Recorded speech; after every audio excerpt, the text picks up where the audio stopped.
Keeper of the Wolves. Written by Cheree Alsop. Narrated by Michelle Carpenter.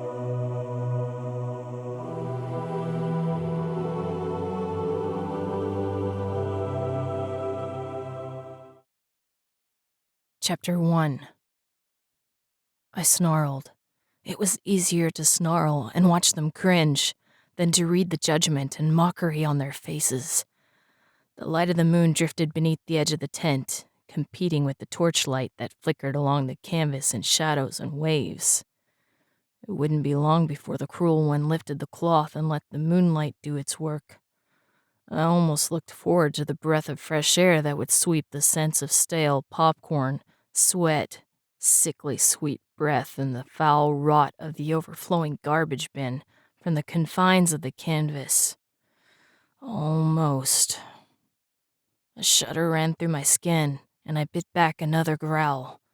A different smell touched my nose. The scent of meadow gold flowers tore my thoughts from the harsh reality of the tent and swept me through memories of flower-covered hills and soft grass. A pang of longing made my breath catch in my throat.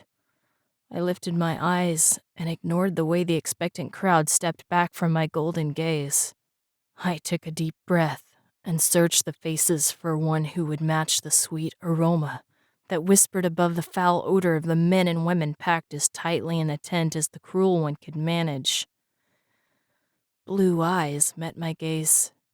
I blinked, surprised. Hers wasn't a look of fear, hatred, or the laughter and expectancy that reflected in the countless other faces that came to watch me every night when the moon was strong. Instead, I read pity, sorrow, and something else. A slight glimmer of an emotion I had never seen before. A tendril of golden hair had escaped her wrap and hung like a ray of sunlight along her cheek. She saw my gaze flicker and reached a hand up to her face. She found the lock of hair and pushed it hurriedly back under the gray-spun cloth that matched the plain gray dress she wore. Something about her set her apart from the rest of the drabble that waited impatiently for me to change. I couldn't decide if it was the lift of her chin, the commanding light in her eyes, or the way she stood in the midst of the crowd, as though she was a stone in a stream instead of flowing with the current. But she wasn't one of them, no matter how she tried to fit in. Someone bumped her arm and she turned, breaking our gaze. She said something softly to a man in a long black coat with the hilt of a sword visible at his waist. My ear twitched as I tried to catch the sound of her voice amidst the laughter, jeering, and catcalls of the crowd, but she spoke too quietly. The man gave a nod of respect and slipped silently from her side. The blue eyes turned back to me, just as a fresh breeze rustled through the mass of men and women around my cage. Light touched my fur, and I didn't have to look to know that the cruel one had lifted the canvas. A stronger shudder ran through my body, jarring my teeth together. I knew it was pointless to fight the change, but I did anyway. Pain rolled down my shoulders, and I clenched my jaw to keep an answering moan from escaping. I wanted one last glimpse of those blue eyes before my world slipped away and I became human again. But my joints stretched and pulled, driving me to the floor as they shifted and my bones elongated.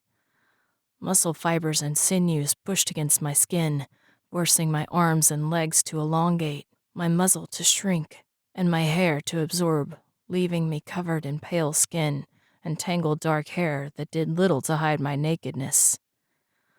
I pulled the tattered blanket around me and refused to look up at the gasps of surprise and dismay that filled the room. Exclamations I didn't understand flooded through the tent, cries of horror, and words laced with disgust and hatred at my change. I had heard the same epithets hundreds of times, and again felt a surge of gratitude for my inability to understand their language.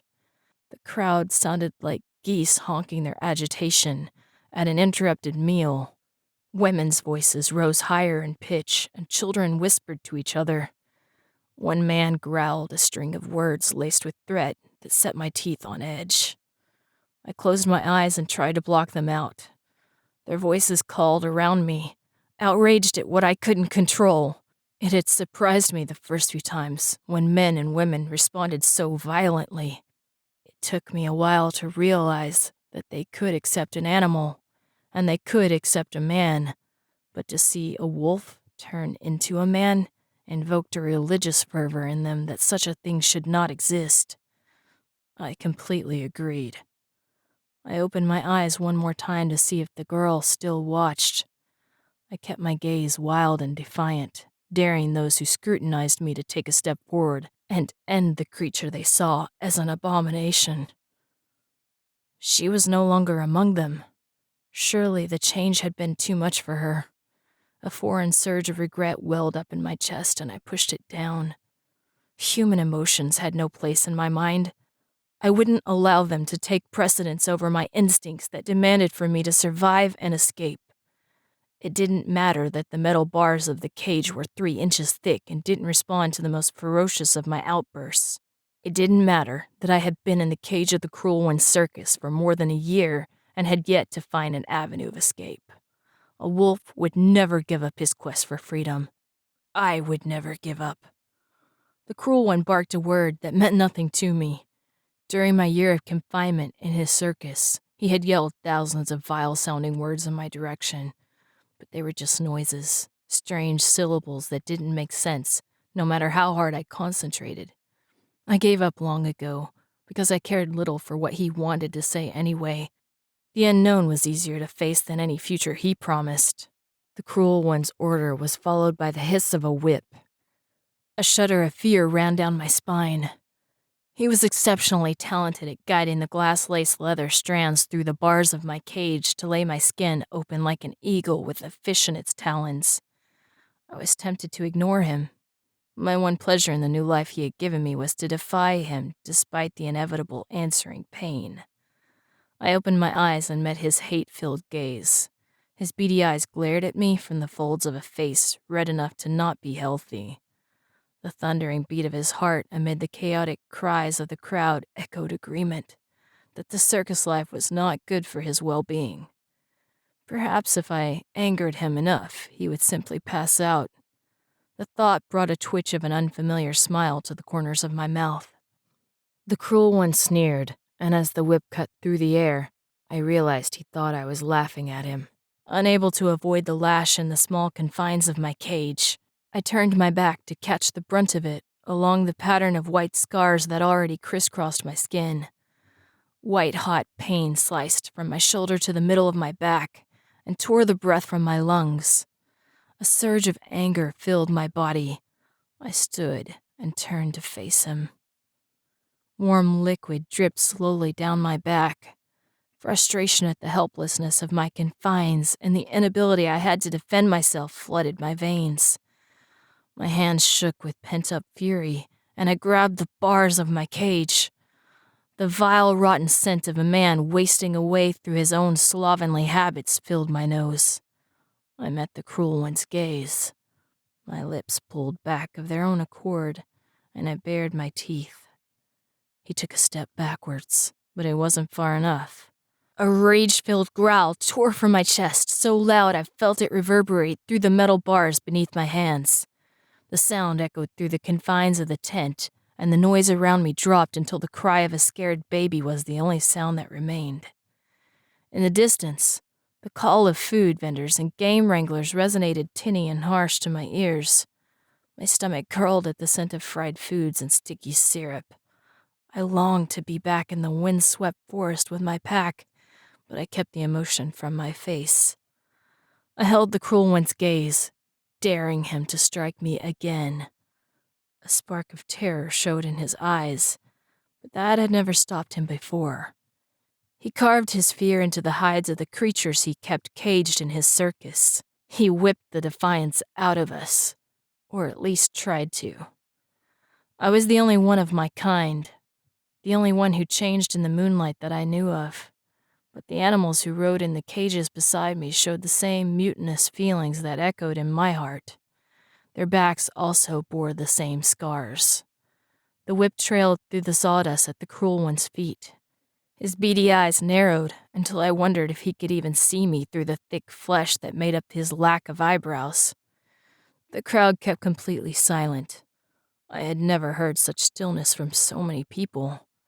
Usually, the hum and cacophony of the multitude made me long for the familiar hush of midnight, but the silence that followed my outburst was sharp and charged.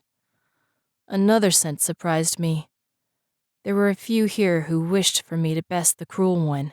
Wolves read the sense of emotion as clearly as the bugle of an elk sounded alarm. Traces of hope and excitement tangled among those of dread, panic, and alarm. Expectancy sat heavy in the air. The cruel one's gaze shifted to the crowd, then back to me. He knew he was losing them. He wanted me to back down. He needed me to show deference in order to convince the audience that he was in full control. I was an animal, and his pride wouldn't let me defy him in front of the audience. But as a wolf, I knew more about dominance than he. No man would ever make me lower my gaze. The scent of his desperation touched my nose before he jerked his hand back. The tip of his whip jumped up through the bars to cut a thin, deep line from my stomach to my shoulder. I gritted my teeth at the pain and willed my breath to remain steady. The cruel one gathered his whip in a loose coil as he always did before another rage-fueled onslaught that would leave me bleeding and helpless on the floor. I saw the glee and fear burning in the back of his eyes. Something was different today. A sour scent wafted from his breath, and his pupils were dilated like a crazed animal. He wouldn't hold back despite the audience. He would kill me.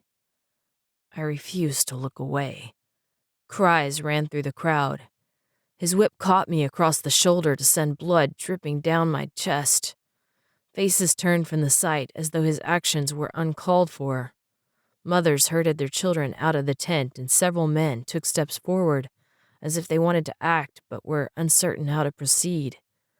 Hope, a strange human feeling, rose in my chest to tangle with the pain of the lashes. The cruel one raised his whip again, intent on one of my eyes. I had seen him remove an ear off a stubborn ox with one lazy flick of his wrist when the poor beast refused to pull a wagon laden with moldy hay and stale grain. Those who worked for the cruel one tiptoed when the thin leather strands were coiled in his hand. If they were seen loitering, he had been known to slice the bottoms of their feet to remind them to watch their step. In his effort to wipe any chance of defiance from me, he would take my eyes. Of that, I had no doubt. The moon demanded my change, and it would happen whether I saw the light or not. I would be just as valuable to him blind, and less of a hassle. The whip sailed through the air with a hiss like the cobras that traveled moodily in the reed baskets the bears and baboons avoided at all costs. The sound was edged in a scream and a huff of breath as the whip's battle cry collided with the cruel one's own sigh of anticipation. He lived for blood, a trait of pitiless malice that had marred my estimation of humanity the first day I fell into his ruthless clutches. I threw my left hand up at the last second and felt the glass-edged fibers bite deep into my skin as the whip wrapped around it. The cruel one attempted to pull it back. A deep edge scoured the back of my hand as he drew it tighter, but I refused to let go. I held his eyes, my gaze hot with the anger that rolled beneath my skin. I hoped, again the surge of unfamiliar human emotion, that the bars would dissolve and the moon would release its hold so I could change back to my wolf form and make the cruel one pay for the suffering he inflicted on others. Wolves did not hope. They accepted life as it came and learned to flow with the path of their padding paws. One could not change the past, nor predict the future. So to worry or mourn with regret the way things happened was foreign to animals of the wild. Yet regret was the emotion that flooded through me when a heavy hand landed on the cruel one's shoulder. I wanted to fight him. I almost believed I had the upper hand despite the fact that I stood in a cage just high enough for my head to brush the top bars and wore only a tattered blanket to hide my nakedness. The cruel one's tiny eyes widened in astonishment. He turned to see who dared stand between him and his intended victim. His chin wobbled when he locked eyes with a man in a long black jerkin, a white cravat, and a dress sword at his side. A 7-pointed red star had been tattooed on his right cheek. The cruel one's face washed pale when he noticed it. The cruel one stuttered something. The tattooed man answered with a brief statement and a tip of his head in my direction. The cruel one shook his head and forced something louder out of his mouth, but the other man merely pulled a pouch from inside his jerkin and handed it over. The cruel one opened it. His mouth fell open, and he pulled out a handful of gold and silver pieces, the likes of which I had seen exchanged near the door of the tent as the circus workers beckoned spectators into the canvas-walled room. I yanked on the whip. In his distraction, the cruel one lost his grip, and the leather slithered across the ground. He lunged for it, but I was faster. I pulled it through the metal bars and wrapped it in a tight coil, careful to avoid the sharp edges of blood-stained glass that were woven through the fibers.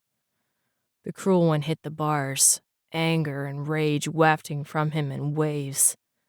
I ignored him and carefully worked the ends of the whip from my left hand. The glass had scored my palm with several deep gashes that bled in thick drops to the sawdust spread beneath the bars of my cage. One strand was stuck particularly deep. I gritted my teeth and worked it free from the back of my hand, then around to the palm where it bit into the base of my thumb. The cruel one continued to yell, his words now laced with spittle that flew from his fat lips and crooked teeth. The man in the black jerkin said something in a sharp bark of command. 2 more black-clothed men appeared and herded out the men, women, and children who lingered in the tent. The first man said something in a quiet undertone to the cruel one and attempted to send him out with the rest. The cruel one spat in the tattooed man's face. I watched them, distracted from the pain of my hand. I wondered if the tattooed one would react like a wolf who had been bit, turning and lashing out with his strength. I hoped he would show the cruel one his dominance by taking his life to the edge, like a wolf with another's throat in his mouth. If the cruel one acknowledged the man's superiority, would he let him go or finish his pathetic excuse for a life? I had also seen the way men dealt with such things.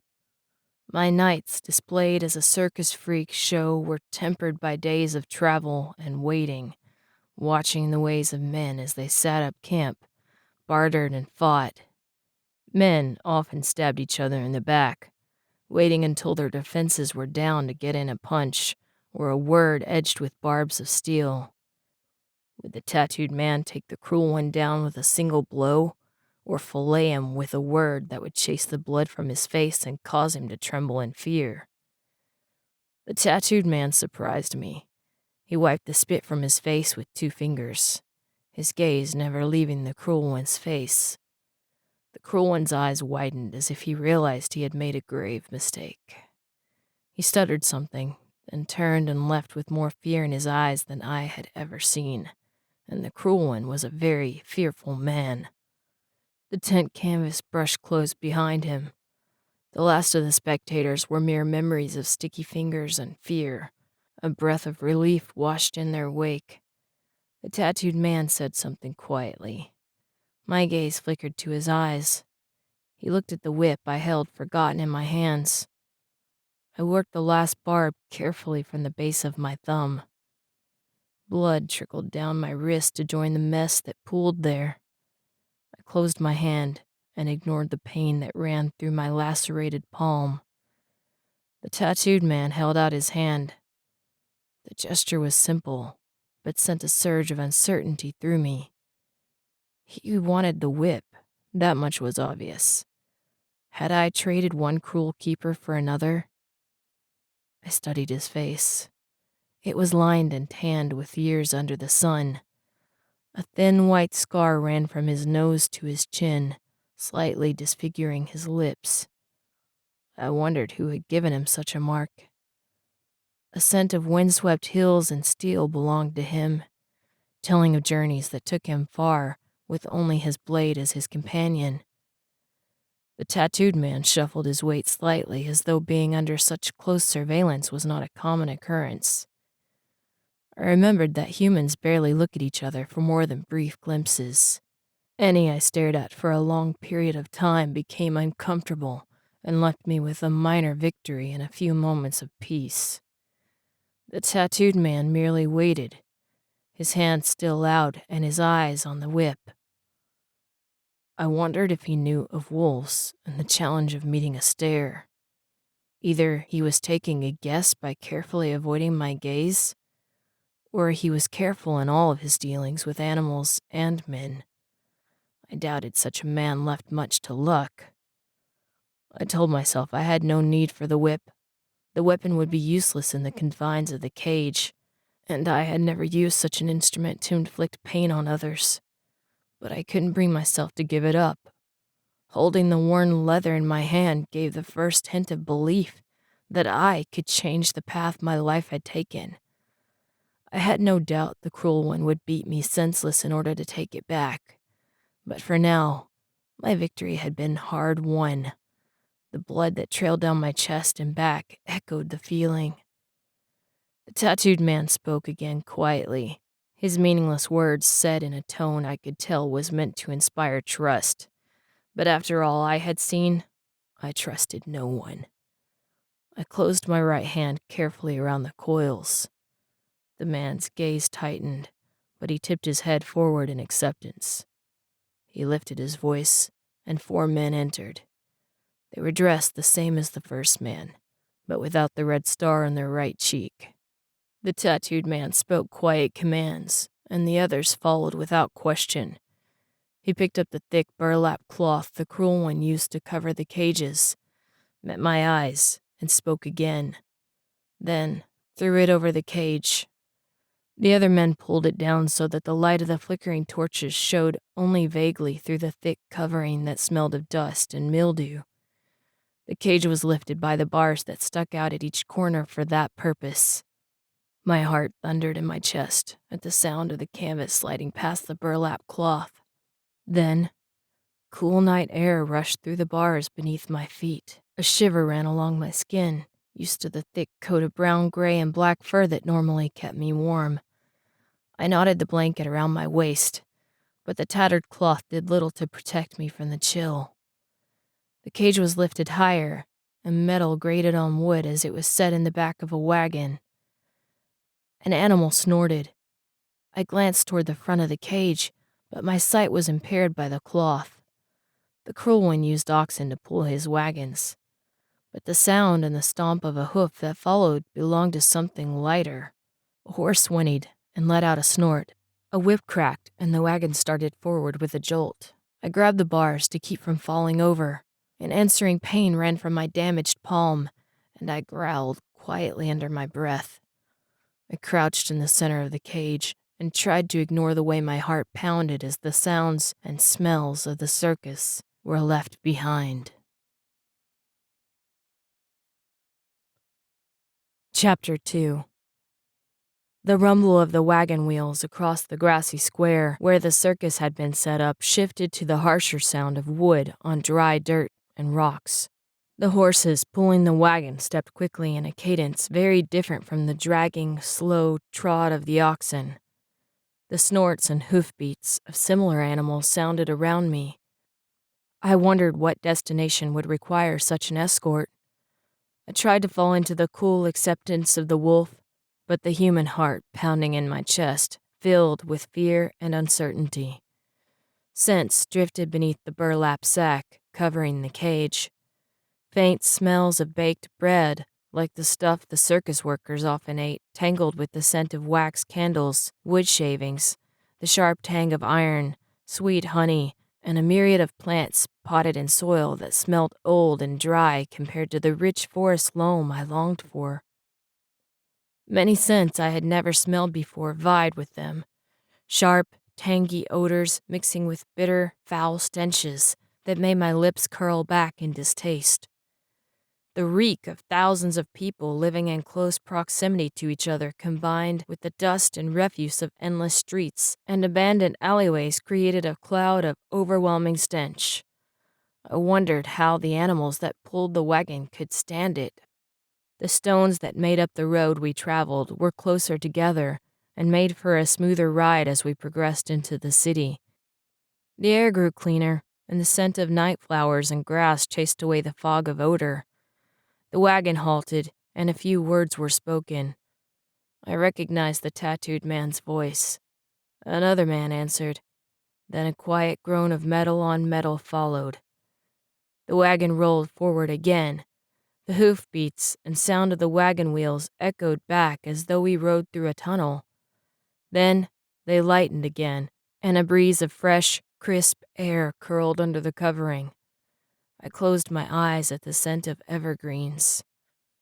A feeling of longing so strong and crushing welled up in my chest that I could barely breathe. I clenched my fists tight in an effort to remain still. I couldn't see past the canvas, but the need to watch the trees sway with the night wind and see the stars caught amidst their silvery boughs felt stronger than the need to breathe or drink or eat. Blood dripped from my torn hand, but I didn't feel the pain. A sense of panic at being confined in the cage battered against my thoughts. The same overwhelming urgency to seek open spaces far away from the cold metal had pounded through my veins the instant I awoke and found myself captive. But I could barely push it down now with the sense of freedom so close at hand. A brief rise of hope whispered through my mind that perhaps the cruel one was tired of me and I was to be set free. That thought was quickly tempered by the memory of silver and gold and the look of hatred in the cruel one's eyes. He wanted to kill me. That much was certain. He wanted to prove that he could take more from me than just my freedom or my eyes. Was I still under his control? Or had my fate fallen into another's hands? The wagon rolled to a stop. The sound of many voices followed. Leather slid along leather, chains were unfastened, and the horses' hoofbeats faded as they were led away. The tattooed man spoke, and the cage slid back. I fought to keep my balance in the middle. A shudder ran through my skin, followed by an intense ache down the deep lacerations along my back and chest. I wondered if I was getting sick. I had fallen ill once after an intense bout of the cruel one's lashings. The chill that ran across my body was hauntingly familiar. I gritted my teeth and pushed the feeling aside. The human tendency to worry about things that could not be changed was hard to keep at bay. Footsteps surrounded the cage, and the front lifted as we ascended an incline, forcing me to grab the bars to keep from sliding back. My blood coated the iron rods, making them sticky and dark.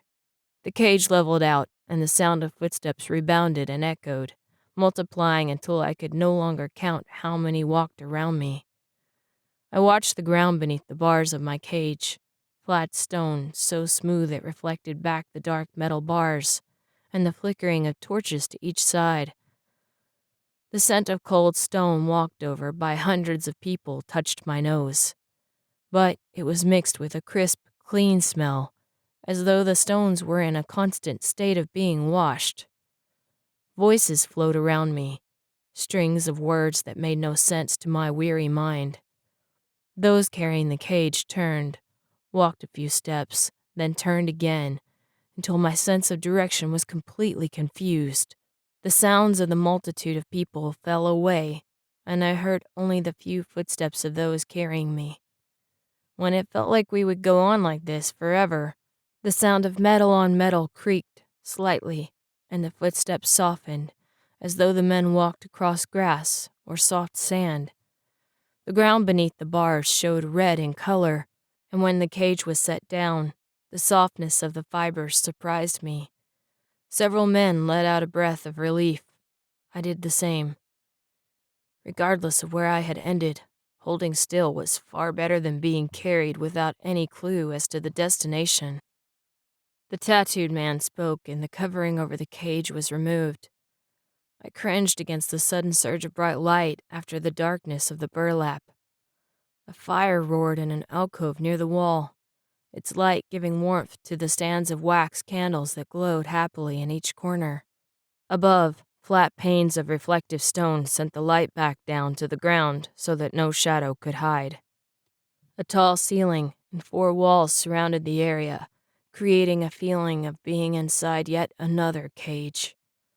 High windows lined one wall, but moonlight barely brushed the edge of the window sills. The effect was stifling and frustrating. My longing for the forest was to be yet another wasted human emotion. A voice spoke, and my heart gave a strange sideways thump. I turned to meet the sky-blue eyes of the girl from the tent. Her gray hair covering and robes had been replaced with a simple green headband and a dress of dark green fabric that flowed in waves to her slippered feet. Her golden hair fell to her waist in gentle curls, as though grateful to no longer be bound and hidden from the world. Her skin looked soft and pale, as if she didn't see the sun as often as she should. When she spoke, her lips captivated my attention, red and blushing, as though colored by the juice of dark berries. I wished I could touch those lips and see if the color was real. I blinked and took a step back. I had very seldom seen a human girl, let alone one so beautiful and refined. But I wasn't human. I was a wolf and shouldn't have such confusing human thoughts. Her gaze broke from mine, shattering thoughts that flowed just beneath the dancing light of her eyes to complement the touch of red that spread along her cheeks. Her eyes widened and I followed her gaze to the gash that ran down my chest. She turned to the tattooed man who waited a few paces behind her. He stood with his hand near his sword, as though ready to use it given the slightest provocation. He nodded at the rush of words from the girl and responded quietly, but the answer didn't seem to satisfy her. She gave several sharp commands, and 2 women near the door disappeared. She took a step forward, and I took one back. My skin touched the cold metal of the cage, and a thrill of pain went up my spine from the whip wound. I was trapped.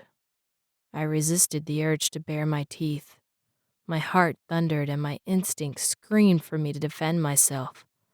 I longed for the face of a wolf to hide the fear and helplessness I felt. A wolf could disguise the deepest pain beneath an outward facade of calm strength, but the human face that became my own under the light of the moon betrayed my emotions. Compassion filled the girl's eyes, and she put up a hand on one of the bars. Her fingers came away wet with my blood. A feeling of intense regret rose in me that I had soiled her beautiful pale skin. She lifted her fingers, and her eyes searched my hands. I was surprised to find that I still held the whip. After everything that had happened, it seemed a petty object compared to the victory it had represented before the journey. A tiny furrow formed questioningly between her eyebrows, and I wished I had a way to explain to her why I held it. That human emotion surprised me. I never explained myself to anyone. I lived a strange life, but before the circus, it had fallen into a simple, easy cadence. I was accepted, did my share, and lived a life of peace within my pack. The want to explain the weapon in my hand to a human girl showed how very far I was from that life. Her eyes shifted to my left hand, and a feeling close to pain crossed her face. She walked around the side of the cage to get a closer look. I stepped to the back corner, as far from her as I could stand. The tattooed man kept pace beside her. His hand rested on his sword in case he should need it. She held out her hand. The gesture was the same the tattooed man had made, but she looked at my injured hand instead of the whip. Her fingers slid between the bars, and I grew completely still. No animal in the forest was as motionless as a wolf when needed. I had seen elk walk within feet of a wolf without seeing it, despite the animal standing in the open. One trick wolves taught their young when they were old enough to hunt was lying motionless in a meadow until rabbits returned to graze in the clover. The activity tried the patience of the younger pups, but in times of starvation, such a trick could mean a full belly when other predators felt the pinch of hunger. I watched her in that way, my muscles still, my body tense, and my eyes locked on hers. No one ever reached through the bars. One of the cruel one's assistants, a lad with red hair and jagged front teeth, made that mistake while beating me with a club through the bars when I refused to eat the foul refuse he served as food. His club had several spikes made by broken branches on the end, and one caught deep in my shoulder. When I pulled back, the club went with me. He let out a string of foul words I was grateful I couldn't understand. Then he reached in after it. I caught his hand and shattered his arm with his own club. Since that day, no one broke the invisible barrier of cold metal. She spoke quietly, her eyes searching mine. The tattooed man behind her said something, and she gave a small nod. She smiled at me, and the bottom fell out of my thoughts. It was the first time I saw how a curve of the lips could soften the corners of the eyes, add a reddish hue to the skin of the cheeks, and brush the edges of the face with a touch as gentle as moonlight. The effect was breathtaking, and I forgot my fear. I lifted my hand to hers and studied her face as she gently examined the wound. Her eyebrows lowered slightly, and worry showed in her gaze. My thoughts were distracted by the soft graze of her fingers over my skin. I watched her gently probe the deep gashes that ran across my palm and the back of my hand. The pain that answered was dulled by the fact that she caused it. Blood pattered the floor in soft, dull drops. She lifted my hand and looked at the base of my thumb. A small shard of glass showed in the deep laceration. She said something to the tattooed man. He took a step closer, and my instincts suddenly rushed forward as though waiting for an opening to remind me where I was. I closed my hand and took a step back, slower than my brain screamed for me to, but I didn't want to startle her. She said something else, but was cut off when the door flew open. A man charged into the room, followed by half a dozen others. His hair matched the girl's, but was cut shorter and held back by a golden circlet around his brow. The air that followed him smelled of frustration and outrage. The emotions were similar enough to the cruel one that my lips drew back of their own accord in a snarl. The man stopped a few paces from my cage and pointed at me, his gaze barely meeting mine before he rounded on the girl. He shouted something, anger clear on his face. I expected her to cower in front of such an attack. Instead, her hands rested on her hips, and she waited for his words to run out before she spoke in a simple, quiet reply that angered him further instead of calming him down. He shouted and swept an arm to indicate everything outside the room. She merely shook her head and spoke softly again.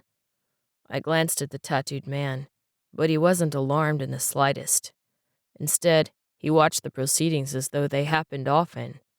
My fear for the girl abated. A long, low howl cut through the sound in the room, and my heart lifted.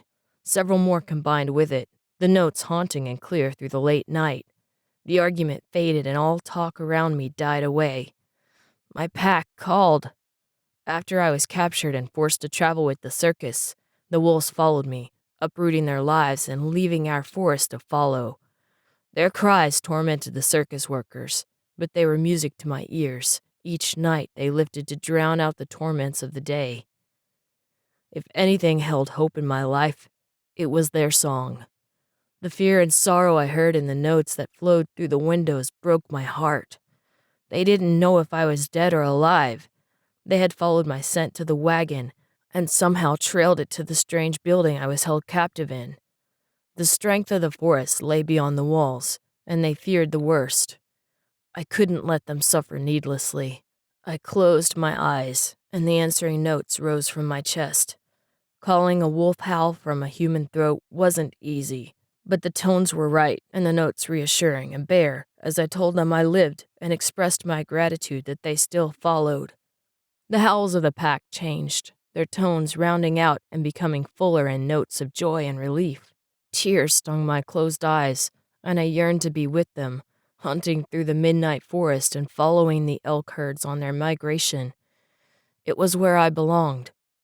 A knot rose in my throat, choking off my howl. The wolf cries died away, leaving only remnants to echo around the still room. I leaned against the bars, defeated and full of frustrated sorrow as only an animal trapped in a cage can feel. A chill ran through my body, and I swept my hand across my forehead to wipe away the answering sweat. I opened my eyes and found them watching me. Every person in the room looked afraid that I would break through the bars and attack them, a wild creature they suddenly realized was more dangerous than a mere man. But my will to fight left with the last notes from the wolves. I sank to my knees and studied them as they watched me. Only the girl's expression remained unchanged. Her soft blue eyes reflected empathy and sorrow. Her hands were stained with my blood, and the firelight illuminated the track of a single tear I wasn't sure she knew trailed down her cheek. The night changed into morning. It wasn't a feeling or a breath of air, but the merest whisper of difference that made the hair rise on the back of my neck. I gritted my teeth and welcomed the change back into my wolf form. Black and gray fur ran up my arms and down my back. My fingers pulled into paws, and my arms and legs shifted into the more natural stance of a wolf.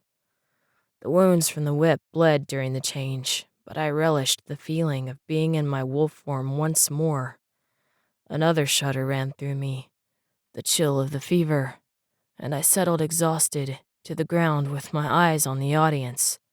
My life had shifted again, but having an audience was nothing new.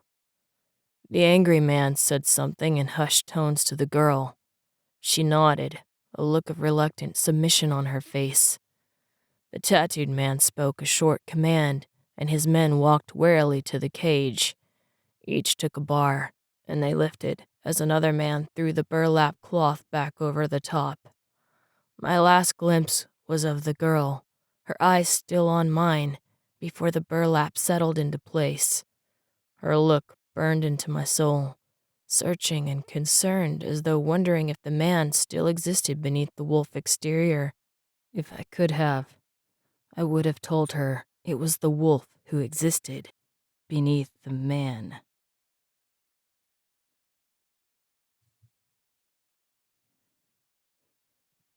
Chapter 3. The cage was settled in a remote area of a garden. I didn't need the burlap raised to recognize the scents of mint, roses, and ivy. Footsteps hurried away as if the men couldn't leave fast enough. One smell lingered, the scent of grasslands and steel. A hand pulled the burlap free, and I took a deep breath of the fresh night air. I glanced over and found the tattooed man watching me. His gaze drifted to the whip resting near my paws. He met my eyes again and spoke in a quiet undertone. Then he slipped his hand between the bars. My hackles rose and I fought the urge to bite him. The small invasion of space felt completely different from the girl reaching her hand out for mine. I stepped back, and my injured paw collapsed underneath me. I snarled at the pain. The tattooed man paused, his hand almost to the whip. I watched him carefully, but he kept his eyes lowered and his head bowed. He grabbed the leather rope and withdrew it slowly. He turned it sideways to pull it between the bars. We both let out an audible breath when it was clear. He met my eyes again, a hint of humor in his pale gray gaze. He gave a short nod and left. I wondered why I had let him take the only weapon I had when I was in human form, but something in his eyes said he was a friend. For the first time, I put my human want to trust above my wolf's instinct to defend myself. I was tired of being surrounded by enemies. I hoped I didn't regret it. I eased gingerly to the ground. My chest and back ached, and the dried blood that closed over the wounds cracked and bled with every motion. My left paw throbbed and bled. I licked it carefully, but I couldn't get the glass out from the base of my paw. I worked at it with my teeth to no avail. Then, finally, I gave up and settled on my side. The chills that had begun the night before intensified. I focused on my surroundings in an effort to push the effects of the fever to the back of my mind. Fresh rays of early morning sunshine set the valley aglow in hues of rose and gold. The land of Rolla, whose forests my pack and I used to roam, was surrounded by tall peaks that lost themselves in the clouds. The valley stretched long and wide, interspersed with rivers and smaller forests between the 5 duchies that made up Rolla's kingdom. The journey with the Cruel One's circus had taken us north through the 4 lower duchies to the final city in the 5th duchy, where I now resided. I sat in a garden at the back of a giant square structure made of bricks, hewn from stone larger than my cage. A few faint stars showed through the last of the violet sky, while sunflowers turned their faces toward the rising dawn. I wondered where my pack was, and if they hunted through the forest beyond the northern wall. I longed to run beside them, free with only the forest loam underfoot, and the endless stretch of trees and meadows ahead of us. Another shudder ran through my body, and I closed my eyes at the pain. I wondered if it would be safer to take my pack away from the Valley of Rolla. When captured, I had been broken, mangled, and tormented, a mere shadow of the wolf I once was. I almost gave up then, but my pack, and the determination of a wolf to survive, pushed me to stay alive at the brink of death. I owed them everything, and they continued to follow me as loyal as I had been to them. I didn't know the price of my new fate. I wished I could tell my pack to leave me and live free. A sound caught my ear, breaking away my dark thoughts. I pushed up slowly and gritted my teeth at the pain. Footsteps walked up the garden path in my direction. A knot of uncertainty filled my chest. I hated the inability I had to defend myself inside the cage. I was helpless and trapped, able only to wait for the person to appear. My death or life fell to the whim of whoever held me captive. I let out a slow breath. I was ready for it to all be over, one way or another. My breath caught when the morning light revealed the golden-haired girl from the room. 2 other women followed her, carrying a white cloth and a small container. Fear wafted from them. I bared my teeth, and they stopped just inside the row of hedges that made up the back corner of the garden. The blue-eyed girl said something to the others. Then she took the cloth and container before beckoning for them to leave. They looked like they wanted to protest, but a word of command from the girl sent them hurrying back down the garden path. She continued toward me slowly. There was something about her gaze that laid me bare and made me feel exposed and open, as though she could read the battle of my thoughts. Human emotions warred with my wolven instincts, and I could barely maintain control of my sanity. I was a wolf. I repeated the thought countless times in my mind, but the uncertainty that followed was human and foreign, creating doubt as much as confirming my fears. The girl knelt on the soft green grass outside the door to the cage. I couldn't decide if I wanted her to open it or if I felt better with the bars to shield me from the understanding and compassion that shone in her eyes. Sorrow showed in the depths of her gaze. I don't know how I recognized the emotions I barely understood, but something heartbreaking and lost hesitated beneath the surface of her sky-blue eyes and resounded with the ache in my heart. The girl spoke softly, and a spark showed in her eyes, a light of determination that chased the edge from my dark thoughts. She withdrew a key from the pocket of her long ivory coat lined with the fur of an animal whose smell I didn't recognize, but hinted of snow and iced streams. She slid the key into the lock and turned it. The latch rotated with a click that made my heart stutter. She pulled on the bars, and the metal gave a small creak of protest. I couldn't remember the last time the door had been opened. It swung halfway, and then stuck. She frowned slightly, and a tiny line formed between her eyebrows. The look made me want to smile, an absurd emotion for a wolf. My heart pounded with the combined emotions of fear at her proximity and elation at the expanse of open air beyond the cage door. She watched me with a look of trust that was the only thing that kept me from barreling her over and running so fast they would never catch me again. She backed slowly until the door was clear. I took a step forward. My heart thundered in my throat. Freedom lay beyond the door. A low hedge and an open stretch of grass was all that lay between me and the high castle wall. I could leap the wall, I knew that beyond a doubt. I put my weight on my injured paw and winced at the pain. But it didn't matter. All that mattered was the open cage door. I took another step, then another. I kept telling myself it wasn't a trick. It took all my pent-up bravado to pretend like the girl's proximity didn't bother me as I stepped through the door onto the cool grass. The green strands sunk deep under my paws, a thicket of luxury I had long ago imagined lost in my life. Then, I was out of the cage and beneath the vast morning-hued sky. It felt as if everything in the world waited with an abated breath. My muscles tensed, and I felt the brush of a breeze through my thick fur, beckoning me to run, promising dense evergreens and sunlit valleys. A bird called with the rising scales of the whippoorwill. A red and green striped jackalus buzzed from a nearby rose as it got an early start on the day's gathering. Nearer the wall, a rabbit thumped a foot, warning its kin of danger nearby. The sound sent a rush of adrenaline through my body. I ran as I had longed to do every day since I fell for the trap. My paw throbbed, but I barely felt the pain through the rush of clarity that filled my body.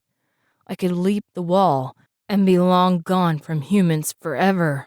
I would run with the pack, hunt game, chase squirrels, defend our territory, and never think back to the lash of the whip and cruel eyes alive with laughter at my pain. But other eyes held my thoughts. Blue eyes, filled with the same despair that burned in my heart. A touch of meadow gold followed me, the sorrow that lingered in her scent, a torment to my senses. Despite every instinct that screamed for me to leap the wall and put that life far behind me, my steps slowed. I pushed myself further, limping pitifully and bleeding. The will to leave combated with an intense pull to stay, if only for a moment. I turned slowly, confusion fogging my thoughts. It didn't make sense to stay. Running was the only way to leave the past behind, to leave being human behind. But I would still be human at the call of the moon. My eyes lifted to the girl in the white coat standing at the edge of the garden. A white cloth trailed from one of her hands and danced in the morning breeze. She didn't beckon or speak. She waited to see what I would do. I took a step toward her, then another. I didn't run. Nothing could make me run toward the cage or the thousands of humans who lived in the brick building and beyond. But my pace was steady. I grew close enough to see that her brows were drawn together as though she couldn't make sense of my actions. That made two of us. I stopped within a few paces of her and sat on the ground. My limbs shook, heavy with fatigue from the fever that raged through my body. I held my paw up and heard the patter of blood that fell from the stressed wound. I wanted to lie down, but my instincts kept me alert despite the weariness. She watched me, the tiniest shadow of a smile hinting around her mouth. My eyes flickered from her to the cage. Her lips pursed slightly, and a look of understanding crossed her face. She pushed the cage door closed, and when the metal bars touched, she turned the key and then withdrew it, locking it shut. She hesitated, then sat on the ground, her motions slow and steady so as to avoid startling me. She dug into the grass, pulling up dirt in a hand that looked as though it had never been dirty. Reluctant curiosity filled me as I watched her dig deeper until she had a hole that met her needs. She put the key in the bottom and began to pile the dirt on top. Emotions ran through my body at the gesture. That key symbolized my captivity, my fear, and the inability to live my life. By the time she patted down the last of the dirt and settled the patch of grass on top, it was hard to tell where the key had been buried. A heavy weight lifted from my shoulders, and I let out a slow breath. She cleaned her hands on the grass, then held one out for me in the same gesture as when I had been human, and her hand slipped between the bars of the cage. A shudder ran down my spine, and I couldn't bring myself to move. I had to muster every ounce of self-control to stay still when she scooted slowly closer, without regard to the grass that stained her coat and dress. She held out her hand again, inches from my chest. I set my paw in it hesitantly. Relief lit her gaze, telling me how much courage it had taken for her to approach me. Those who could help her were far beyond the range of assistance. I could snap her neck with a single bite and be gone before anyone was the wiser. The fact that I held some control over the situation calmed the tension in my muscles, and I watched her carefully take my paw and inspect the damage. Her tongue clicked lightly against her teeth, and she shook her head. She glanced up at me and spoke, her words gentle. I watched her lips as she talked and wished I could understand what she was saying. For the first time, speaking felt important and real, as if my decision to stay heralded some new direction, and I needed to understand to follow it. She dipped her head again and gently pulled at the shard of glass that stuck out from the deepest laceration. She worked it slowly from the pad of flesh and almost had it free when a shout startled both of us. It was only with complete consciousness over my actions that I was able to hold perfectly still instead of lashing out to defend myself as my instincts demanded. The girl's hand jerked when she jumped in surprise, and she let out a yelp as the glass sliced her finger. She turned and glared at a man in a black jerkin, with a red cravat and a tattoo of a red horse on his cheek. He spoke quickly and gestured toward me. I lifted my lips at his tone and showed him my teeth. The girl shook her head and spoke several sharp words. He closed his mouth and gave a short nod with a hand on his heart, then left the garden. She glanced back at me, and I studied her. Amazed that she commanded so much respect, the other humans obeyed without argument.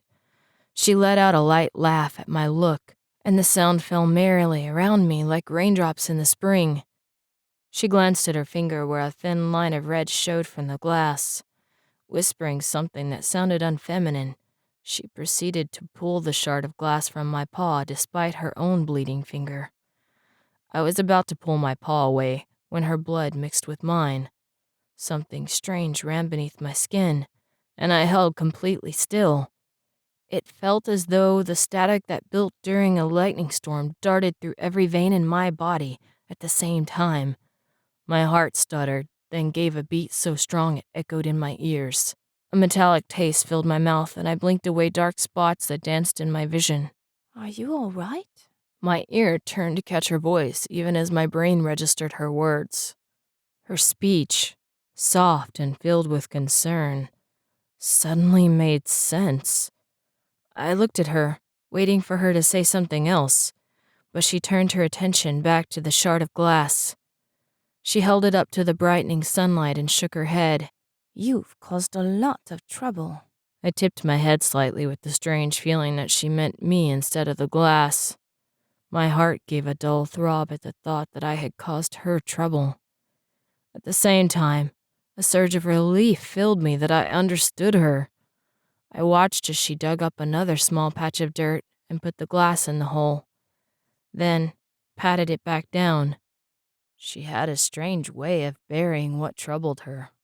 Unaware of my thoughts, she opened the small container the other woman had brought. The vial released a scent of crushed evergreen needles, lavender, rose, aloe, and several other plants I didn't recognize.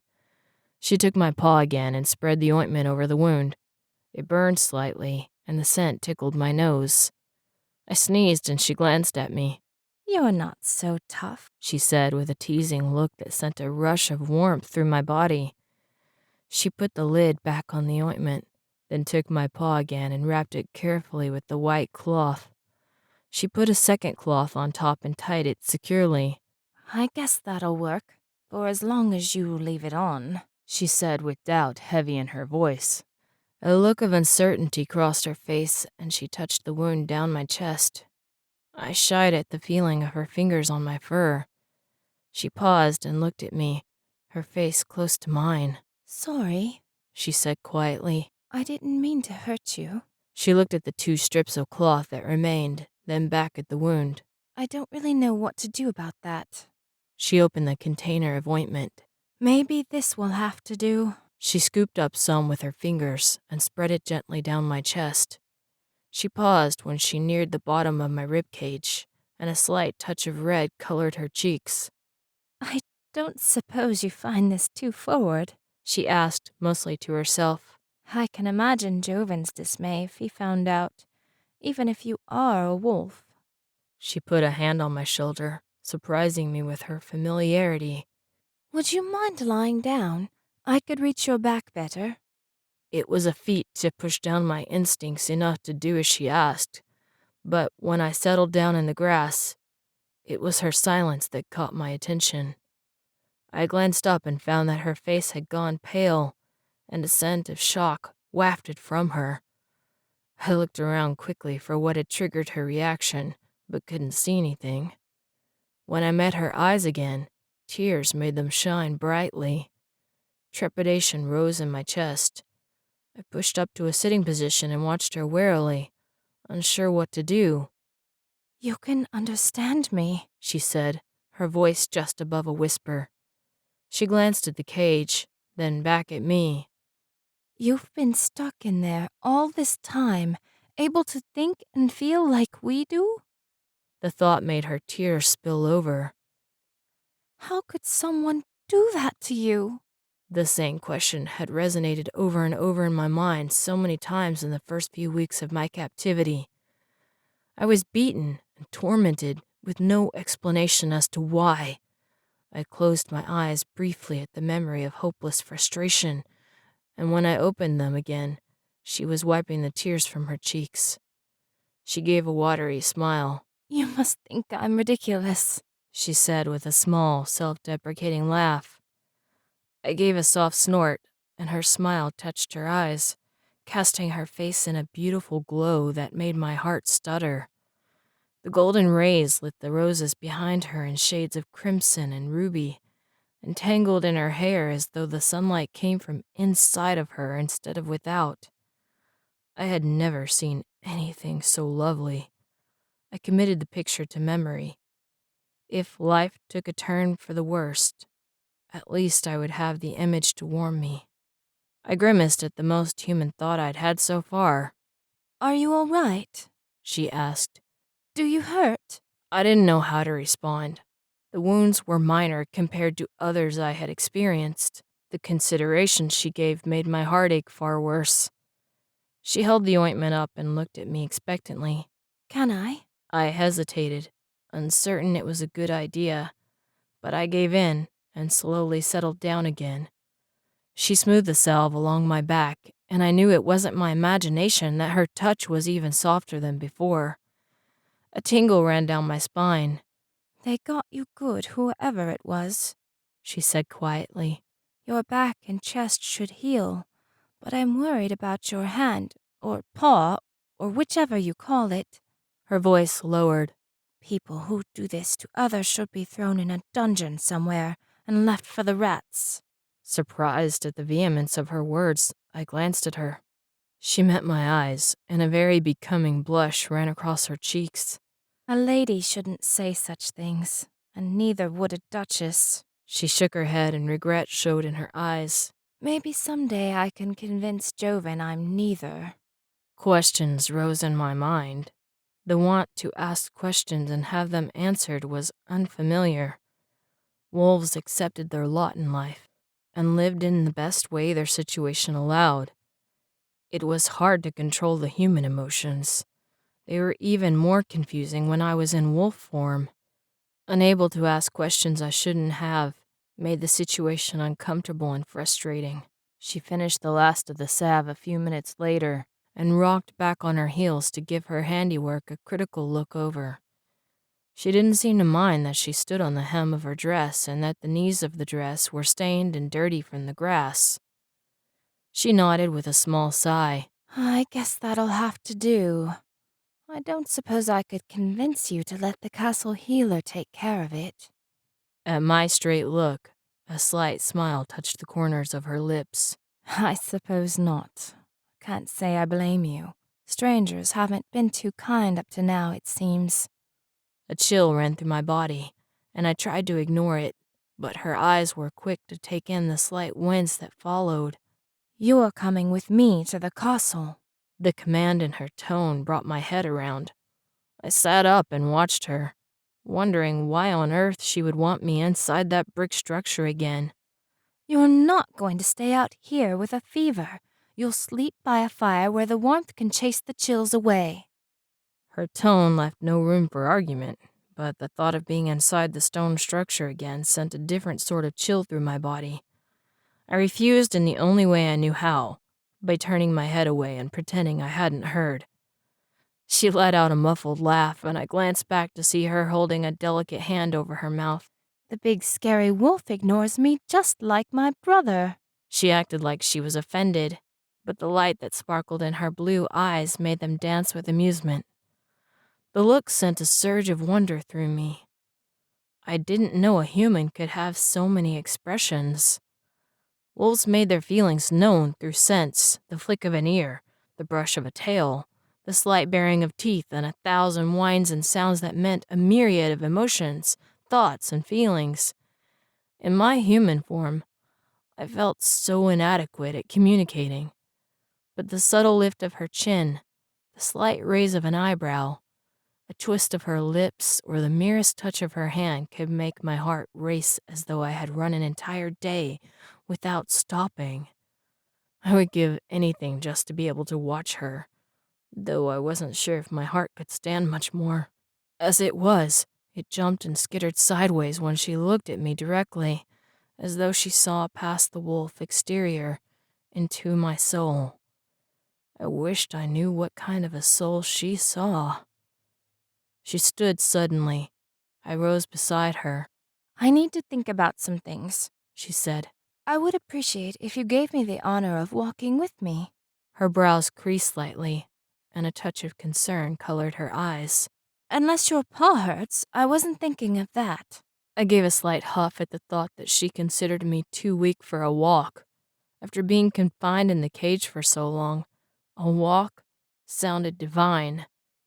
I nudged her leg with my shoulder, surprised at my own forwardness. She laughed and ran her fingers along the top of my head in a way that sent warmth through my body. All right. I guess I won't doubt your strength, She said with a smile. She let her hand trail on my back as we walked through the garden. I limped, but tried to keep it to a minimum, in case she decided it was bothering me too much and asked me to stay behind. I needed as much fresh air as I could get before I faced the confines of walls again. Walls were too similar to cages, and I had experienced my fair share of cages.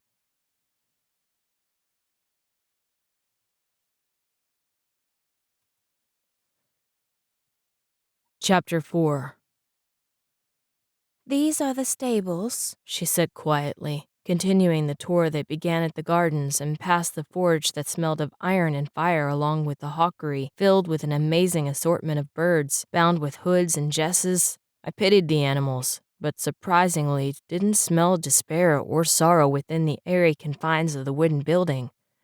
Instead, I smelled determination, fighting spirit, and strength. the birds, it seemed, enjoyed their lives of service. I wondered how anything wild could stand such a life. The strong scent of horses, manure, hay, water in iron buckets, leather worked with grease, and a few dozen families of mice who braved the stalking cats assailed my nose. Horses snorted and whinnied as they nosed through their feed. Flat teeth ground bits of corn and barley while the animals used their sharper front teeth to break stalks of hay down to a manageable size. Different emotions drifted along the scents. The odors of determination and strength mixed with the heady scent of pride and self-confidence. It seemed the horses were well aware of the respect their size and power heralded. "What's this?" a voice demanded in a tone so haughty and angry my hackles rose. I turned to see the same man who had demanded my removal from the castle. Instead of backing down in the face of his anger, the girl held up a hand. Joven, hear me out. Joven stopped a few feet away. His blue eyes, a shade paler than the girl's, burned into my own. "When Stablemaster Tragan told me you had the wolf out of his cage, I thought he was mad." He swung an arm in a grand gesture to indicate my presence. "Yet here I am, made to look a fool by my own sister." The stablemaster hung near the corner of the stables, his eyes apologetic and studiously glued to the ground at his feet. "You don't need me to make you look like a fool," the girl replied. Her brother gave her a wide-eyed look of surprise, and she ducked her head. "Sorry, that was uncalled for." He nodded, but his tone gentled a notch. "You can't trust that animal, Koya. He's dangerous."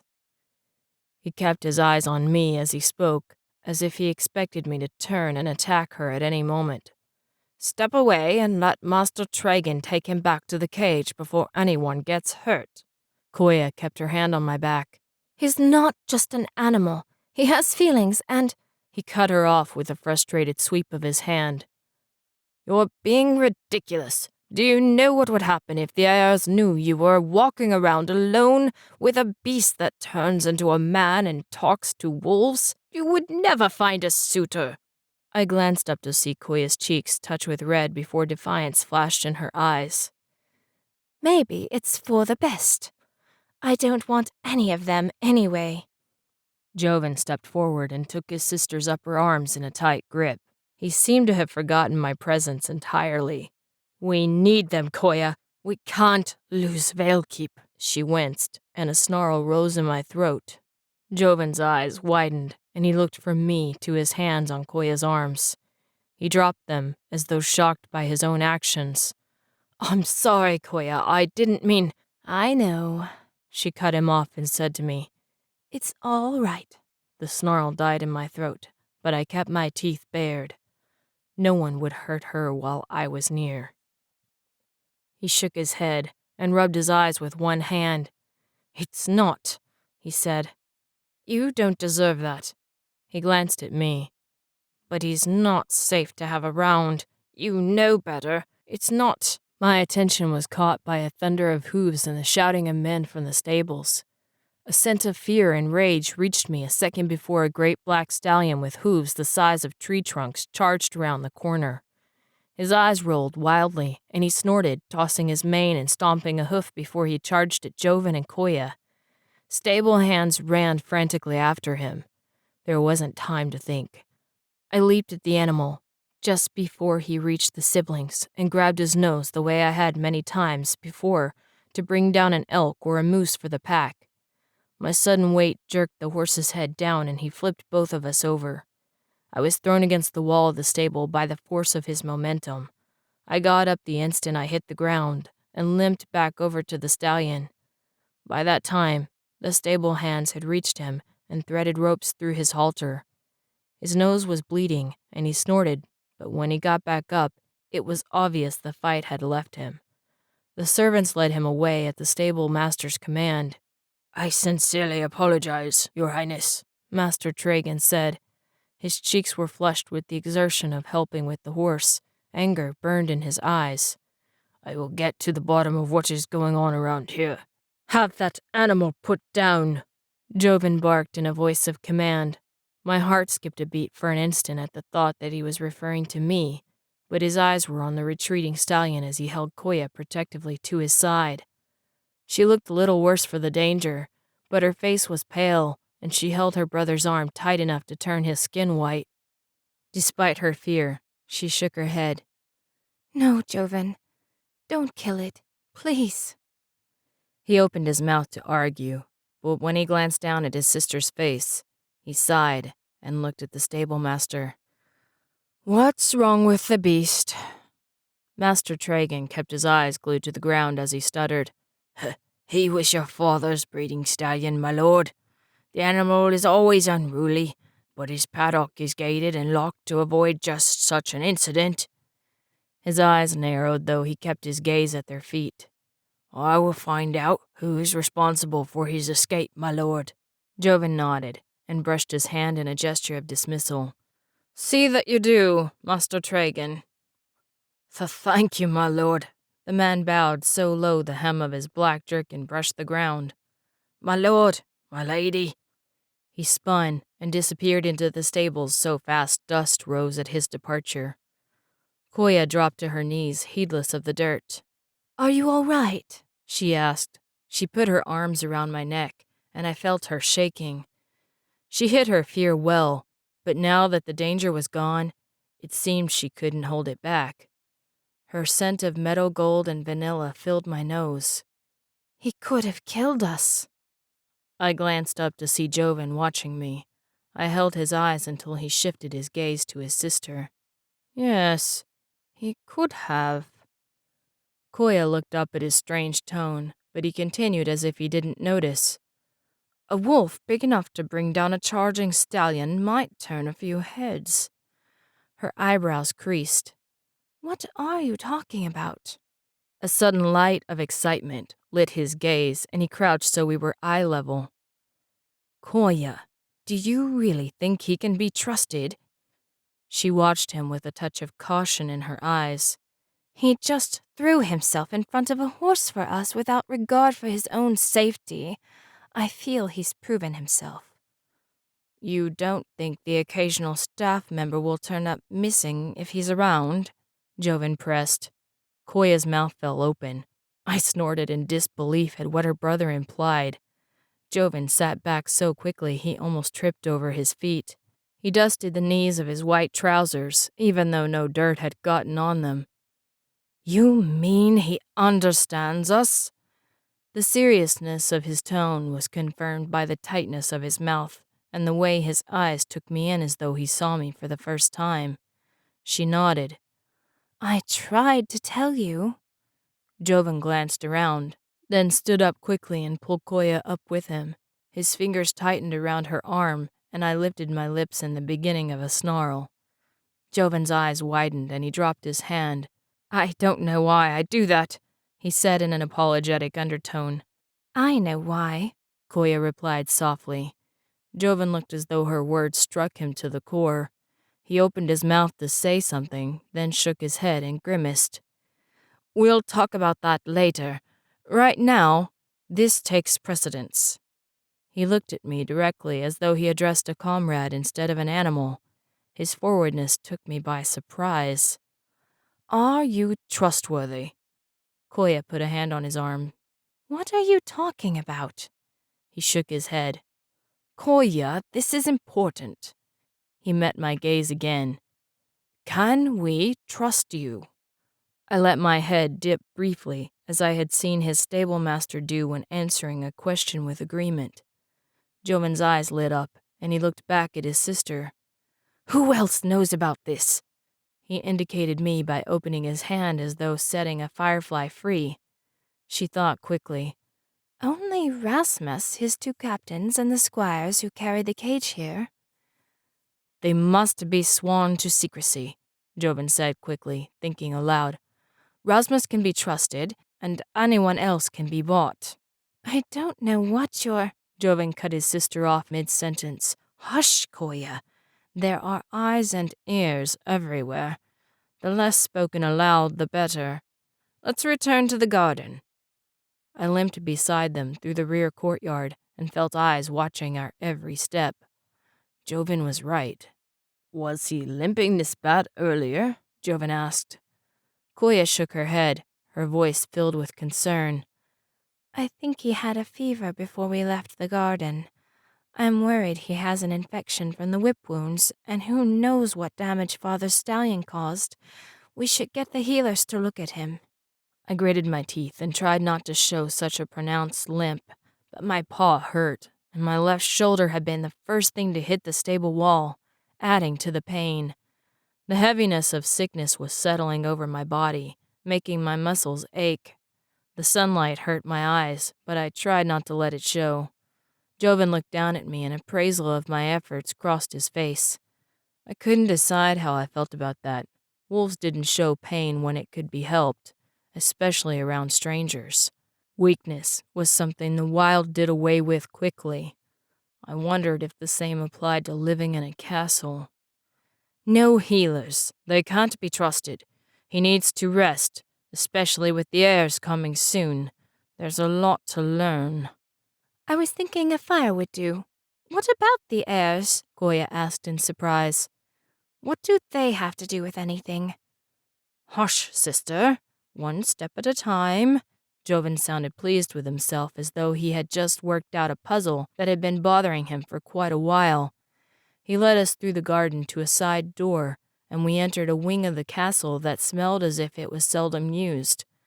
He pulled open another door to reveal a clean, empty hallway that stretched in both directions. There were no signs of servants, and the scent of whoever had cleaned last lingered from at least a week earlier. Koya and Joven entered before me.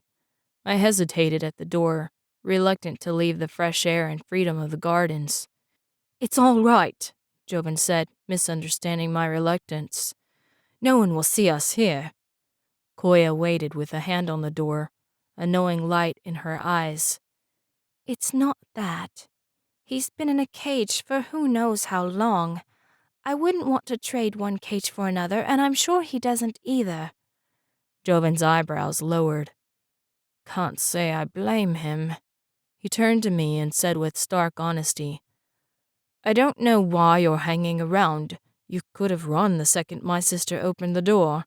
But I owe you my life, and Koya's after you brought down that stallion. I swear on my life that your freedom is your own. You're welcome to leave whenever it suits you." He grabbed a chair, made of finely polished oak, and used it to prop open the doorway. Sunlight filtered in to illuminate a rectangle of maroon carpet speckled with dancing dots of dust, disturbed by our entrance. His words filled a hollow place in my chest that I hadn't known existed. I glanced over my shoulder at the garden lit by the rich noonday sunlight, then took a deep breath and stepped into the hallway. The carpet sank underfoot, plush and deep as if I walked through thick moss at the edge of a tranquil pond. Joven gave a nod of approval and led the way down the hall. Why are we in Grandfather's quarters? Koya asked. She spoke quietly as though the hallway echoed with the footsteps of the departed.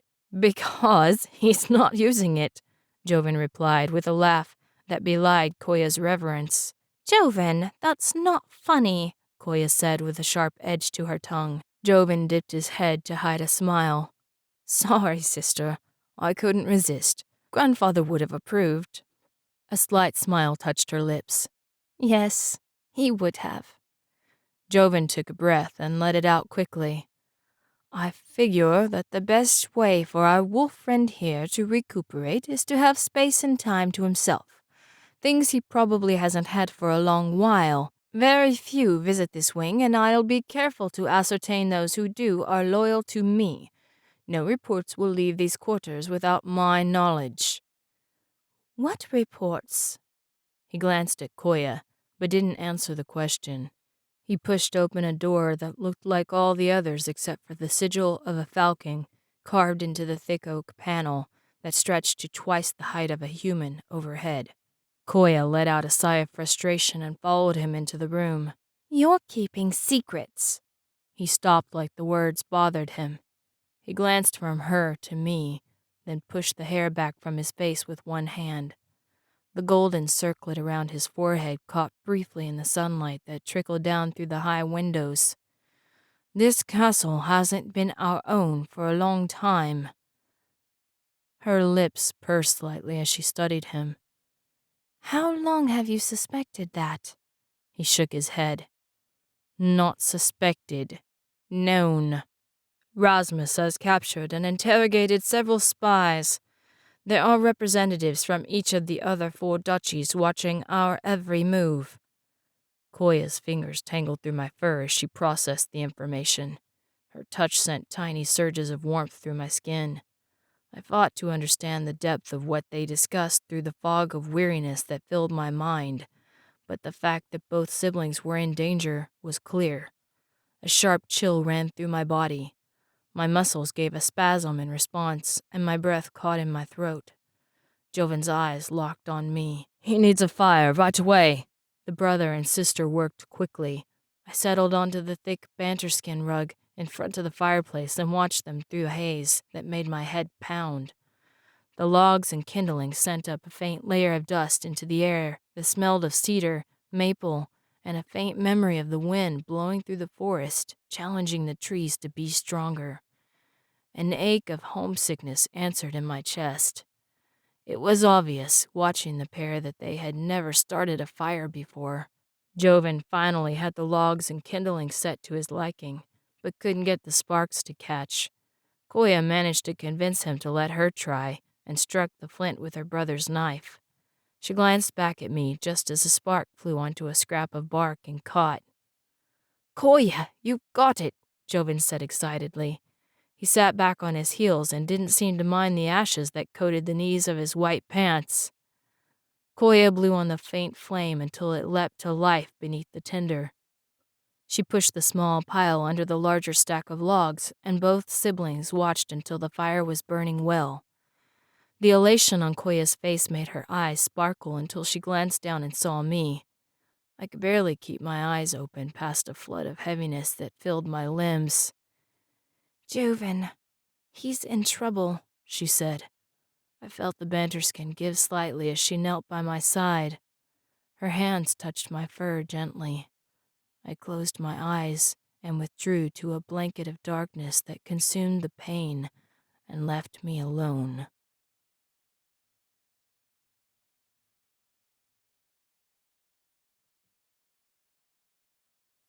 Chapter 5.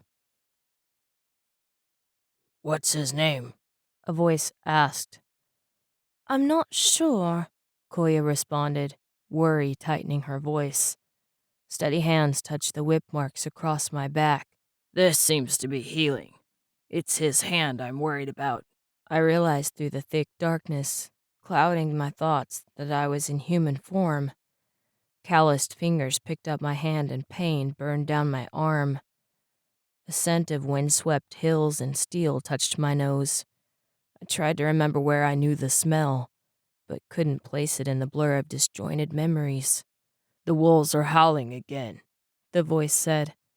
A call of despair touched my ears.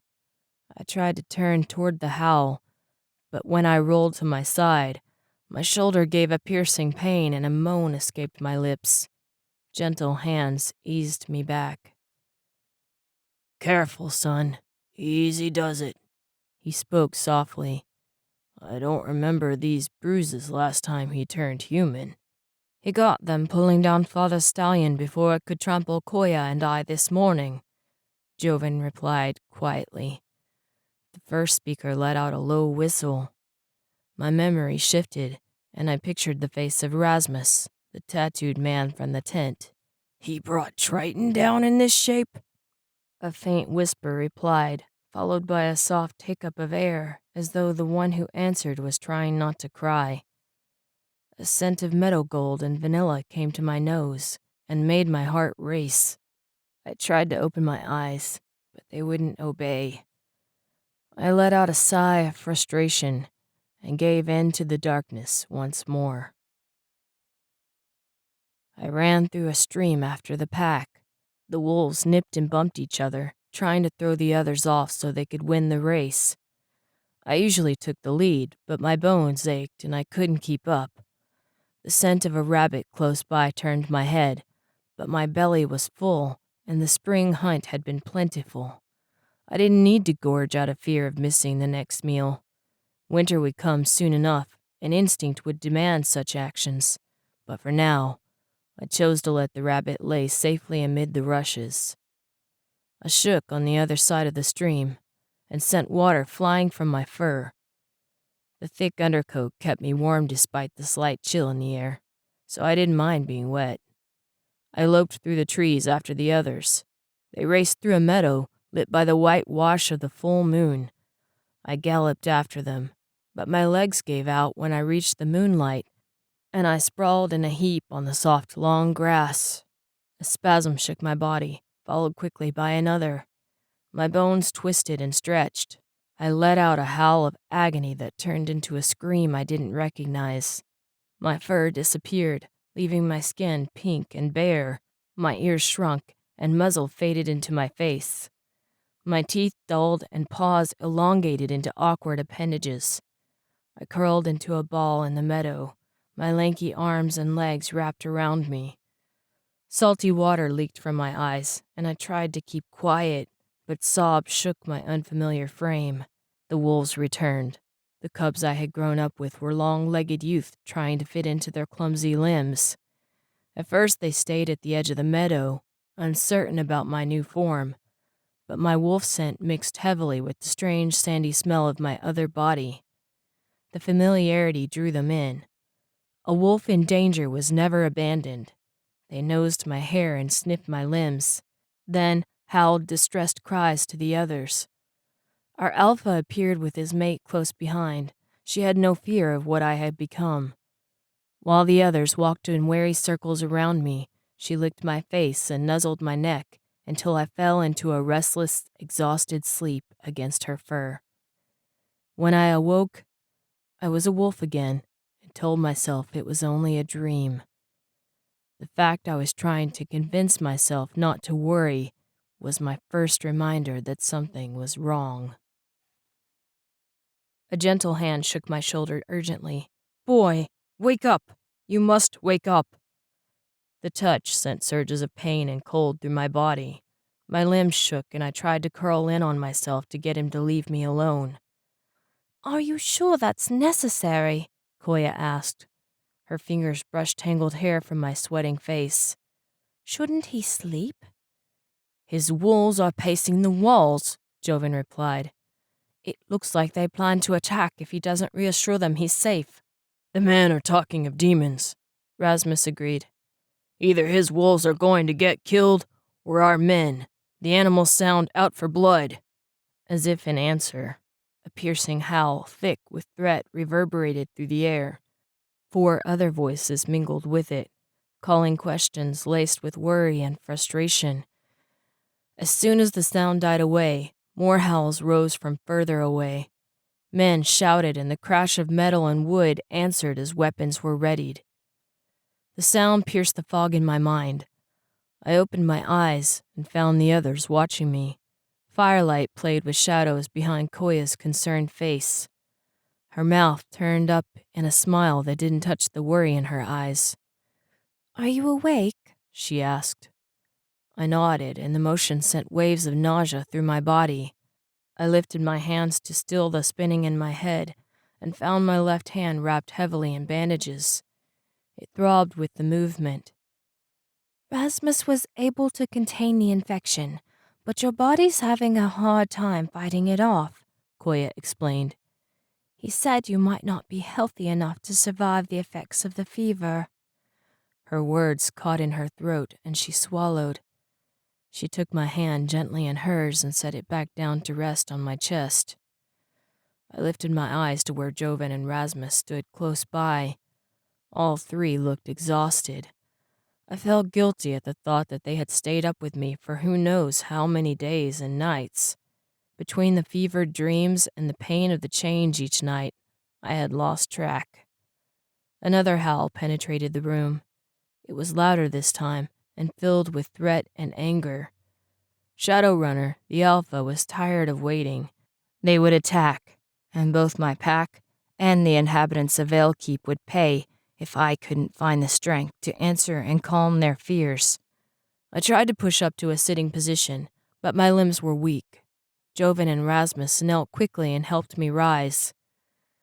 When I finally sat up, the room swam in circles around me. I ducked my head against my knees and tried to focus on the danger my wolves brought to the duchy. 8 howls rose as one in a cry of battle and attack. Before their notes faded away, I took a deep breath and let out a howl of answer. It carried my pack's tones that set us apart from the others, and I let the agony of the last few days fill my voice so they would know I was sick but still alive. The sound resounded through the room, loud and full, telling them of my location and my safety. With the howl, I asked them for patience and reassured them I was safe. I howled until I ran out of breath, and my head pounded with every heartbeat. The importance of their response kept me sitting up when darkness threatened at the edges of my vision. I refused to give in without hearing their answer. If they felt foolhardy and desperate, they might attack anyway. I didn't want anyone hurt on my account. I don't hear.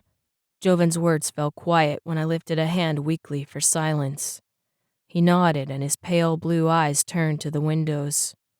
I counted my breaths, willing the air to keep filling my lungs.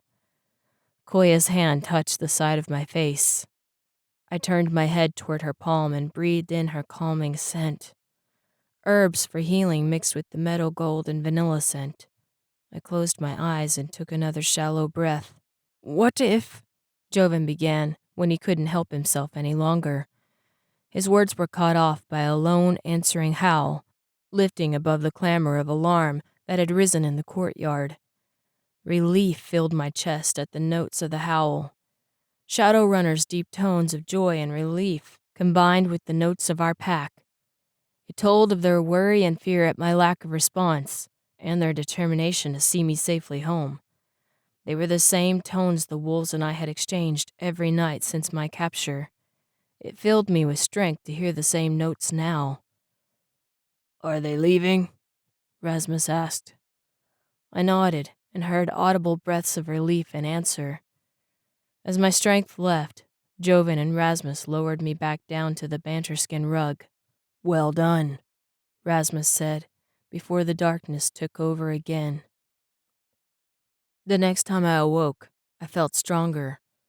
It was strange to be a wolf again. I couldn't decide if it was the lingering effects of the fever or being in a building surrounded by people that made me feel like a stranger in my wolf fur.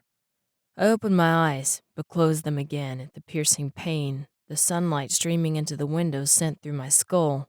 It is a bit bright in here, Joven said in a happy tone. I opened my eyes a crack and shifted them sideways to look at him. He sat on the floor with his back against a green armchair with polished cherry wood armrests.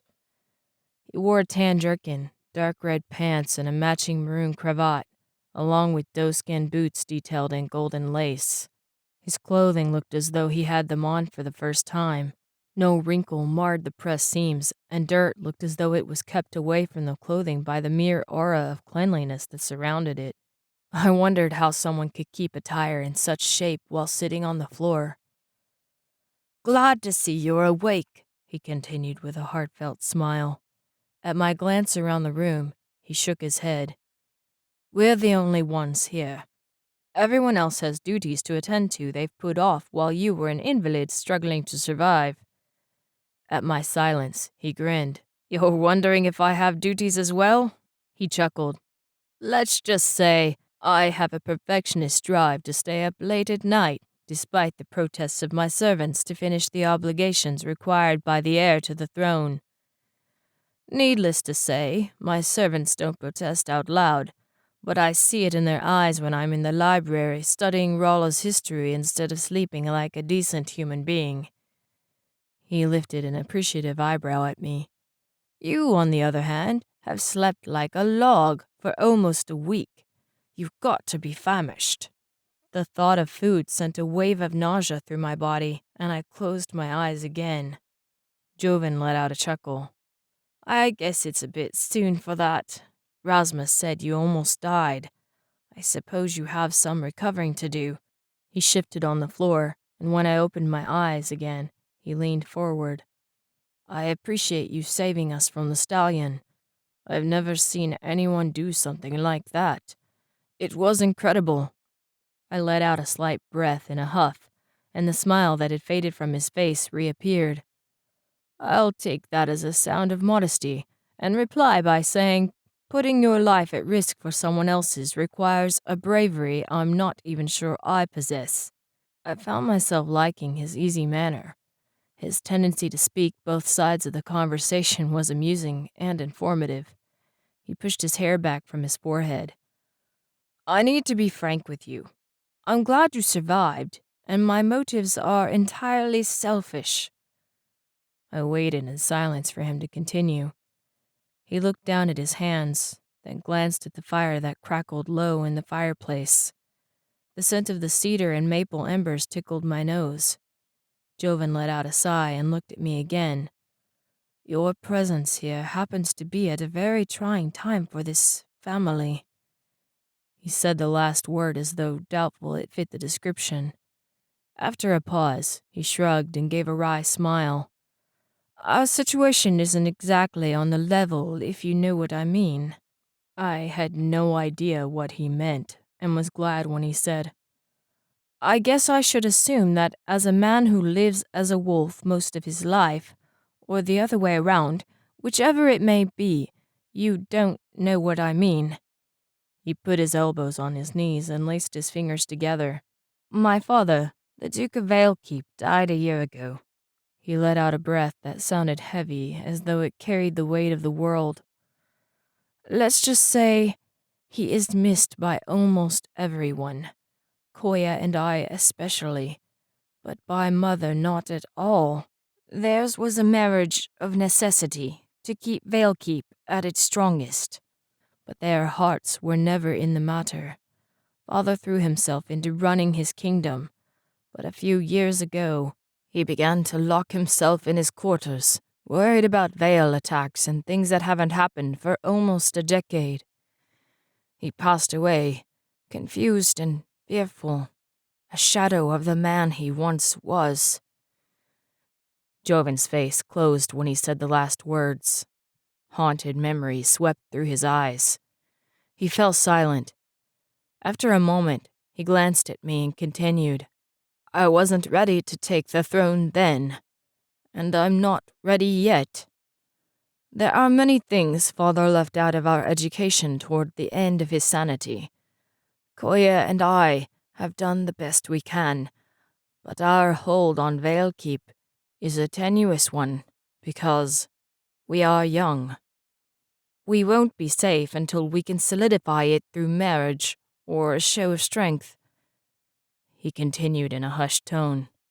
"We don't have enough soldiers for a war, and we've enough on our minds without worrying about defending our borders. We had the Valley Guardians and our soldiers ready for more than just attacks from the other greedy duchies." His words fell away, his eyes on something I couldn't see. He blinked, shaking his head. He turned back to look at me. "Sorry, I haven't slept much." He gave an apologetic grin. "Where was I? Oh, yes. Then there's Mother. Oh, Mother, what can I say?"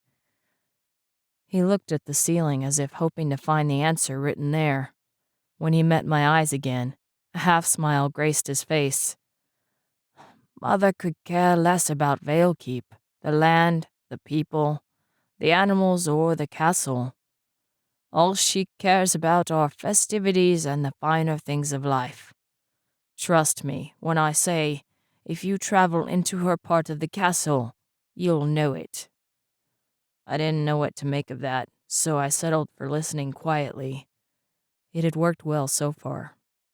"My point is," Joven continued, "Koya and I are left on our own to take care of Valekeep. The other 4 duchies are getting anxious. We are still considered and training for the throne until I reach 21. If they find out that our mother is unfit to rule, Their armies will attack, and Valekeep will be shredded. Whatever's left will then be divided like scraps of meat between hungry wolves." He glanced at me with a touch of humor in his eyes. "Sorry for the analogy." He tried again. "The only way for us to keep Valekeep from the He glanced at me. "Dragons is for Koya and I to marry into duchies that will strengthen our position. That is where you come in." His brow creased, and he studied a scar that ran across the back of one of his hands. "There are spies throughout our castle reporting to the other duchies. Mother is fit enough to fool them if she keeps to her quarters, and Valekeep runs smoothly because our staff is well trained and overseen by my men. However, I do not doubt there are those who would rather make Koya and I disappear than let us marry and strengthen our hold here." The thought of Koya in trouble sent a surge of strength through my body. I lifted my head and watched his every word. "Until she finds a suitor, or," he said the words as though they disgusted him, "we each find a match that will strengthen our position, despite our distaste for the said match. Koya needs a protector who can be with her every moment and keep her safe." His words of matches and suitors didn't make sense. Wolves chose a mate they cared for and stayed with them throughout their life. I had never heard of a wolf settling for a distasteful mate. However, positions of weakness and strength made perfect sense. A pack's protection lay in its ability to defend its territory. Weaker packs were pushed out, and stronger wolves moved in.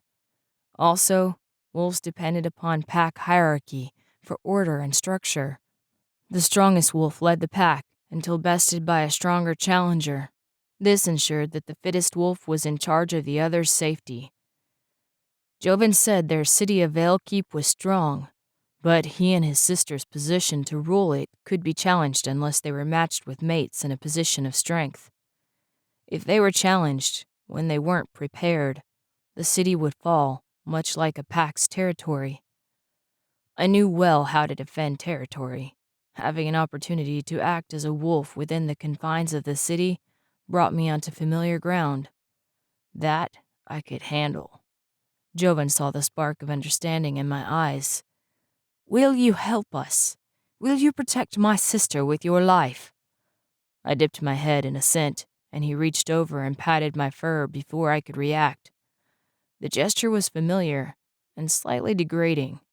I bared my teeth and set my ears back against my skull. Joven removed his hand with a look of feigned surprise. "What? Too doggish for you? Don't like pats on the head and walks through Highbridge Park? What kind of a pet are you?" I let out a quiet snarl for good measure, and laughter rolled from his chest. "You're going to have to work on that, you know. If Rasmus is right, and your change into human form is dictated by the moon, you'll be a wolf when Koya needs you a lot more than you'll be a human." He looked up at the sunlight spilling through the windows, then back at me. "Which is probably good because it seems you've had more practice as a wolf." He reached out to pat my head again and withdrew his fingers with another laugh when I snapped at him, my teeth clicking closed millimeters from his hand. "Good to see you're feeling better." I was feeling better.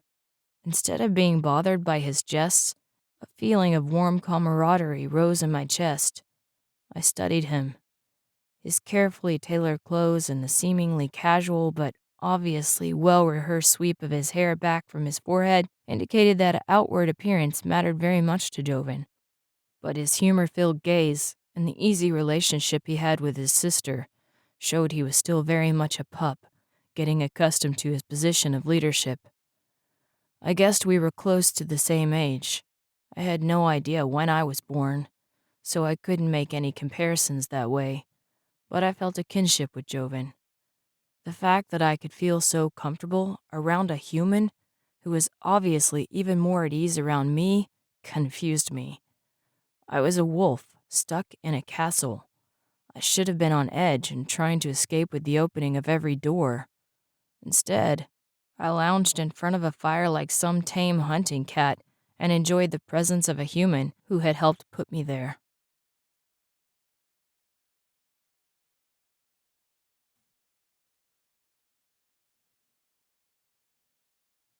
Chapter 6. Footsteps brought me to my feet. I kept my weight off my left paw because it was still healing, but the bandages were gone, and only scars would remain to remind me of the cruel one. My heart gave a strange flutter as though a sparrow was trying to get free of my chest. I recognized the footsteps. Keeper! Rasmus began the name as a joke, saying that I kept the wolves from attacking. Joven and Koya took up the name, and it stuck for the past 2 days after Joven opened up to me about their dire situation.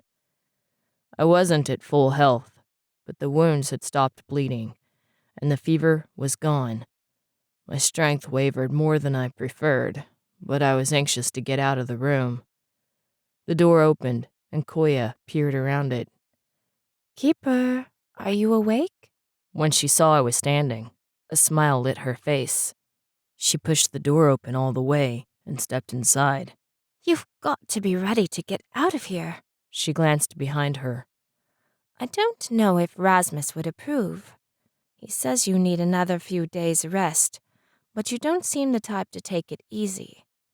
Koya gestured toward the door. Care for a turn around the garden?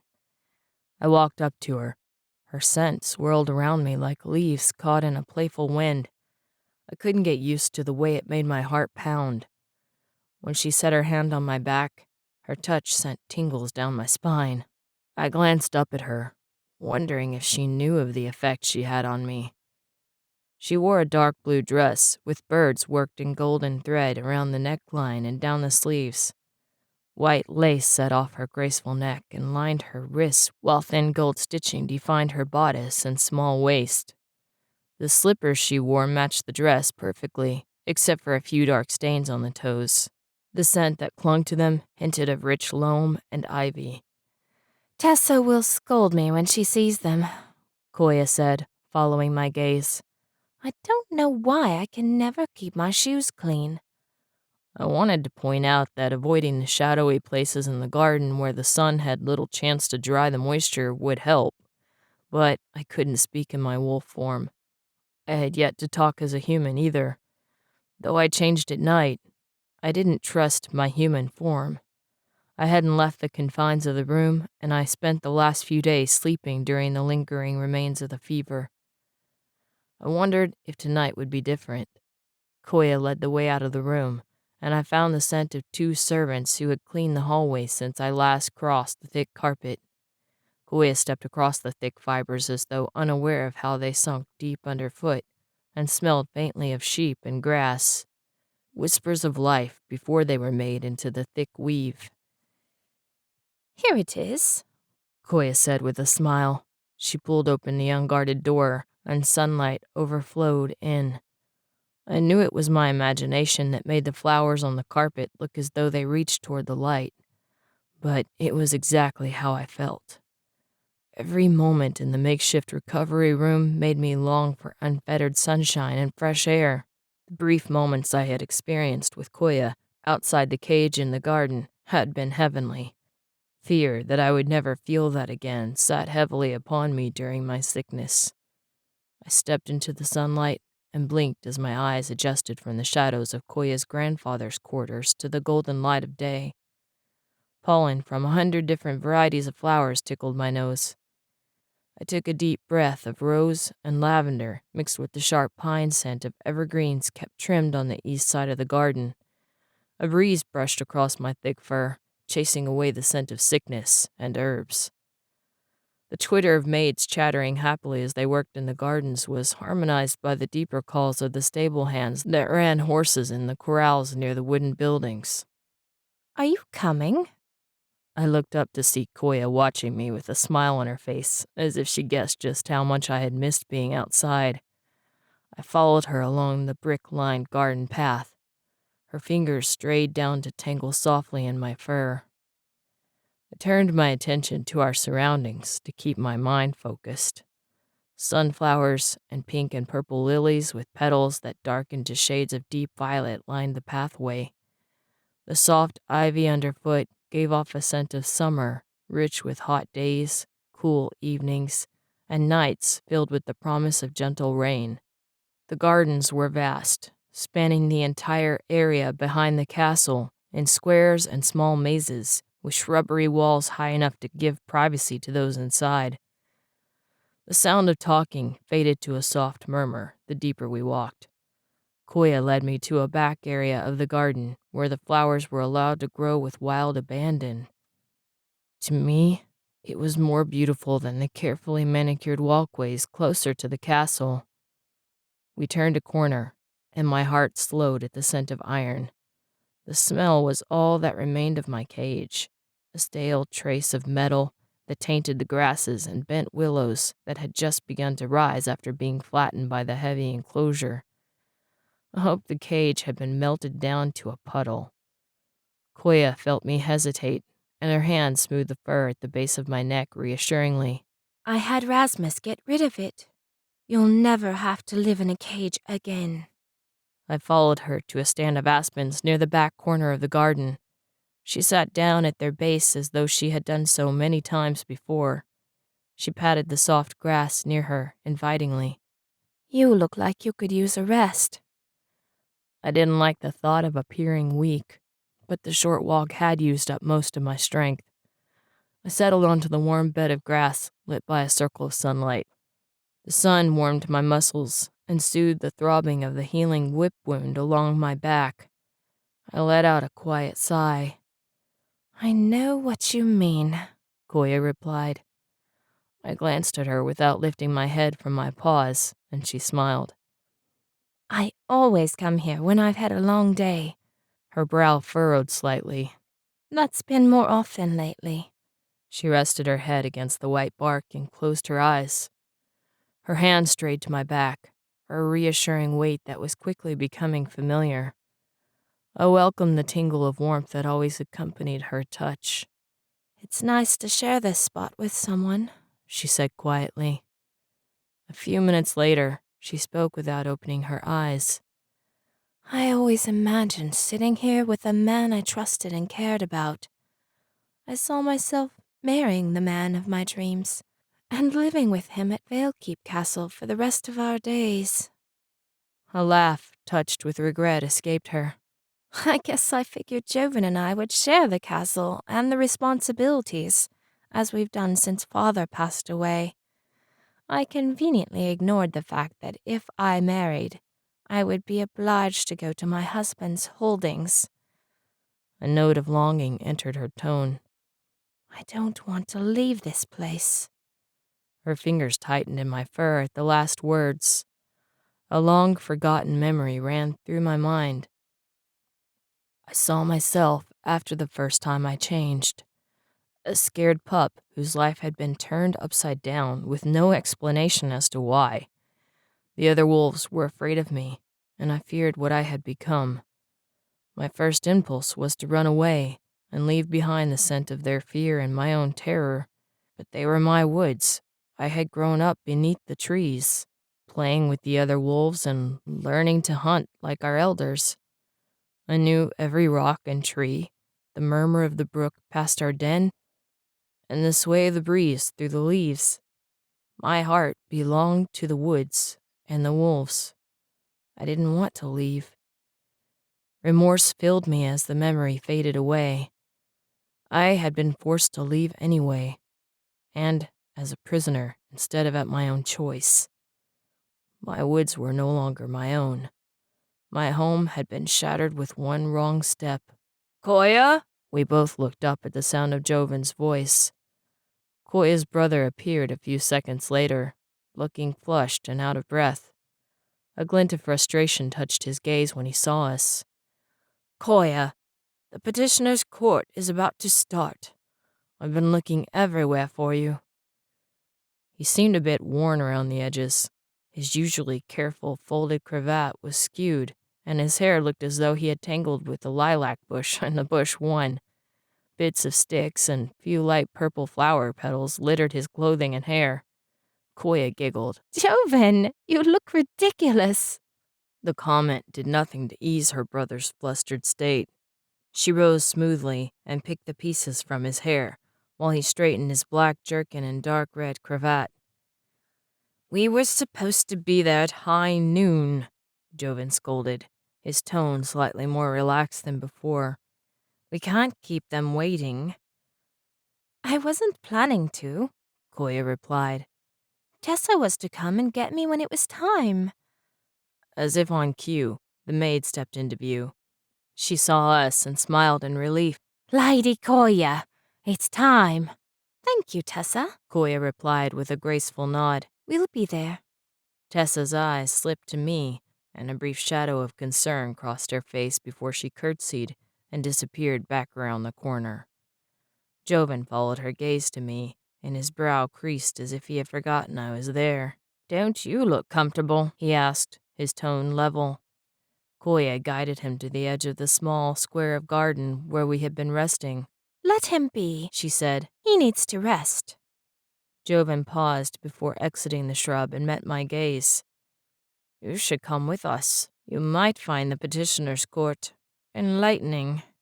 He said the last word as though he was attempting to be humorous, but both he and Koya looked weary and determined, as if they faced a heavy trial.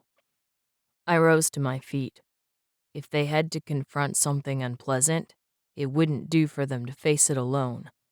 I limped after Koya, and when she glanced back and saw me, the heaviness of her gaze lightened, and she waited for me to catch up. Both siblings walked slowly enough that I could keep up. But when we got to the small gray building on the west side of the castle, I was ready to drop from exhaustion. It scared me how weak I felt. If Koya was truly in trouble, I wouldn't be much good to her, as helpless as a newborn pup. I gritted my teeth and lifted my head.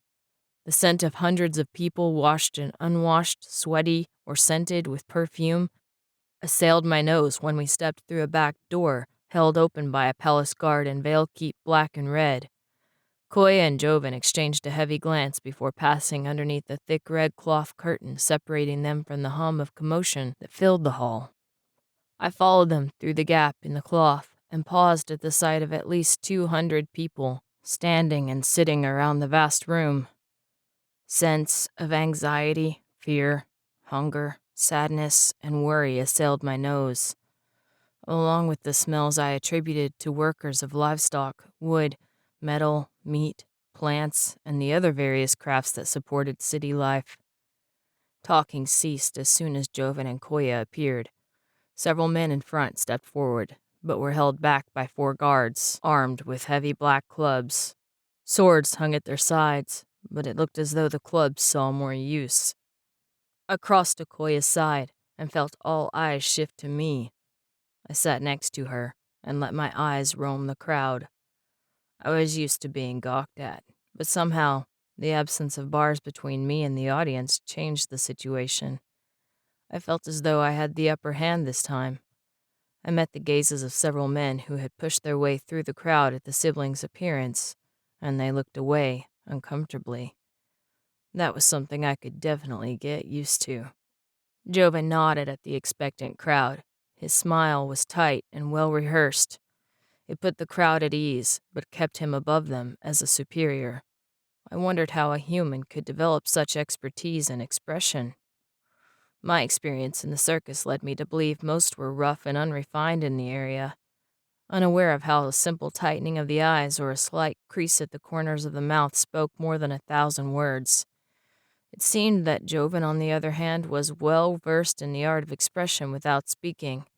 A man stood near the dais, wearing a black robe with a red rose on the shoulder. "Welcome, citizens of Veilkeep.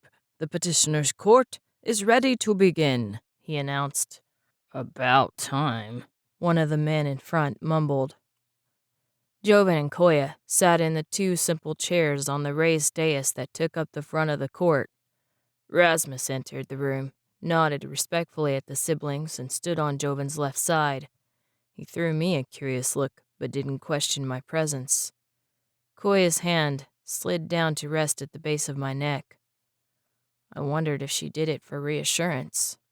It was obvious neither sibling enjoyed the petitioner's court. I respected them for doing what was necessary, despite an apparent distaste for the proceedings. Joven nodded, and the guards cleared a path 2 steps below. The first petitioner was a man with well-patched clothes and a worn canvas hat that he removed to reveal a bald patch amid his white and gray hair. The guards gestured, and he stepped onto the step just below the dais. A scent of fresh grass, early morning dew, and clean dirt met my nose as he addressed the siblings. "My lord and lady," he said, his eyes lowered respectfully in a manner that reminded me of lesser wolves in a hierarchy. "My son is injured when a horse kicked him being shoed. His arm is swollen and he can't work." The man's voice dropped as if asking for help was hard but necessary. "My hay's down, but I can't gather it quickly enough. I beg assistance for help with gathering to harvest, so's mold don't ruin the field." He crushed his hat in his hands and stood there with his eyes lowered, waiting for a response. Joven glanced at Koya, and she turned her attention to a man sitting at a small desk near the front corner. Master Recorder, please note that Cropper Andrus Varn is allotted 2 prisoners for the amount of time he needs to clear his field. The work will go toward paying off the prisoner's debts, and Cropper Varn's fields will be cared for. The master recorder wrote quickly. The scent of his ink, a walnut and iron mixture, touched the air as his quill scratched on the sheet of parchment. "Thank you kindly, my lord and lady," Cropper Varn said with a grateful bow. He stepped back, down, and was swallowed by the waiting crowd. The next man, tall and skinny in a strange high-brown hat with a goose feather sticking out of it, bowed low and swept his hat in front of him with a practiced ease. When he rose, I saw that his nose was long but crooked, as if he had lost a fight once. A scent of goose down and corn dust wafted from the long brown jacket that fell almost to his knees. Another scent, a lingering smell of stale sweet barley and cruelty, made the hair stir on the back of my neck. He spoke in a gratingly honeyed voice. "My lord and lady Veilslayer, my geese are unmanageable and I've been hard-pressed to keep 'em from the foxes and mink. I request a goose girl to shield 'em from harm." I felt Koya's hand tighten in my fur and glanced up to see that her face was a wall of calm, but anger roiled beneath the facade of her sky-blue eyes. Joven was watching the man with a slight curl of distaste to his lips, as though even he couldn't hide how he felt. Koya pierced the man with a look. Fowler Bodson, need I remind you that your last goose girl ran away and was taken in by Baker Malin? She was covered in bruises and said you beat her when you were drunk. The man straightened from his groveling post, and a shadow of anger clouded his face. "It's me own business what I do with me help," he said in a bark that sent Spittle to the steps. "She was a coward and a nuisance, and it would be in your best interest not to send my name through the mud." I bared my teeth at the undercurrent of violence in his tone. A growl rumbled in my chest, and I took a step toward him. The man's eyes widened, and he stumbled back down the steps. The guards below caught him and halted his descent. The murmurs that had risen through the crowd of the Fowler's request fell completely silence. "Whoa, what's that beast doing up there?" he stammered. Neither Joven nor Koya seemed ruffled by my response. Instead, slight scent of satisfaction rose from both of them. I kept my eyes locked on the Fowlers. "I suppose this is an appropriate time to introduce Koya's new personal guard," Joven said with a wry lilt to his words. Another murmur went up through the crowd, but it was speculative and not filled with the anger that had responded to the Fowler's demand for a new goose girl. "A wolf that size ain't no ordinary beast," the Fowler growled in an undertone. "I would suggest that no one threatens my sister while he is around," Joven replied in his casual tone. His words sharpened slightly. "Speaking to your heirs as you have is disrespectful, Fowler Bardson. Need I remind you how closely you came to imprisonment last year when you appeared at Petitioner's Court drunk and demanding your goose girl be returned to you?" The Fowler hung his head, but glared at the floor without remorse. My hackles stayed up, and every muscle in my body was tense in case the man decided to retaliate. Master Recorder, please note that Fowler Bartson's request is not to be granted, and he is on probation with the court for contempt toward the heirs. The Fowler let out a string of expletives laced with spittle. I couldn't make out the individual words he spoke, but the vile twist to his face left little to the imagination. Another snarl tore from my throat, and I took a second step forward. He tripped backwards and was again caught by the guards, who promptly hauled him through the crowd. I could tell by the looks on the faces of many in the audience that they were happy with the way the siblings had handled the Fowler. It's all right, Koya whispered. I took a calming breath and sat back by her side, but it was several minutes before my wrath relaxed, and the tension eased from my muscles. Her fingers stroked the fur at the base of my neck, as if she guessed how much the man's threat had set me on edge. The rest of the petitioner's court went quickly. After the Fowler's example and treatment, it seemed everyone else was content to voice their problems and accept the siblings' decisions without contention.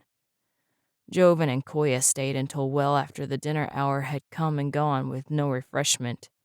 The announcer paused after one particularly trying issue that involved a cow breaking down a fence and destroying a cropper's corn harvest. The case would have been simple, but it turned out that the cow was shared by both neighbors because one owned the heifer that birthed the cow, while the other had the bull. They split the milk, but neither could decide who had forgotten to tie her the night she broke through the fence. Would you prefer to hear the rest at the next petitioner's court? The announcer asked quietly. Koya shook her head, despite the weary circles that shadowed both the siblings' eyes. I don't want them to have to travel here in another week. Their work has been put on hold and they've been patient. We can be as well. A man with a thick beard and shaggy hair stepped up next. His eyes were small but searched the room continuously, as if he was used to being on constant lookout for danger. He gave a nod that held more deference than the Fowler's low scraping bow before he addressed the siblings. He took a breath, as if to steel himself, then said, "My lord and lady, I come here to be heard about the veil." A collective intake of breath swept through the crowd, and the mood tightened. Joven waited until murmurs slowed, then spoke quietly. "What about the veil, Herder Thackard?" His voice was carefully calm, but I heard the underlying tension he hid. "Well, my lord," the herder began. He paused and scuffed a toe on the top step, then seemed to realize what he was doing and stopped. He cleared his throat and looked up. "I seen two of 'em in the field today afore last." The answering shock that met his words turned the air acrid. I studied the crowd, wondering how even the appearance of a creature could send such fear through them. Joven cleared his throat, and I realized that the herder's admission had startled even him. "I would ask you if you are sure, but we both know the consequences for saying such a thing lightly," Joven said in a tone laced with caution. The herder nodded. "I know, my lord. It was them." I glanced at Joven. He nodded, and a line of worry creased his brow. "I'll speak to the Valley Guardians and find out how any veil managed to get through." He said the word veil as if it tasted like bitter lemon root. "I'll have answers by the next petitioner's court." "I'd be obliged," the herder replied with an accepting nod. He stepped back into the crowd and was lost amid the now solemn assembly. By the time the last petitioner had been heard, the light from the setting sun showed through the high-colored windows. The petitioners were grateful for the most part and left quietly. I heard the sound of more than one hungry stomach as they filed out the door to the courtyard. The issues are increasing, Koya said quietly to Joven. "We will continue to handle them with ease," he replied with a shadow of his jovial smile. Koya's eyebrows lifted. You call that easy? He laughed and offered a hand to help his sister stand. Rasmus stepped from the other side of Joven's chair and led the way to the door. Lord Joven, the master recorder called. May I borrow a moment of your time to verify an item in the records? Certainly, Joven replied. He threw us a glance. Go get some dinner and rest. I'll catch up. Rasmus led the way out the back door and across the short-trimmed grass. The sun had almost set. Only a faint sliver of blushing red and steel gray touched the horizon. A shudder ran through me, and I felt the call to change. I paused and closed my eyes, pushing past the need until I was in a place where it wouldn't compromise everyone. I gritted my teeth against the exhaustion that echoed the self-control. My body had not yet recovered, and the change demanded by moonlight took every bit of strength I had. A tiny gasp of surprise brought my head up. Koya was jerked roughly around the corner of the castle into one of the many arched alcoves. Rasmus shouted something in his rough voice. I loped a few feet to the corner, then stopped. My heartbeat thundered in my ears. A stranger held a knife to Koya's throat. They faced Rasmus, so the intruder's back was to me. But the scent of fear from Koya and hatred from the stranger left no doubt as to his intentions. I stalked slowly forward and weighed my options. If I startled him, he could cut her. A horse stomped. I located the midnight black animal waiting near a stand of trees. He intended to get her to the horse, and right away, that much was clear. Rasmus didn't have a horse, and his fear for Koya's life would keep him from acting. They drew closer to the waiting animal. I had no choice. I stalked on silent paws behind the pair, then let out a snarl that held the fury of a dozen demons. The intruder's muscles tightened and he spun, letting Koya go in his shock. She ducked under his arm and ran to Rasmus. The scent of blood colored the air, and I saw a fine line of red across her throat where the knife had cut her. Another snarl tore from my throat, and the man's eyes widened. He glanced from me to his horse, then took off running toward the beast. I looked at Rasmus. Every instinct screamed for me to chase the man as he mounted the horse and kicked it into a gallop. But Koya had been hurt. Rasmus met my eyes. "Stop him," he commanded. Fire ran through my limbs. I pressed my ears back against my skull and leaped after the horse. It turned past a line of short-cut shrubs and let out a shrill whinny when it saw it was being chased. The man kicked it and used the ends of his rein to whip its flanks. The horse's hooves clattered against the cobblestones as it turned another corner of shrubs and fought to keep its feet. My heart pounded with every beat of my paws against the stone walkway. When caged, I could only remember the thrill of the chase with an ache that made the iron bars demons guarding against my freedom. I had forgotten the way blood pulsed through my veins in demand of the pursuit, and the wind flowed through my fur with the whisper of the prey beckoning me on. My muscles flexed and contracted in a rhythm my body had never forgotten. My paws barely grazed the ground. The scent of fear from my prey drove me faster. I was a wolf again. The last corner the man turned was his mistake. Adrenaline flooded my limbs. I closed the distance between us, then leaped over the shrubs and barreled into the man on the horse's back. The horse fell with the impact. I grabbed the intruder's shoulder in my jaws and bit down. He let out a scream. The horse struggled free and trotted a few feet away, its eyes rolling and nostrils flaring. Red filled my vision. My heart thundered in my ears, so only the rhythmic thud and the sound of the man's terror-filled yells were all that I heard. It was the same triumph I felt when I brought down a deer with the pack. Koya was safe, and the intruder should die. The man struggled. I bit down harder. Bone crunched beneath my jaws. A hand touched the fur on my back. Another shudder ran down my body at the unaccustomed sensation. "Let him go," Joven said. His voice was tight, and his breathing was short and fast. "We've got it from here," Rasmus echoed in a reassuring tone. I didn't want to let go. Someone stepped in front of me and crouched down. It was Joven, his blue eyes wide and carefully coiffed hair disheveled. "You can let him go, Keeper," he said quietly. "We'll take care of him." I blinked at the familiarity of his words. He gave me a tight but reassuring smile. Instinct screamed for me to end the man's life. When a wolf was threatened, the pack did what it must to end the danger. I didn't want to let the man go for fear he would try to hurt Koya again. I should kill him. That was the only way to protect her. "It's all right," Rasmus said. "Koya's safe. You did well." I met his calm gray eyes. Reassurance washed from him in a confident tide. He wanted to take the man away. He wouldn't let him hurt Koya again. The human want to give in to his wishes warred with my wolf instincts to end the threat forever. Despair hammered at the back of my thoughts. I was alone in Vale Keep.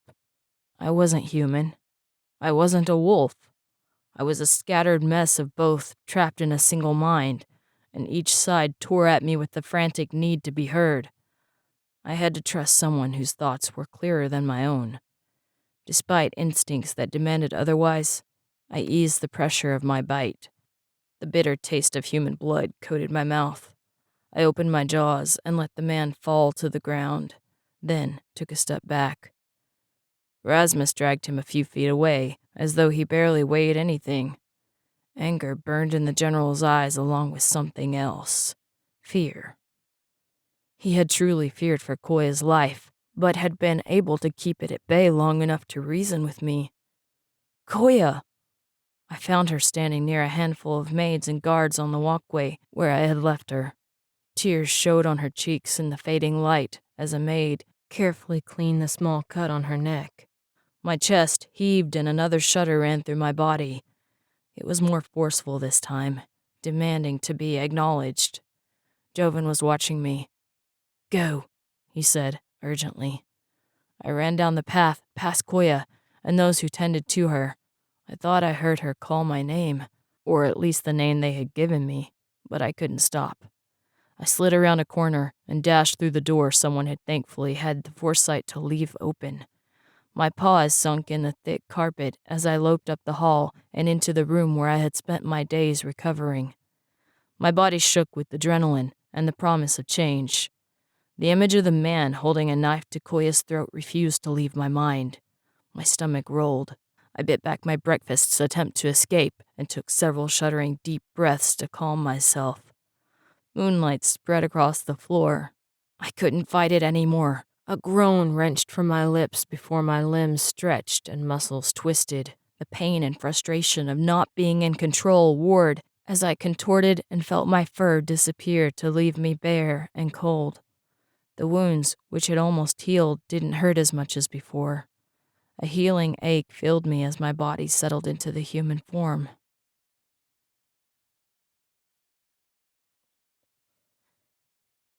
Chapter 7. I lay on the carpet, exhausted.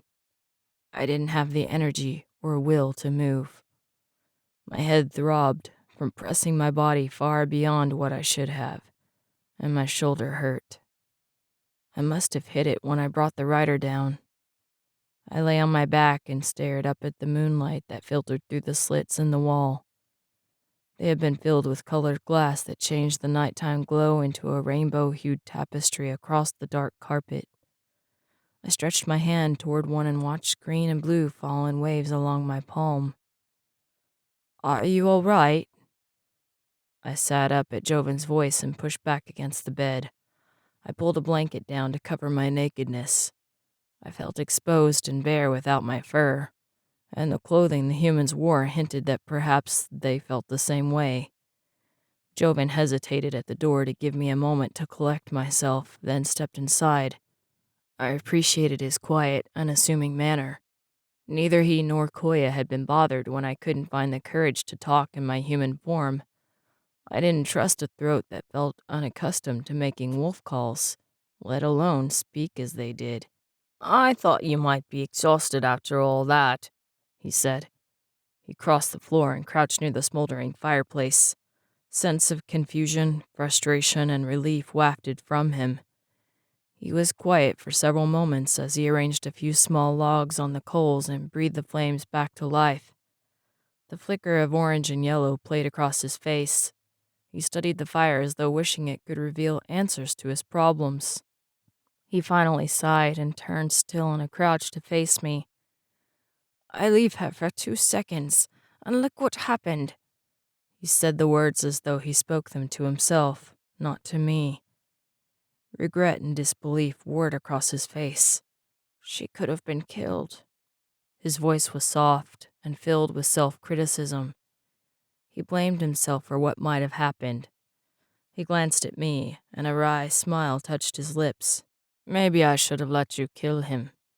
I had thought the same thing when his blood filled my mouth and my teeth ground into the bones of his shoulder, but now I wasn't so sure. The lingering taste of blood hid around my tongue, and I wondered what it would have felt like to kill a man. He wasn't a deer or a rabbit. He was a living, breathing man, but he had threatened my pack. I rubbed my eyes, wondering how I had come to regard humans as part of my pack.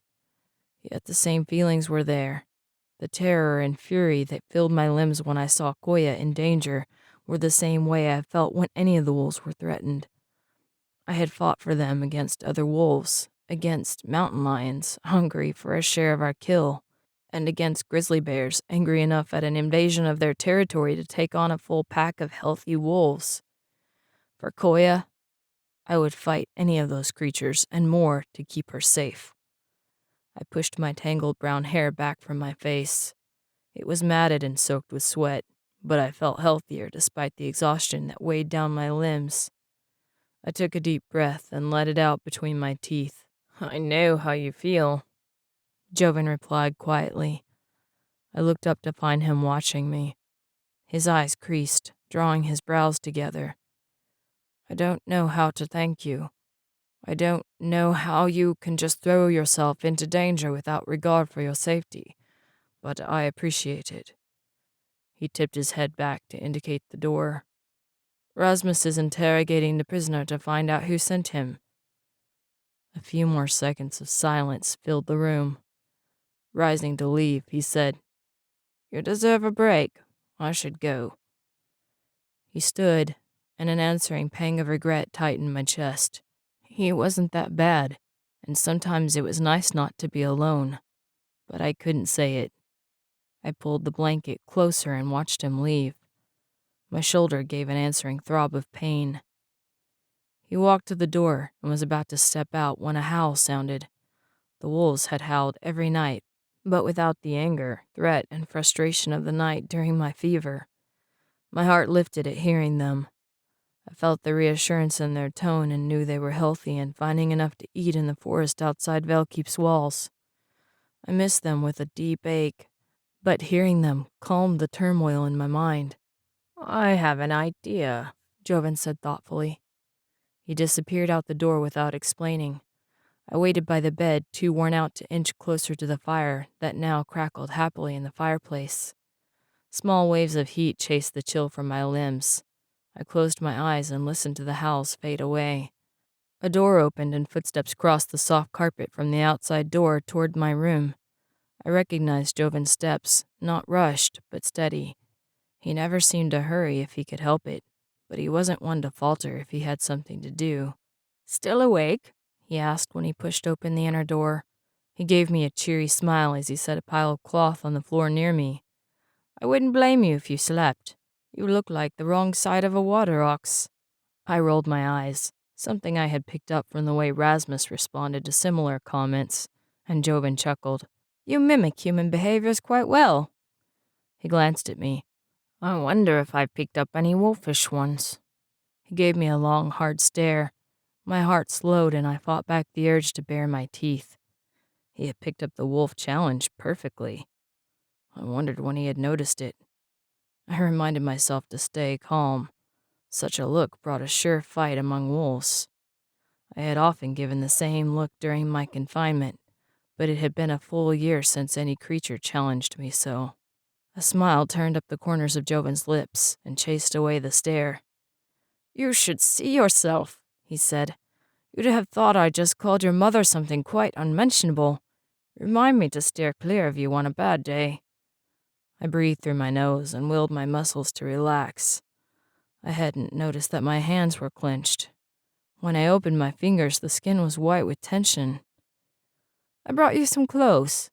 At my surprised look, he tipped his head toward the door in another wolf-like gesture. "You don't plan to go traipsing out there nude, do you?" I glanced down at the blanket and he chuckled. "Walking the grounds in a quilt is as close to naked as you can get. I don't need the whole castle in an uproar, especially if we're to see the wolves unnoticed." It was my turn to stare. My heart jumped at the thought of being near my pack again, but experience had taught me to be wary of the ways of humans. I waited for him to laugh or say he was kidding, but he just watched me expectantly. When I didn't move, he held out the bundle of cloth again. "Think you can figure these out?" he asked in a voice that said I better, because he wasn't about to venture in that area. I nodded and he rose and left the room without another word. I stared at the clothes for a second in uncertainty, but the chance to see the wolves was too great. I grabbed the brown jerkin and slipped it over my head so it sat the way Joven's did. The cloth was soft, but it felt confining and tight. When I moved my shoulders, they pulled against the seams. I took it as a wolf would, accepting the inevitable and holding on to the things I could control. I pulled on leather leggings that held a lingering scent of yearling buck above the pungent smell of the chemicals used for tanning and dye. I skipped the shoes and socks, preferring instead to feel the contours of the floor and the ground we would walk across. One could tell a lot about the land by the feeling of the ground underfoot. I walked to the door. My head swam and my body protested walking when it wanted to rest and get over the remains of sickness. But I pushed past it and opened the door. The knob was smooth and the color of wheat. It was cold to the touch when I turned it the way I had seen Joven and Koya do. Two voices met me when I opened it. Do you think it's a good idea? Koya asked softly. "You should have seen him," Joven replied. "He needs to see his wolves. He deserves it." His voice lowered. "We owe him that at least." I didn't mean he shouldn't see them, she replied. I just worry about all that's happened with him being sick and taking down the assassin. I don't want him to hurt more. My heart gave a strange thump at her voice. I saw the image of her with the knife at her throat. Her eyes were wide with fear, but she didn't cry, even when the blade pricked her skin. She was brave, and I should have been there before she got hurt. The need to see her with my own eyes and make sure she was all right sent me into the hallway. Both siblings turned, but my gaze went straight to Koya. She looked composed and beautiful in a light blue dress the color of a robin's egg, wrapped in a dark blue shawl that hinted at midnight walks and quiet conversations. Her fingers were tangled together in front of her, the only sign of the stress she had endured. A white bandage spread along her beautiful pale neck as a reminder of how close I had come to losing her. When my eyes finally rested on hers, I read pain in them and well-masked fear. Her gaze widened at my clothes, and the corners of her eyes creased slightly at my bare feet. Is this your doing? She asked Joven. He grinned proudly. Looks almost human, doesn't he? He laughed at his own joke, then gestured toward my feet. Of course, the lords and ladies wouldn't approve of such casual footwear. I gave him a bland look, and he laughed again in the easy way he always seemed to carry when he was with his sister and away from the court or castle servants. You think they're going to wait around forever? He asked. He opened the door, and Koya stepped through. She stopped just outside and waited for me. I walked slowly out into the moonlight. It fell across my shoulders and tangled in my hair, as though reminding me that it possessed my nights. I closed my eyes and breathed deeply of the cool air. A smile spread across my face. I heard a faint outlet of breath and opened my eyes to meet Koya's gaze. A slight blush colored her cheeks and she glanced away. You look like you belong out here, she said quietly. Her forehead creased slightly. In the night, I mean. It's like you're complete out here. She looked up quickly, as though afraid she had said something wrong, but her words echoed my feelings exactly. I had been away from the fall of moonlight and the glow of the stars so long I forgot how real I felt beneath their quiet contemplation. I nodded, and a smile of relief touched Koya's face. Joven walked past. "Come on, you two. The faster we go, the less likely we'll be spotted by gossiping servants who'll no doubt spread word of our eccentric family." Joven, Koya chided, but her tone was worn, as though she had rebuked him for the comment so many times it no longer held meaning for either of them. We waited until two guards armed with swords and knives marched past. A scent of meat and bread drifted from them, remnants of their not-too-distant dinner. Joven motioned, and we hurried across the torchlit walkway into the depths of the garden. Joven turned right, then left. Koya and I followed behind as quickly as we could. Koya's dress snagged on an outreaching rosebush, and she paused to untangle it. I waited near her, wanting to help, but worried I would tear the delicate cloth. She pulled it free quickly, then turned and tripped over an exposed root. I caught her before she fell to the ground. My breath caught in my throat at the feel of her against my body. Her hands clutched my arms, her fingers soft against my bare skin. Her scent of meadow gold and vanilla tangled around us. I froze, afraid that I would hurt her or do something wrong. She watched me with her searching blue eyes, as if she could see the torment of my soul. The moment felt like 100 years pressed into a single breath before she righted her slippered feet and stood. Her hand brushed down my arm, and I wondered if it was my imagination that her fingers lingered in mine a second before her hand fell away. I watched her, my mind a muddled mess of human and woven thoughts, still weighed down by the fog of one who had just gotten over a heavy sickness. I waited until she took a few steps, then followed slowly, ready to catch her should she trip again. She didn't, but she looked back and I read something in her eyes that I didn't understand. Something light, like laughter, but with edges soft and golden like the setting of the summer sun. "Through here," Joven whispered. He held open a gate I hadn't noticed set deep within the wall and covered with vines. It smelled as if no one had been this way for years. I can't believe you remembered this, Koya said with a pleased smile. How long has it been? Joven chuckled. "A long time since we lost ourselves in the forest," he said, his voice taking on a wistful tone. "I wouldn't mind doing the same now." Me neither, Koya agreed. She stepped past and waited for me to follow. I crossed the threshold of the gate and paused outside the wall. Seeing the world unfettered by walls, bars, or chains made it look fresh and clean. Moonlight skipped upon outstretched leaves that rustled quietly with the laughter of a beckoning breeze. The grasses that rushed to meet the Veilkeep castle wall waved back and forth. A green and tawny meadow kept free of trees for a clear view of intruders. The trees stood further back, and I was surprised to see how old they were. The forest was much more ancient than the castle or the wall. I wondered how much work it had taken to keep it at bay for so long. "Are they out there?" It took me a moment to realize Joven and Koya were waiting for me. A thrill ran up my spine when I remembered what we had come here to do. I cupped my hands around my mouth and gave a low, throaty howl. It wasn't loud, but the sound reverberated through the forest. I waited a moment, with no response, and fought off a wave of sorrow. Maybe my pack had waited as long as they could. Maybe they went home and left me to my fate. Koya set a hand on my arm. Try it again, she said quietly. I swallowed against the knot of frustration and lifted my hands once more. As soon as the notes left my lips, 8 different howls responded with tones of anxiety, happiness, and expectation. Koya gasped at my side, and I covered her hand with my own.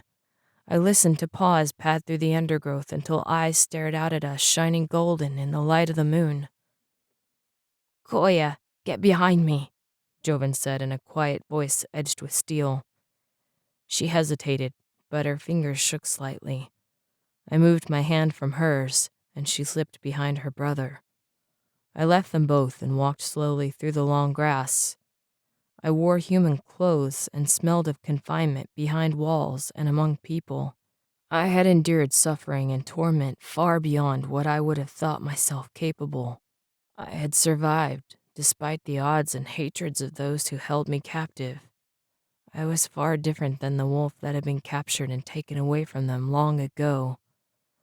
I hoped I wasn't too different. A black wolf with gray eyes stepped past the row of trees. He held his head high as he tested the air. A breeze blew faintly behind him, carrying to me his scent of pine and forest loam, fallen leaves and plentiful food. His coat was thick and eyes clear.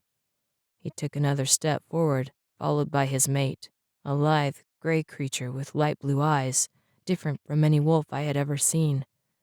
She waved her tail slowly from side to side, and her paws pranced with her eagerness to run forward, but she would wait for her mate to decide. The black alpha stopped a few feet away and studied me. I met his eyes, then casually let mine drift to the side to acknowledge his superiority.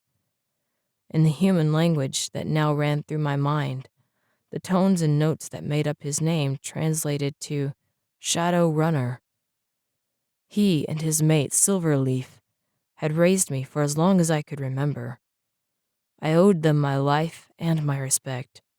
I loved them the same way I imagined human children felt for their parents after being apart and realizing how much their parents did for them.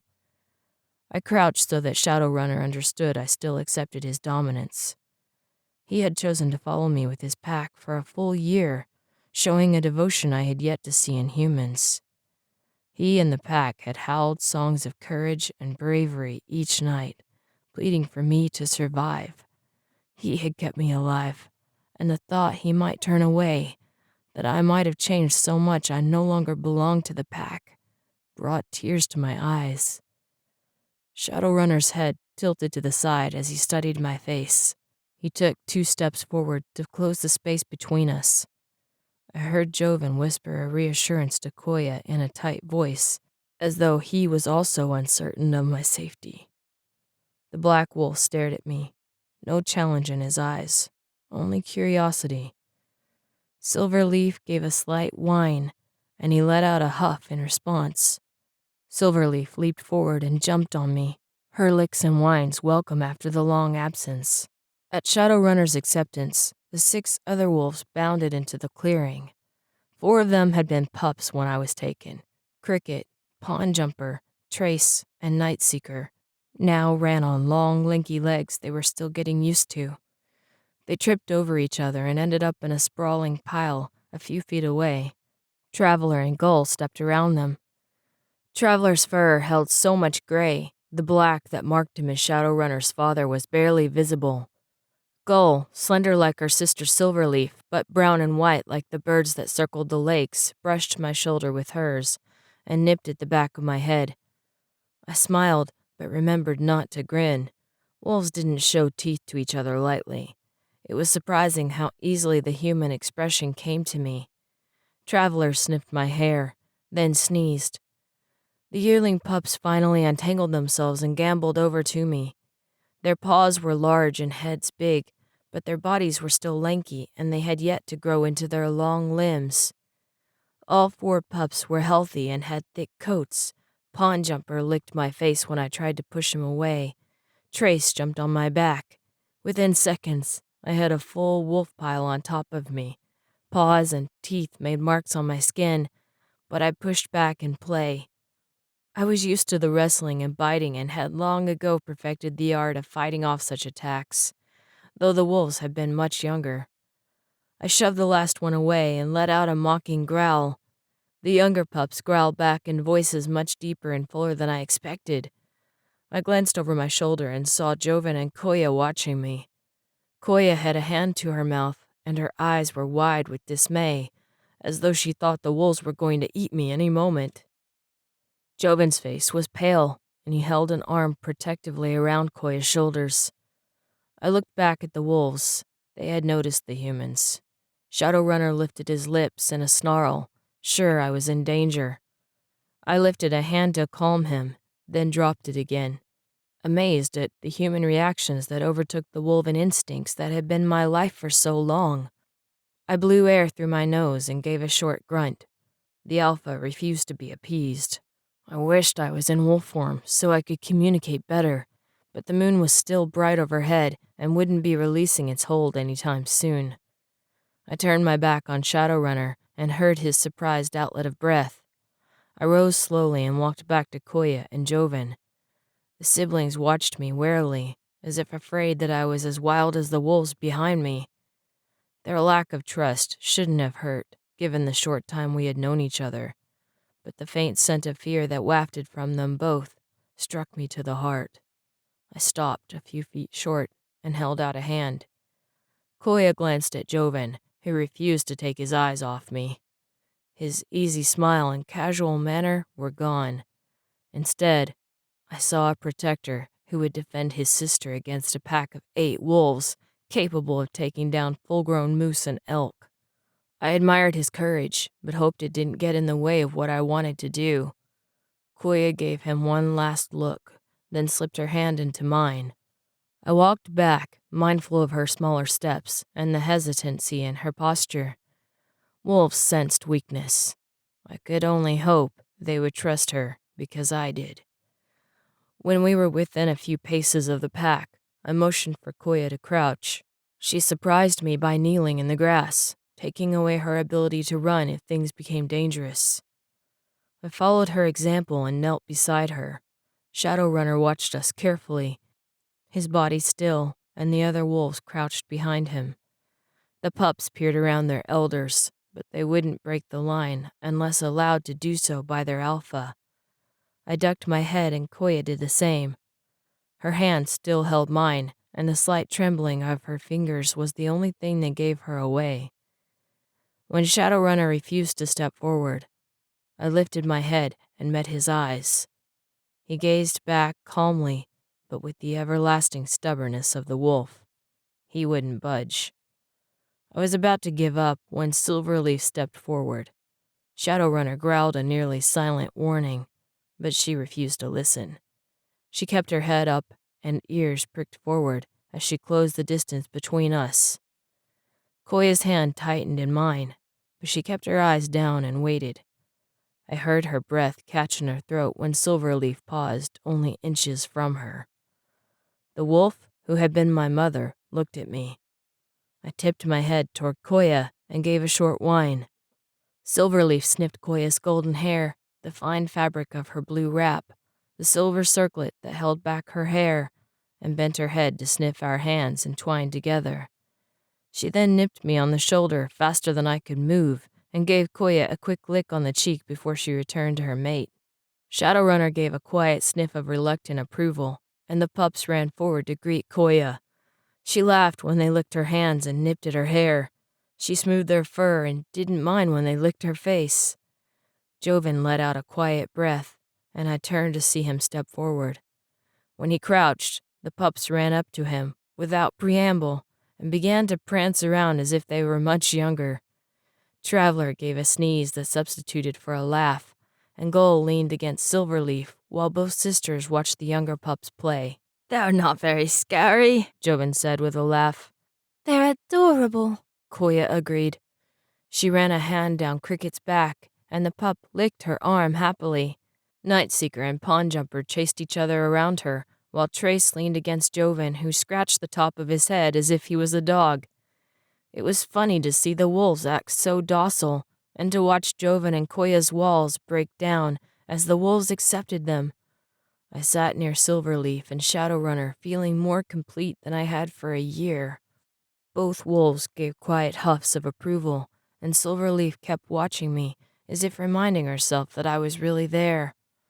I settled back on my elbows, content to feel the comfort of their presence once more. "This is what the gods are afraid of?" Joven asked with a scoff. A strange scent touched my nose, and a growl ripped from Shadowrunner's throat. I sat up slowly. A surge of adrenaline ran through my limbs. Joven paused in the act of ruffling Pawnjumper's fur. Both he and Koya stared at the alpha. "What's wrong?" Joven asked quietly. I stood with my eyes still on the wolf and my nose searching the breeze. The scent it brought was vile, dark, and sour, like rotten milk and mildewed stinkweed.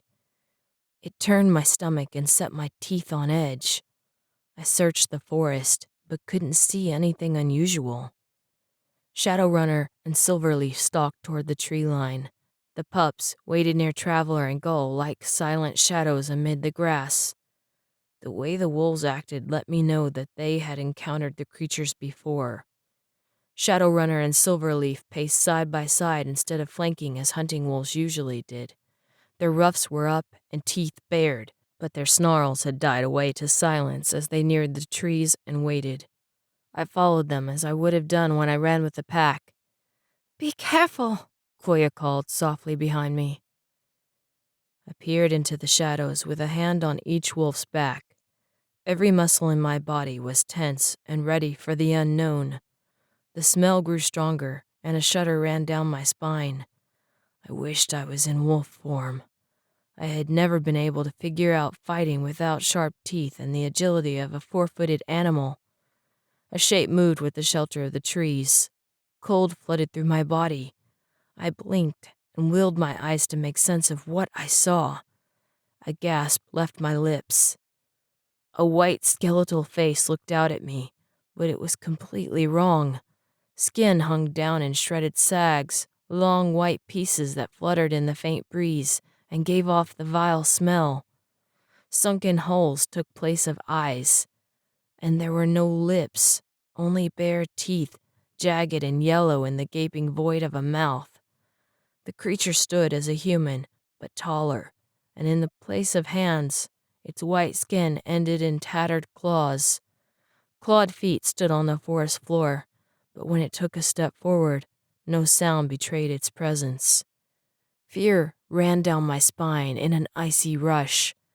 No such creature should be alive, yet its chest rose and fell, and I could make out the vague, stuttered beating of a heart.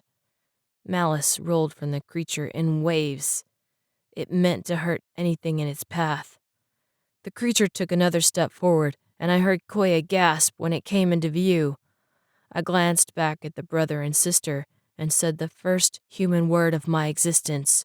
"Run!" It came out guttural and animalistic, more of a growl than a spoken word. But Joven grabbed Koya's hand and pulled her back toward the wall. I turned with the wolves and bared my teeth. The creature took another silent step forward, and though its drifting skin caught on the bark of a tree, there was no sound, and the creature gave no acknowledgement of pain. Shadowrunner and Silverleaf stalked forward. Neither would let the creature near the pups. Instead of flanking to either side like a wolf would when facing a mountain lion or a bear, they met it head on. It wasn't until the creature walked out from the shelter of the trees that I saw the reason why. Jagged stalks stood out along the creature's back and sides like branches that had been broken off. There was no way to attack those areas without being hurt. Its clawed hands moved almost faster than I could follow. Silverleaf jumped out of the way, but not before a claw scratched along her chest. She let out a yelp of pain. Shadowrunner leaped up and tore a big shred of skin hanging from his shoulder. The creature turned with its mouth open in protest, but no sound escaped it. It caught Shadowrunner by the throat and threw him against a tree. Shadowrunner limped back and let out a fierce growl. Gull and Traveler joined the pack. Each paced to either side of the alpha. He lowered his head and flattened his ears. The creature wasn't going to hurt their family. I looked around for anything I could use as a weapon. My human body felt inadequate to fight something so fierce and full of rage. I needed to defend my loved ones, but didn't know how. The creature swiped at Gull, but she darted out of the way. It turned back with incredible speed and slashed at Silverleaf's muzzle. She ducked, and a claw cut the tip of her ear. Shadowrunner jumped at its side, but missed its neck and bit down on one of the stalks. The creature merely shook him off as though it barely felt it. Gull and Silverleaf attacked at the same time, biting its legs while Traveler tried to grab its throat. It caught Traveler in its claws and picked him up by his neck.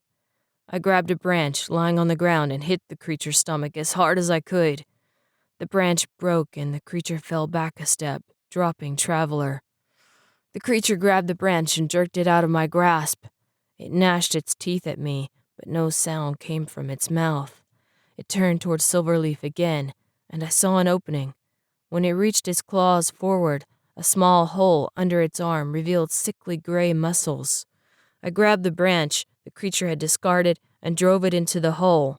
This time, a shriek sounded so loud the wolves fell back, and Koya let out a scream. The shriek came not from the creature's mouth, but from the hole where I had driven the stick. Keep her! Look out! Koya shouted. The creature stumbled back, then turned and grabbed me by the throat with a speed that was inhuman. I struggled, but couldn't get free of its claws. The wolves jumped at it, but it ignored their attacks. It lifted me higher. It opened its mouth further than any human could. Koya let out another scream. Before it could bite me, Joven dove in and shoved the stick further into the hole beneath the creature's arm. It dropped me and stumbled back against a tree. It grabbed at the stick and tried to pull it out, but its claws scraped uselessly against its side. A sticky white substance began to ooze from the wound. The wolves grabbed its arms and legs in their strong jaws and brought it down to the ground. It was dead before it hit the flattened grass.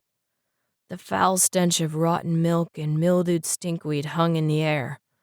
Joven stared at me, his face pale and expression one of shock at his own actions. I gave him a nod of gratitude and glanced back at Koya. She looked scared and her hands trembled slightly, but she gripped a stout branch like she had been ready to use it. At my look of surprise, she dropped the stick and brushed her hand self-consciously down her dress. Not how a lady should act, right? Joven let out a strangled laugh. You're asking a man who talks to wolves? She laughed too, as if it was the only thing keeping her from sobbing. I guess you're right. She stared at the body behind us, and the fear that she kept hidden touched my nose. What do we do now? Joven let out a breath in a rush. We need to inform the others that the Veil have made it past the Valley Guardians. The weight he gave the word Veil said the telling might be more difficult than the battle we just fought. Silverleaf gave a small whine. She was anxious to get her pups as far away from the clearing and the corpse as possible, and I couldn't blame her. I met Shadowrunner's gray eyes and gave a grunt of agreement too quiet for the human's ears. He turned and led the way into the forest. Silverleaf licked my hand, then followed her mate between the trees. Cricket, Pawnjumper, Nightseeker, and Trace hurried after her with anxious glances at the Veil's body. Gull and Traveler brought up the rear. The older wolf paused at the tree line and looked back at me, his head tipped in question. I let out a small breath and closed my eyes in denial. His tail gave a slow wave of acceptance, and he disappeared through the trees. My heart ached at their absence. It hurt more to watch them leave than it did to hear their questioning howls at night. The wild half of my heart longed to disappear from human life forever, to fade into the trees and never look back. I had made an unspoken agreement when Koya let me out of the cage, but its bonds were weak with the promise of freedom ahead of me and the castle walls behind. Go! I turned to see Joven with an arm around his sister's shoulders. He nodded towards the woods and said again, Go with your pack. You don't have to stay here. Even as my heart leaped at his words, I looked at Koya and saw confusion and regret on her face. She opened her mouth to say something, then closed it again and held me with her eyes. Her gaze was pleading, even as she nodded her agreement of her brother's words. You've risked so much for us, she said quietly, her brow furrowed and a stray strand of hair catching in front of her eyes. You deserve your freedom. A knot tightened in my throat, and I swallowed against it. Every fiber of my body willed me to obey. My instincts yearned after moonlit meadows and the fierce adrenaline of the hunt. I longed for the simple life beneath trees and in forests so old the loam told of the history of the world. I wanted to hear the pad of paws beside me and follow the trail of an elk fresh under my nose. I wished for water, crisp and fresh from glaciers melting in the mountain tops, and to feel dew on my face as it clung to long grasses, awakened by the early morning light. The wolf side of me longed for freedom, almost as much as the human side reminded me of what I was, a stranger in both lands, changing in the same moonlit meadows and following the pack on 2 feet instead of 4. The human thoughts that waged war with the woven images in my head begged for knowledge and thirsted for something greater that I couldn't comprehend. I couldn't say when the human side became more demanding than the woven, but I knew what my choice would be before the wolves disappeared into the forest. I shook my head slowly, my eyes on the way the starlight caught between the branches of the trees. I'm needed here, I forced out. The words were unrefined and still sounded like the growl of an animal, but Joven stepped forward and set a hand on my shoulder. I turned to face him. Yes, you are, he agreed. There was a light of respect in his eyes, as if he knew how much the words had cost me. He spoke to Koya. We need to tell Rasmus and have him send word to the other duchies. She nodded, but her eyes were on me. I met her gaze, then had to look away. Her blue stare laid me bare, as though I stood with only the shredded remains of my soul for protection. I gritted my teeth and willed my fist to unclench. I wasn't used to people who dared to face me without fear, and her look tore down every wall I so carefully held in place to protect myself from those who hurt me without remorse. I felt the scars on my body and heart stand in stark contrast to the innocence of her quiet acceptance. Koya! She turned away at Joven's call and hurried to catch up to him. I followed more slowly, feeling each step away from the pack with a keen edge that reminded me of what I left behind. Rasmus will be furious we left the castle without him, Koya said. He would be right, Joven replied. First an assassin, now a veil. The walls are becoming only stones to be scaled. He'll never let me out of his sight. Between the guards and your mates, you'll be a child in leading strings again, her brother replied with a quiet chuckle. Both talked as though they kept thoughts of what had just happened at bay. I didn't have the luxury of such distractions. The scent of the veil lingered on my hands and the clothes Joven had given me. I grabbed a pine branch and pulled the needles from it, then rubbed them across my palms in an effort to mask the foul smell. It mingled with the odor, and my stomach turned over. I swallowed, threw the needles down, and paused. A bent patch of grass stood next to a small broken aspen branch, its leaves just barely turning yellow.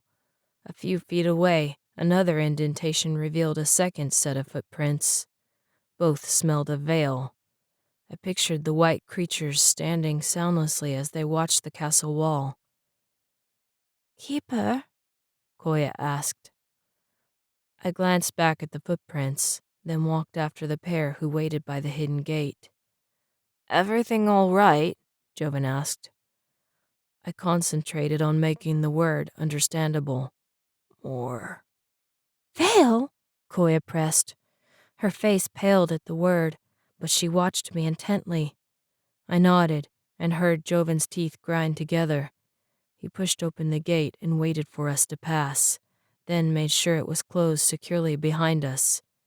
We hurried through the gardens and into the main corridor of the castle.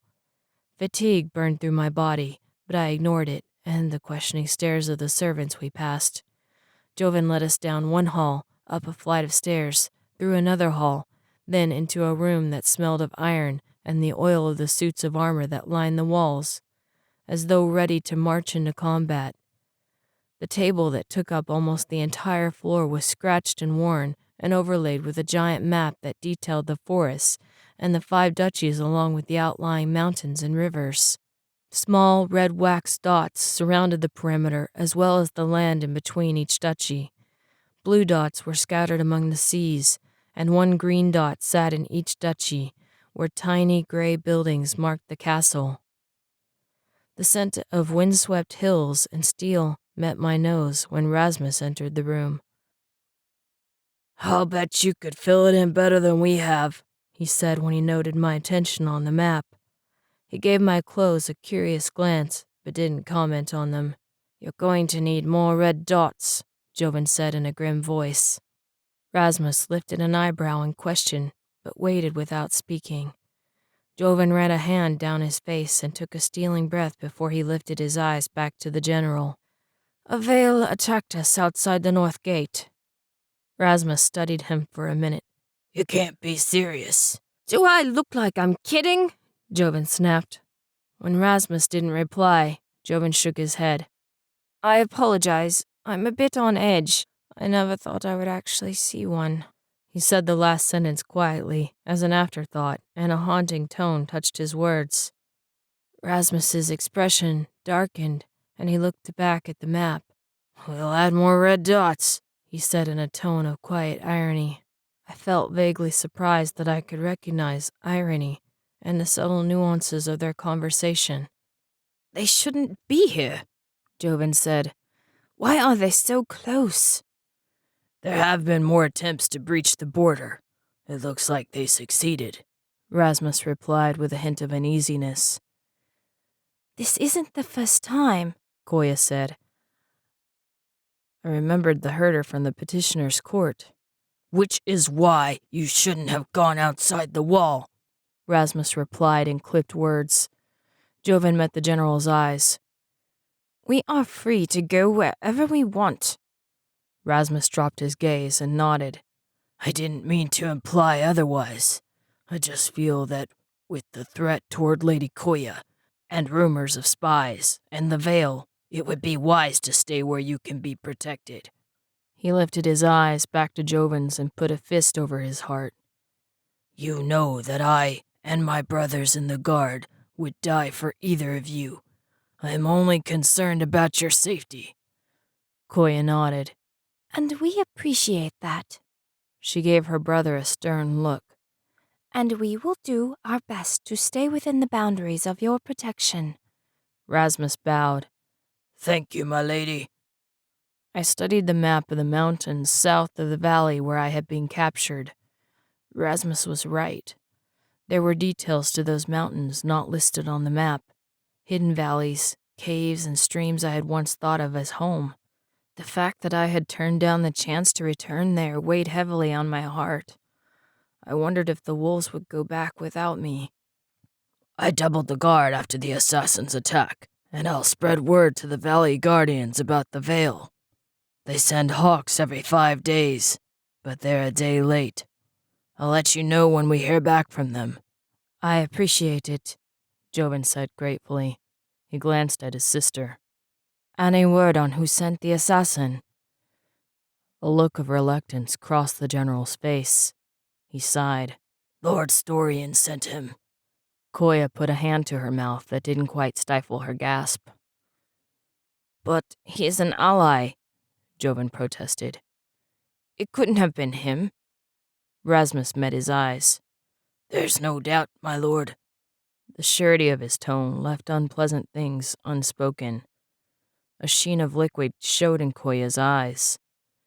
"He's the last." Joven shook his head and put a hand on Koya's arm. "No, he's not. We still have the Torgersons and Lord Brayton, not to mention Lady Stry. We aren't alone, not yet."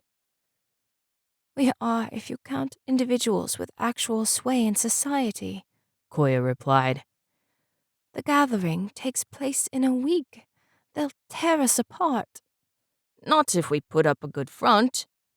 The determination in Joven's tone left little room for argument. Both siblings looked too tired to continue. Koya nodded. "We'll do our best." "That's all we can do." Joven glanced at me. "Care to learn how to waltz in half a fortnight?" At my look, He laughed. Dancing'll do you good. You're light on your feet if the fight with the veil said anything. Rasmus held up a hand. You fought the veil? He looked incredulously from Joven to me. The tightness around Joven's eyes was the only sign that the cheerfulness in his words was feigned. It was quick, really. What with Keeper's wolves and his good aim, I merely helped him finish it off. Rasmus looked at me as if he knew there was more to the story, but I was too tired to try to explain myself in their confusing language. He nodded in acceptance of my silence, but didn't look happy about it. He gave the siblings a chiding look. Stay within the walls. I'll have my men dispose of the body. Thank you, General, Joven replied. We left the room and walked back down the hall. I wasn't the only one dragging my feet by the time we reached the door to the room I had been using. Joven put his hand on the doorknob, then looked back at Koya and me. I don't suppose I could convince you to sleep in Koya's chambers. Joven! Koya exclaimed. He held up his hands. I know it's not exactly proper. Koya let out a sound of amazement. He pretended not to notice. But until we know there are no more assassins, and the veil are beyond the valley once more, I feel it's the only way you will be safe. I have my maids, Koya argued. Her cheeks were touched with red. And I can defend myself. We saw that with the assassin's attempt, Joven replied dryly. Koya's entire face flushed and she turned away. The scent of her embarrassment touched the air. I didn't know what to say. I just knew her brother's words hurt her more than she showed. I glanced at him, wondering if humans needed protection from each other's careless tongues. He appeared not to notice his sister's reaction. Instead, he surveyed me with a gaze I had seen many times, the look of one assessing the value of an object instead of a person with thoughts or feelings. You need a new wardrobe and some help with your mannerisms. What are you talking about now? Koya asked, her tone a bit sharper than usual. The way he stands there, Joven said. He gestured toward me. People don't hold so still. It's animalistic. He'd never fit in, and with the gathering coming up in a week, we have a lot of work to do. Koya's eyes widened, and she glanced at me. I met her gaze, but didn't know whether to be offended or amused. Keeping still was part of survival in the woods. Stillness meant food, avoidance of enemies, peace. An animal that couldn't hold still didn't last long. I wondered how long Joven would last. His wardrobe would get smudged, something that would definitely put him out. Of course, it was dirty now from attacking the veil in time to save my life. The thought made me sober. I owed him for that. I gave a short nod, and Joven's face lit up in a pleased smile. Great! Get your belongings, and... He paused as if just remembering that I didn't own anything. Well, let's go then. I don't think this is necessary, Koya argued again, but her voice was quiet, and the edge of defiance had left it. If it keeps you safe, it's worth it, Joven replied. We're inviting 1,000 leeches to our home, and Vale Keep will be a dangerous place until they're gone. I wish I could say you're going too far with that assessment, Koya said, regret heavy in her tone. Me too, her brother replied. He glanced at the bandage that covered the shallow knife wound on her neck. His jaw clenched, and he looked away to hide the anger that washed through his gaze.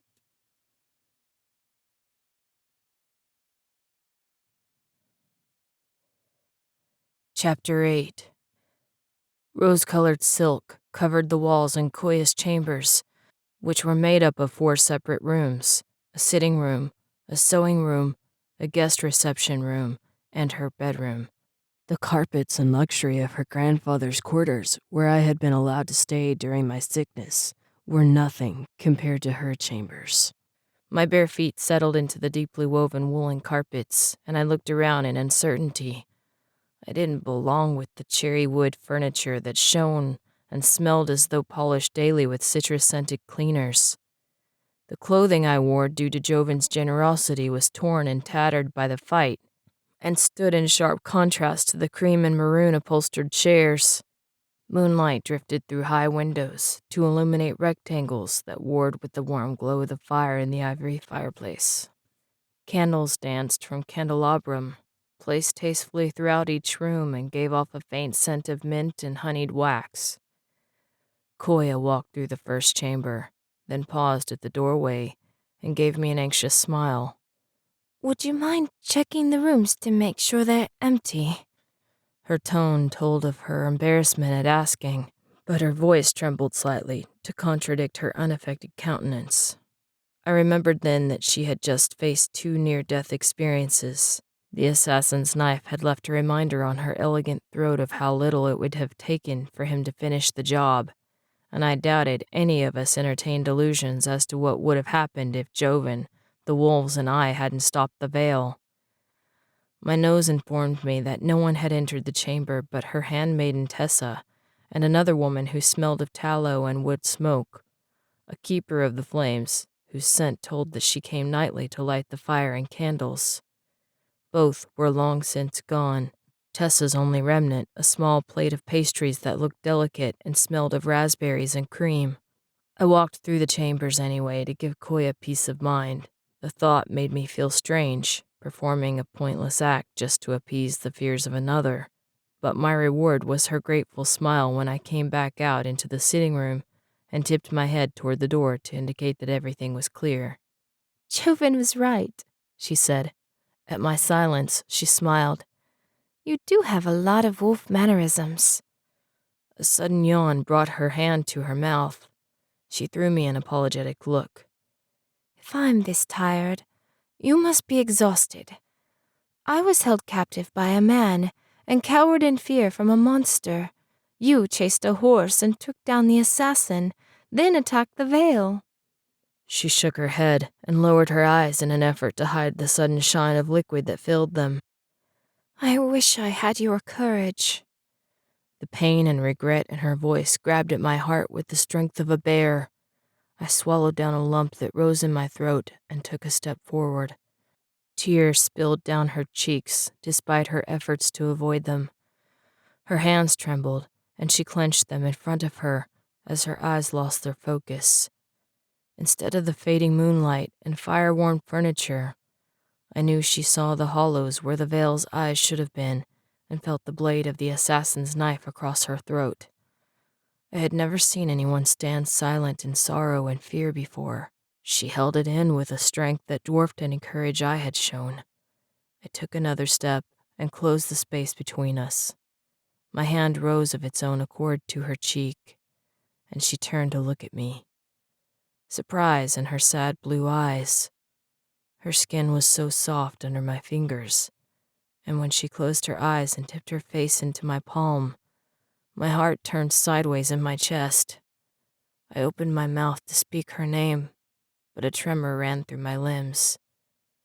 I backed away, wishing for the first time in my life to remain human instead of returning to my wolven body. And, for the first time, I felt my body hesitate. There was no fighting the change. When I did fight, it brought only futile pain, but I felt the hesitation, a brief pause, as though my body debated whether to comply with the will of the moon or my own wishes. My breath caught, then my limbs pulled, and I shrugged out of the shirt in time to be brought to the floor as my joints shifted and body changed from the long, lithe form of a human to the compact strength of the wolf. Brown, gray, and black fur ran up my legs and down my back to fight away the chill of the change. My vision strengthened and the colors faded so that the blacks and grays stood out in sharper contrast against the candlelit room. My ears picked up the sounds of servants starting preparations for breakfast, even though the sun had not yet begun to rise.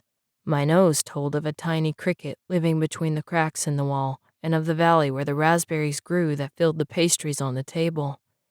My brain took all of these notes in an instant, filing them away in case I needed them in the future.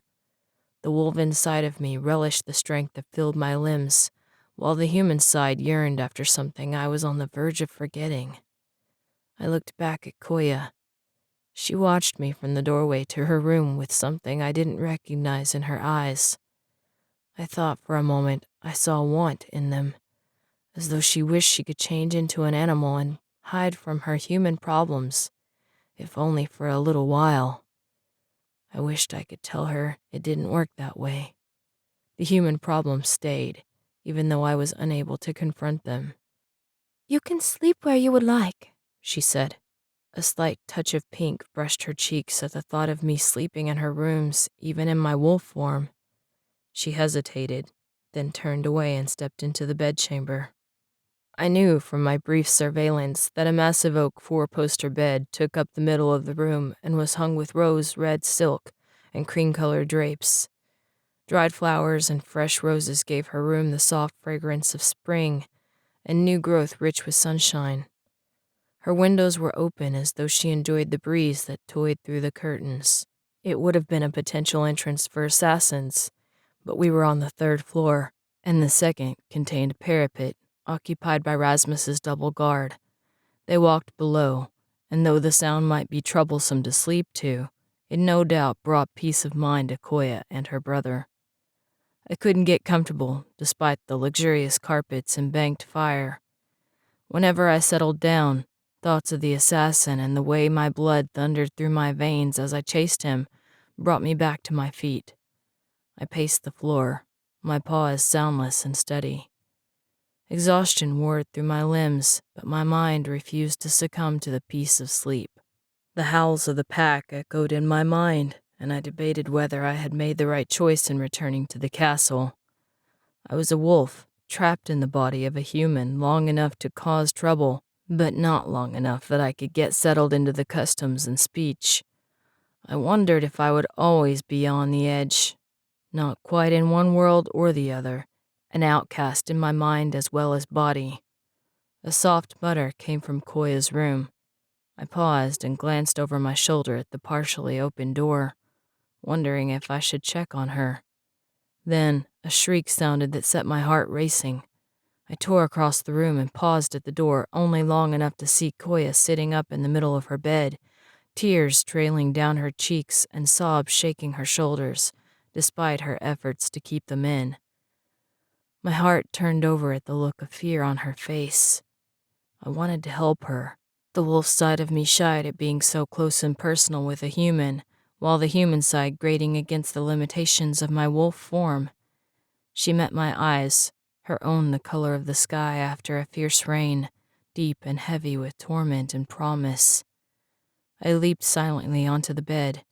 She buried her face in my fur without a word. Her hands tangled in my coat, and her breaths came ragged and quick as she fought to control her emotions.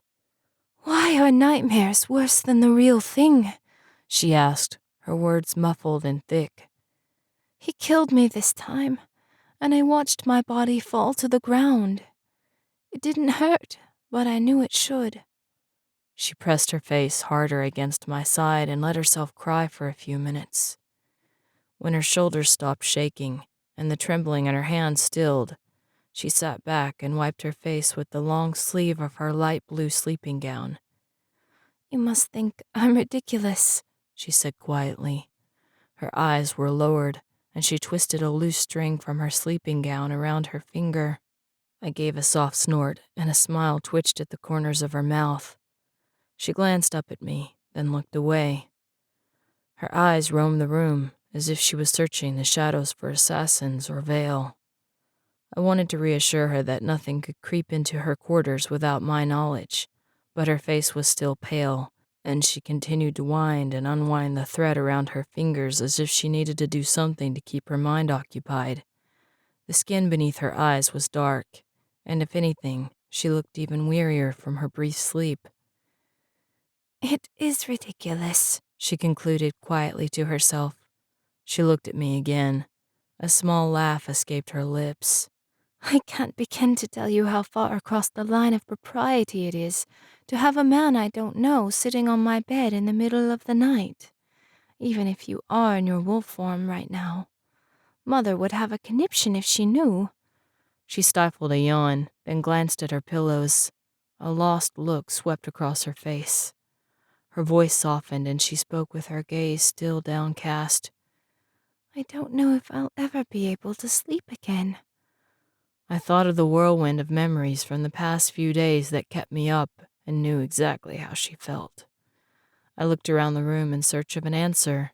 The flickering candlelight made the bunched drapes around the bed look as though they danced. The faint hint of rising sunlight showed through the windows as the briefest touch of gray amid the dark sky. Would you stay here for a little while? Koya asked in a voice so small I barely heard it. I turned back and found her watching me with pleading eyes. Just until I'm asleep. I don't want to be a bother. I had heard Joven scoff before, a faint laughing sound with a hint of derision. I imagined that was the sound he would have given at his sister calling herself a bother. To me, though, the pain in her voice was too real. She wasn't just worried about this night, but a lifetime of uncertainties brought by their inability to maintain their kingdom. Joven's words about her being wed played in the back of my mind. Wolves chose a mate for life. I couldn't imagine being assigned to a stranger for the same lifetime. I wondered if the assassin's attack or the thought of marriage weighed more heavily in her mind. I settled on the bed near the edge, keeping plenty of room for Koya, while at the same time ready to jump off if I needed to defend her. I watched her out of the corner of my eye as she hesitated, then laid down next to me. Her hand hovered above my fur for several heartbeats. She let out a small breath and set it on my back. A tingle ran down my spine at her touch. It was several minutes before she closed her eyes, and longer still until her steady breathing announced that she was asleep. During that time, I barely dared breathe lest I disturb her. I felt her fingertips move in sleep, and every movement sent another tingle through my skin. I wondered that her touch could awaken every bit of me. Where I had been exhausted before, now with her hand on my back and her quiet breaths near my ear, I felt alive and aware as I had never been. Every part of me burned with a desire to keep her safe and protected from a world that seemed destined to hurt her.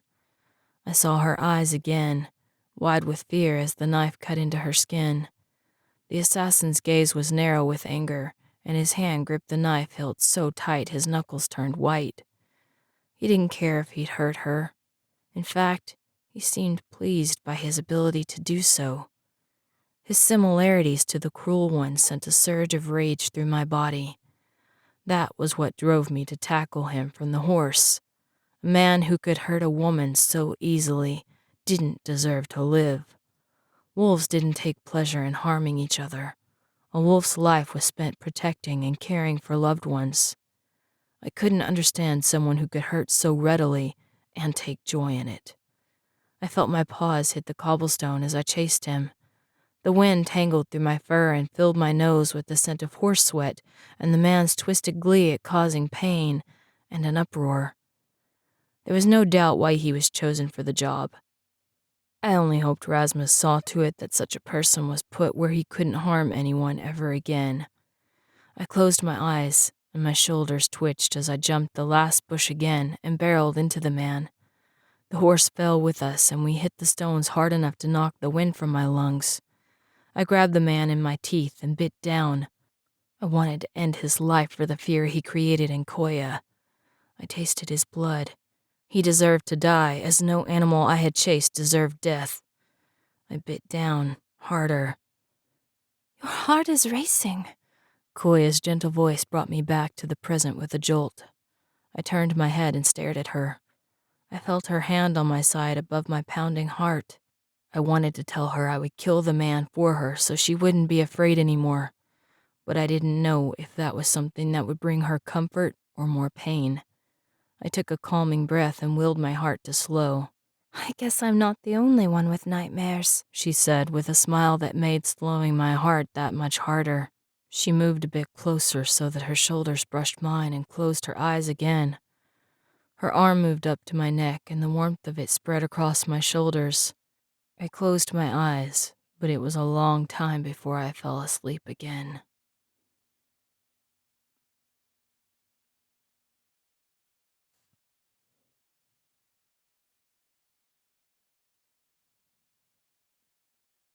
Chapter 9.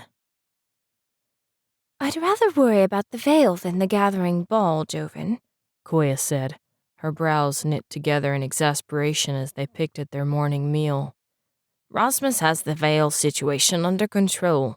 He has soldiers marching the walls and streets, and we're waiting for word from the Valley Guardians about the breach. His gaze softened. And don't worry about the ball. If Mother has anything under control, that's it. You knew that.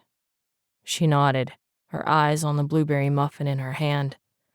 I have 100 dresses to choose from, and every accessory besides. If Mother could focus her energy on finances and care for the castle instead of spending every cent we scrape together, imagine where we'd be. A hint of bitterness touched her words, but it was tempered by the slight curve of her smile when she spoke of her mother. Then she laughed, surprising us. I guess I have nothing better to do but dress in petticoats and prance about while the duchy is defended by our able militia. Joven chuckled. I've never seen you prance. I'm very good at it, I assure you. I watched this exchange from my place near the window. Sunlight fell across the carpet and warmed my shoulders as my focus shifted from the valley spread out below the castle to the small sitting room where the siblings chose to take their breakfast. Servants came in and out as quiet as snowshoe hares. They brought breakfast items and beverages while clearing platters with an efficiency that told of years of service. The servants glanced at me occasionally, but I kept still so as not to alarm them, and they eventually accepted me as part of the scenery. A part that might jump up and bite them if they ventured too close. I focused my attention back in time to hear Joven say, I'll bet he'd clean up well. I don't want you to be without one of us at your side. But at the ball? You don't think that many lords and ladies, dukes and duchesses would be too overwhelming? It's a lot for us, let alone for one who hasn't grown up in society. Joven scoffed. He fought a veil, Koya. I think he can handle it. I turned my head to find them both watching me. Koya's eyes lit up when I looked at her, and the faint blush I was becoming fond of spread across her cheeks. Joven studied me, calculatingly, as if I was a problem he was determined to solve. I had seen that look too many times, though the usual edge of malice was replaced by Joven's pure curiosity. I met his stare blandly, and he laughed. Sorry, I forget sometimes that there's a man beneath the wolf. I felt like it was the other way around, but lacked the ability to state so. Joven continued, unaware of my thoughts. If you're going to be my sister's mighty protector, you'll have to learn how to waltz. Oh, Joven, that's really not necessary, Koya stated. How else do you think he'll fit in? Joven replied. The servants don't waltz, Koya said. Her expression pinched when she realized what she had said. She sputtered. What I mean is, if he doesn't want to dance, he can dress like a servant and won't be out of place. Joven shook his head. I won't have my sister followed around by a servant. It would be too obvious. And you don't think he would deter suitors by dancing with me? She asked in a tone I swore sounded hopeful. Joven paused, then frowned. You know, you might be right. His lips pursed as he thought. He could pose as our cousin. Everyone knows there's no such person, Koya replied. Our lineage and lack of additional heirs has no doubt been well versed through the lower duchies. If one appeared out of thin air, it would create an uproar and usurp the tentative hold we have on our crown. Joven started nodding halfway through Koya's words. You're right. That would be foolhardy. He fell silent for another minute before his face lit up. He could be an ambassador from across the seas. From Penchard? Koya asked, her expression uncertain. From Penchard, Gust, Dant, I don't care. Joven became more excited at the prospect. But if an ambassador is visiting Valekeep, it would make sense that he would attend the balls as our guest, and we wouldn't leave him alone. He grinned at me. It would also explain your silence if you didn't understand the language. He wouldn't have to dance. Koya warmed to the idea grudgingly, and it made me wonder if she had actually looked forward to the prospect. And it would explain his unfamiliarity with our customs. She nodded. I think you've got it. Joven jumped up and hurried to the door. Where are you going? Koya asked in surprise. I've got a diplomat to create, Joven said, with a wicked gleam of excitement in his eyes. These matters aren't to be taken lightly. Perhaps I should let Mother in on the ruse. If you do, she'll take it way too far. Trust me, Koya replied. Plus, the less she knows, the less gossip will spread at the ball. You'd do best to introduce her to the ambassador at dinner with the rest of them. Joven gave a formal bow of agreement before he turned on his heels and disappeared through the door. Koya let out a sigh of exasperation. I swear that boy likes mischief a little too much. I paced near the horses as we traveled down the cobblestone road. Joven's tall black animal shied at my presence and kicked whenever I ran near him, but Koya's sleek brown mare merely flared her nostrils and shook her mane warningly at my appearance, then accepted my company when I refused to go away. Rasmus and 2 other soldiers led the way while 6 others rode around us for protection. Soldiers worked to clear the trees and brush back further so that those on the wall would have a better view of the surrounding land in case more Vale appeared.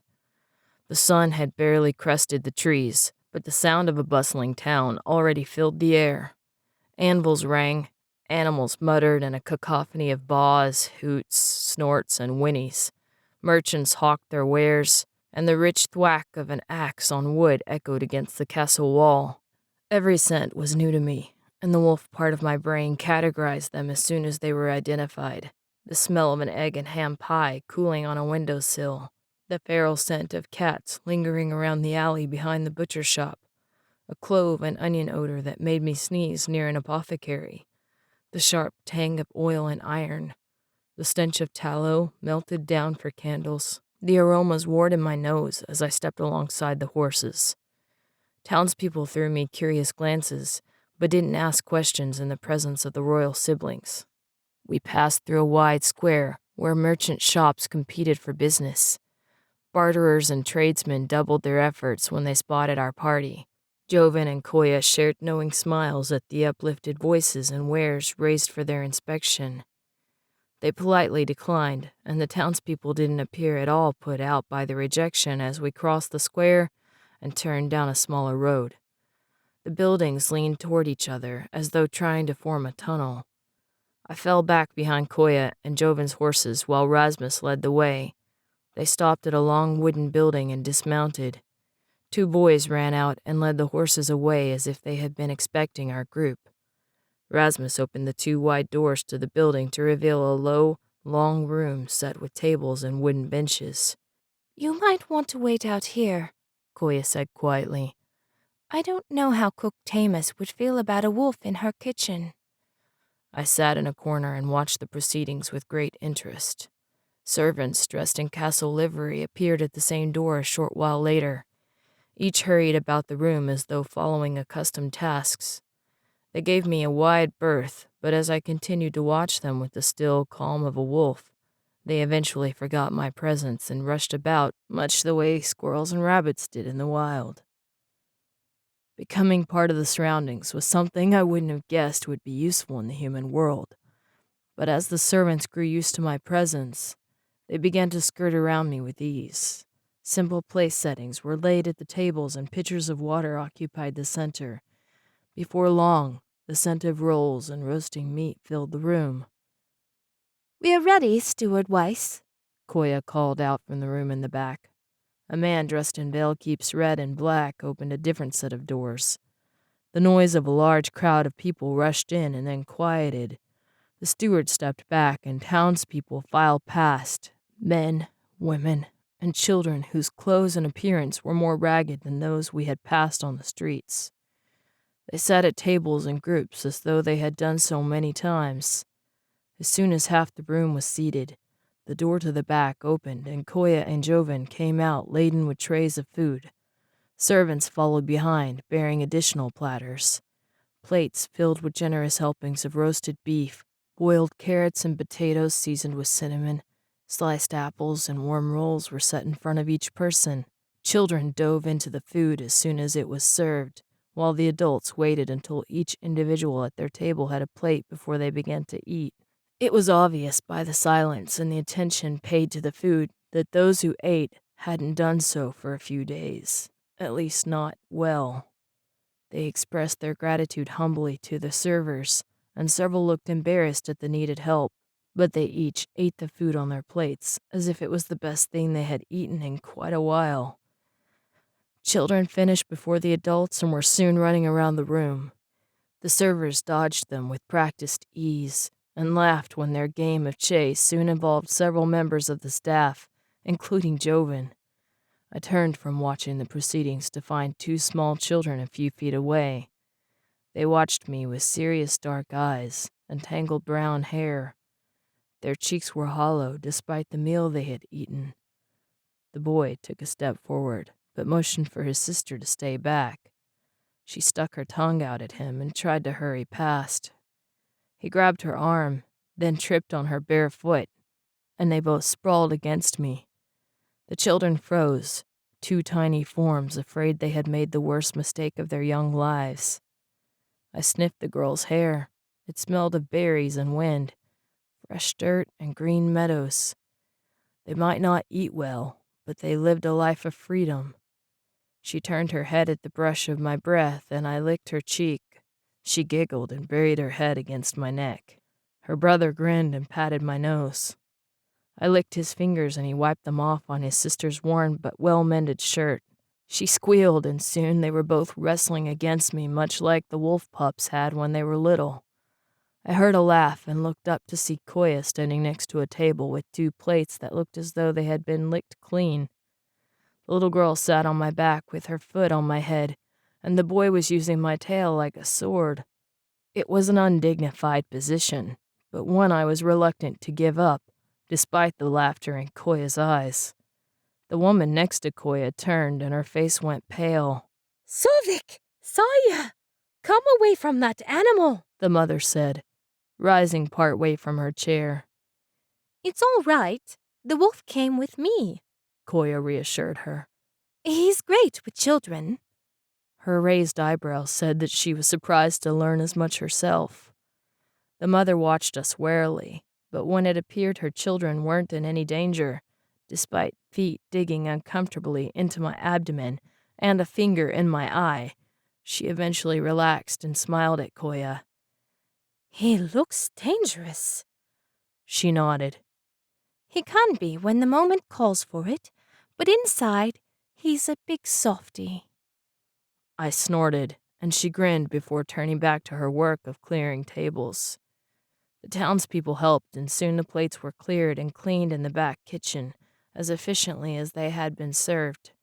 More children found me, and soon I was involved in a game of attack where I hid beneath the table, and they all tried to find me. Those who did hid with me until there were children spilling out, laughing on the floor. About ready to go? Joven asked. He stood beside our last table with his arms folded and a skeptical expression on his face. Or have you been turned from a fierce protector to keeper of children? I bared my teeth, then rolled my eyes when he laughed. I rose, dumping children into ungraceful heaps on the ground. They giggled and ran after me, a parade of short legs and chubby fingers reaching for my fur. Their parents called them back, and they left reluctantly until only the two dark-haired children from earlier remained. They followed me to the door, and I watched Koya give their mother a basket of food to take home. She thanked Koya with tears in her eyes. Evelyn lost her husband a fortnight ago. He fell off a roof, She explained quietly as we watched the trio leave. She sews, but it's not enough to provide for them. Steward Weiss, She called, lifting her voice. The steward came over and gave a low bow. Another successful dinner, my lady, he said formally. She nodded. Thank you for your assistance. Can I inquire, as to the status of Seamstress Woodson's employment. He glanced at the two children who walked out the door ahead of their mother. The steward inclined his head. Seamstress Cheree will request her assistance with preparations for the gathering ball. Koya smiled. Thank you, steward. I appreciate your discretion. As always, my lady, the steward replied with another bow. That evening, I went back to their grandfather's quarters to change. I pulled on the clothing Joven had lent me, then turned at the sound of his footsteps. He came in carrying a bundle of cloth so high he had to peer around it to see. His cheeks were red from exertion, and when he threw the clothes on the bed, he let out a breath of relief.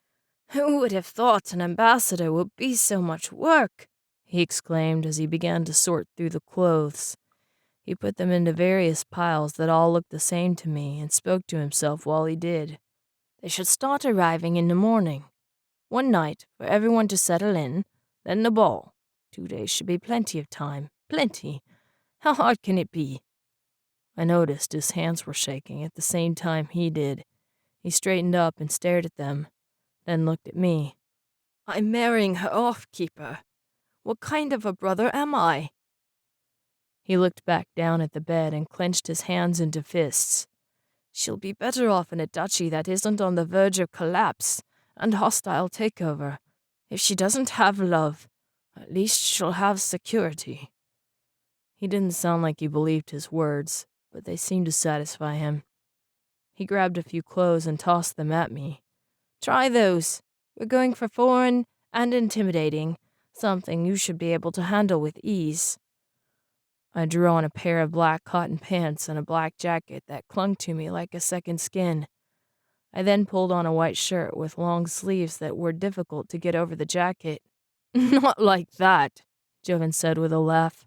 He showed me how to put on the shirt and button the cuffs, then helped me into the jacket with a satisfied nod.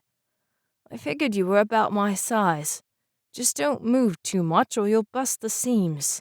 Seamstress Cheree has enough on her mind with the ball to worry about repairing her handiwork. He tossed a pair of shoes to the floor and I gave him an incredulous look. Do it, he said in an unwavering tone.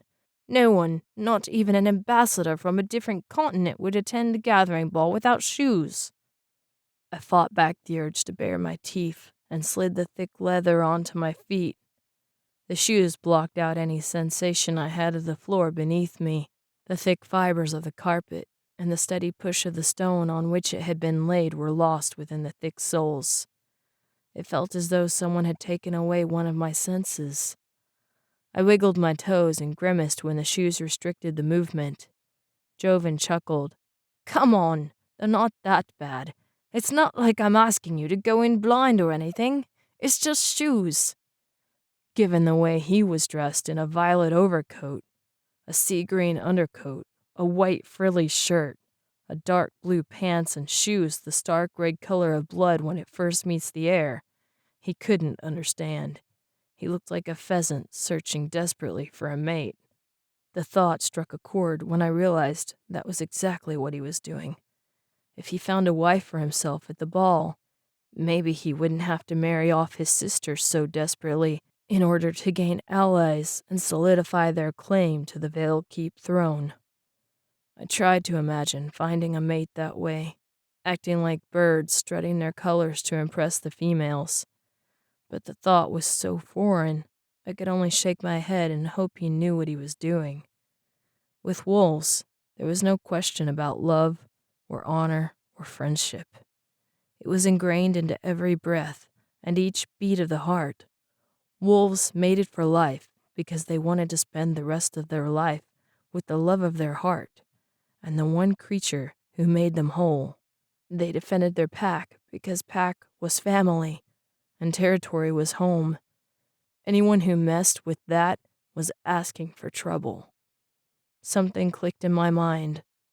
Joven was defending his home, and the only way he knew how.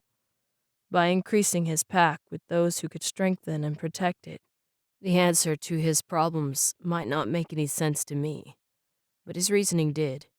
And where I no longer had a pack of my own, I had no right to second-guess his decisions. I walked in slow, measured steps to the mirror and studied my reflection, something I had only seen in rivers or in the aluminum siding of the cruel one's train cars. Joven followed me and grinned in satisfaction.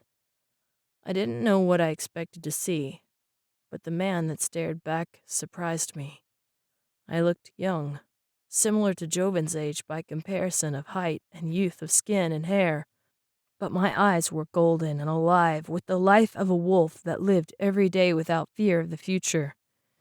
Their depths were haunted by the things I had experienced and seen, but there was still wildness within them, adventure, and a thirst for what lay over the next hill.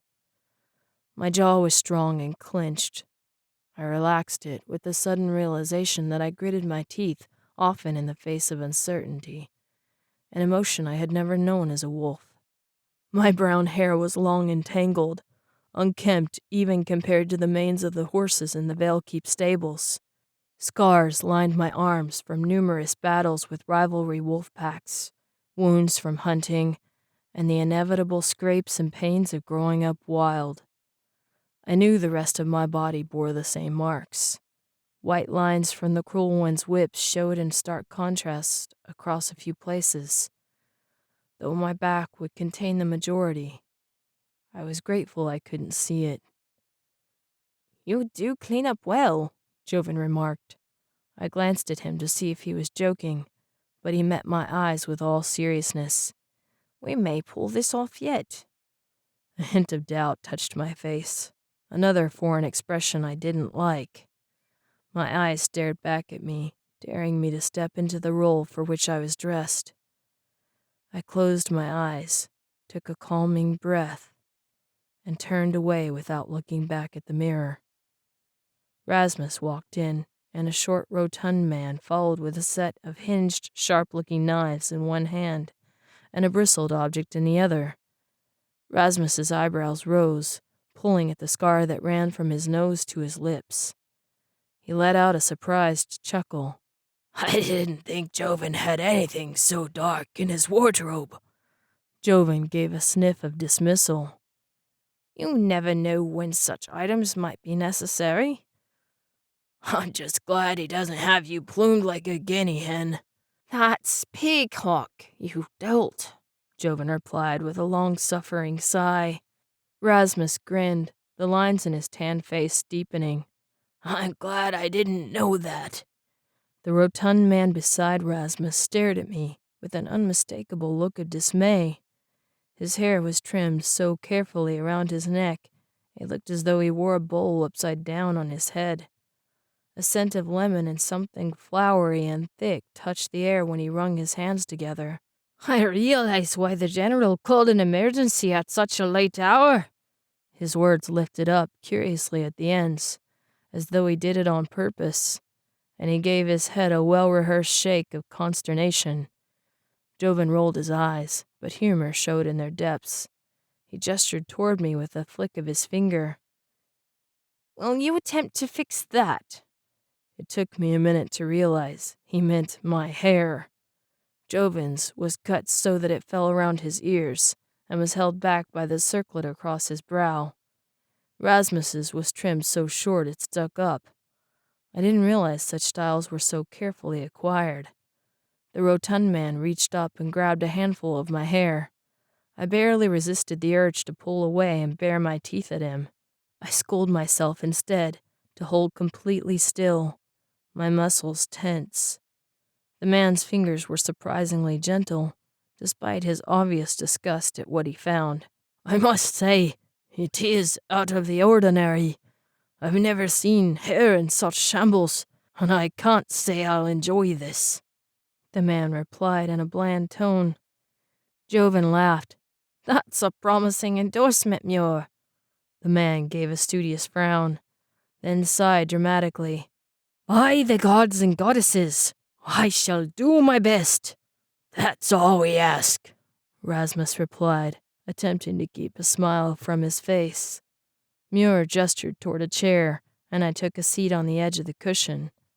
I wanted to tear off the uncomfortable clothes and run through the door without looking back. Instead, I watched Joven and Rasmus warily. Rasmus's mouth twitched at the trepidation on my face. You'll be fine, Keeper. We'll leave you in Master Muir's capable hands. I don't know if any hands could do much with this rat's nest, General, Muir replied in a droll tone as he forced his brush through my hair. If anyone can, it's you, Joven replied. He gave the man a nod of gratitude, spun on his heels, and left the room. Rasmus exited after him, and a few seconds later, their laughter echoed back to us. I felt Muir's hands tighten in my hair. We'll show them, he muttered under his breath. If anyone can perform a miracle, it's Master Muir. I had never heard anyone refer to himself by his own name, and wondered if it went along with his other peculiarities. He continued to talk quietly as he worked the tangles out of my hair, and then started to cut. Strands fell to the ground in curled piles that I imagined mice would love to use for their burrows. The thought brought a touch of cheer to counterbalance the trepidation in my chest. At least something good could come from the torture. Muir stepped around me and paused with his shears near my face. You hold so still, he said with grudging admiration. I've never known someone who didn't move and risk turning one of my masterpieces into a disaster. The silver metal of his blades caught the light as they trimmed the hair on either side of my face. The Lady of Medewin nearly did me in the day she sneezed mid-shear. Her hair was down to here one instant, and then poof! He gestured wildly with the shears as he indicated the length, and I worried for a moment he would poke out his own eye. He sighed and shook his head as he continued working. Thank goodness I was able to convince her that short locks were in to combat the heat of the summer.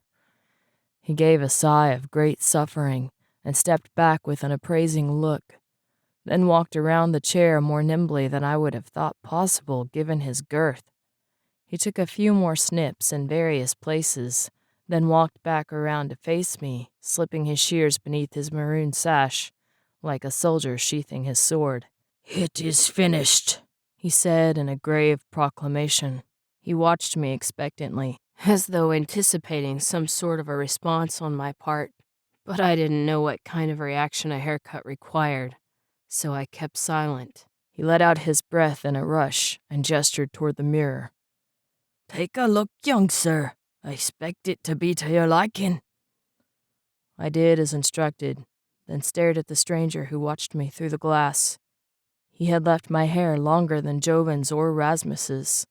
It brushed the tops of my shoulders, but it was layered so that the loose curls looked maintained instead of wild. The hair framed my face and brought out the golden hue of my eyes. I watched myself, uncertain of the man in the reflection, who looked genteel compared to the rough heathen who once inhabited the room. I preferred the wild look that reflected how I felt inside. I looked away with the feeling that I wouldn't be able to meet the expectations of the man who watched me in the mirror. The anticipation on Master Muir's face faltered at my reaction, but I was saved the need of rescuing his ego when the door opened and Rasmus and Joven walked back in. My goodness, man, Joven exclaimed as he looked me over. You've practically turned him into a gentleman. Amazing how a simple haircut and clothes can do so much for a man. You'd think he really was an ambassador. I thought he was, Muir stated, his eyes calculating. What I meant was, he could have come from civilized society instead of some hovel across the sea, Joven hurriedly explained. You've outdone yourself, Master Muir. The man bowed, his cheeks red with pleasure. Thank you, my lord. It was a challenge, to be sure, but I found myself up to the task. Well done, Rasmus echoed as the man hurried out of the room to no doubt relax after his strenuous duties. They paused until the door closed, then started to laugh. I watched them, sure I was the root of the laughter, but unable to figure out why. Could you imagine the look on his face if he ever knew? Joven gasped after a moment. Do you remember when Lady Farlin asked him to trim her pooch? Rasmus asked. By the gods and goddesses, Joven replied in a high voice filled with feigned shock. I would rather throw my shears in the river Sadine than taint their blades with the fur of an animal. Joven put a hand dramatically to his chest and flung his other one high. This metal is to touch the locks of royalty only. He started laughing again. His laugh roughened the edges of my composure. I was an animal, and despite the reflection in the mirror, that was what I would continue to be. I walked to the door and put a hand on the doorknob. Keeper, where are you going? Rasmus's cautious tone made me turn. His brow was lined as if he guessed my thoughts. Probably away from this room, Joven said. It's a bit stifling in here, isn't it? It couldn't hurt to brush up a bit on etiquette while we're at it anyway. He led the way out, and I followed him. My thoughts raced. I hadn't known the answer to Rasmus's question. I had been without my freedom for so long that turning a doorknob and leaving on my own should have been intimidating. I wondered if it was the clothes, the upcoming ball, or Master Muir's ministrations that created such a whirlwind of chaos to make me forget my place. The problem was that I didn't know my place exactly. When I followed Joven into the ballroom and saw Koya standing there, all thoughts left my mind. She had her back to us, her long golden hair free of its circlet and brushing across her back. She wore a green evening wrap over a pale blue sleeping gown, as though she had been dragged from bed to assist with the decorations. Her feet were slippered in green silk, and she looked as though she floated gracefully over the polished marble floor as she directed servants in the placement of a silk banner on the wall that showed the Veil Keep symbol of a black hawk with a torch in its claws. It would be better near the head of the table, A woman who looked like an older version of Koya said, with a click of her tongue. Despite the late hour, the woman wore a long peach-colored dress with a train that required 2 serving girls to follow her and make sure it didn't get tangled on her foot. Koya gave a quiet sigh and nodded to the servants fitting the banner. They scrambled down to reposition it. Koya turned away and her eyes fell on our group. Her forehead creased slightly when her gaze met mine. Then her eyes widened and her mouth opened. My heart climbed into my throat, and I couldn't bring myself to walk toward her. Joven and Rasmus continued into the room, oblivious of the way Koya's eyes held mine. I felt rooted to the marble floor. Koya walked toward me with such grace I swore her feet didn't touch the ground. Where her blue eyes had looked tired before, now they were bright and searching, curious and warm. I felt as though I fell into the blue sky. She reached me sooner than I realized and stood watching me with a slight crease on either side of her lips, as though she held in a smile she didn't think I was ready for. Her eyebrows lowered thoughtfully. Are you really our keeper of the wolves, or an impostor? She asked softly with a hint of teasing in her tone. Warmth brushed across my cheeks. An impostor either way, I thought, but I couldn't bring myself to speak the words aloud. Her hand lifted on its own accord and touched my cheeks as though she couldn't help herself. I had to fight my wolf instincts that wanted to shy away from her touch. Instead, I held still, barely able to breathe as her fingers brushed stubble that hadn't been there before. Another human characteristic I would have to learn to deal with. You might want to shave before the ball, she said quietly. My cheeks seared with the heat of her touch, and my heart thundered so hard I thought she would hear it. I lowered my eyes and spoke carefully. Yes, my lady. My voice was rough and gravelly from lack of use, severely missing the eloquence and finesse of Joven's fine speech. She withdrew her hand as though she had been burned and stared at me. Keeper, I shook my head, and she paused. I swallowed and tried to form the word that made my woven name. It refused to come out properly. I took a breath and closed my eyes, then said, Victus. I opened my eyes to find her watching me. her face awash in a soft glow, as if I had just given her a gift. Your name is Victus? She repeated. My heart leaped at the way her mouth formed the syllables of my name, soft and tentative, as though she was afraid of saying it wrong. Victus, she said again. What does it mean? I studied the floor at our feet, remembering. It's old tongue, before the animals spoke. It means survivor of two worlds. I was amazed at how quickly speech came to me. The words flowed as if they made sense, even though my mind still struggled to keep up. I felt the meaning of the sentences before I knew the shape of the syllables. I glanced at her hand, wondering what it was about her touch that made me more human. It's a beautiful name, she said, but her gaze was troubled as she searched my face. I wanted to ask her what was wrong, but Joven's cedar scent alerted me that he was approaching. I looked up and found both he and Rasmus watching us with great interest. What's beautiful? Joven asked. His name. It's Victus, Koya replied. A slight blush colored her cheeks, and she dropped her gaze as if embarrassed by something. I would have asked her what caused such a bother, but then she smiled at her brother and waved a hand to indicate the room. We've much to do, according to Mother. Joven gave one of his perfected sighs. If Mother had her way, the entire castle would be pink, and the servants would wear mirrors so she could make sure her hair didn't have a single strand out of place. Rasmus gave him a flat look. You might appreciate one at the moment, my lord. Joven put a hand to his perfectly combed hair. Dismay washed across his face. I shall return shortly. He rushed from the room. Well done, General, Koya said with a pleased smile. Shall I assume you're here to help Mother pick out the perfect arrangement for Cook Tamus's masterpieces?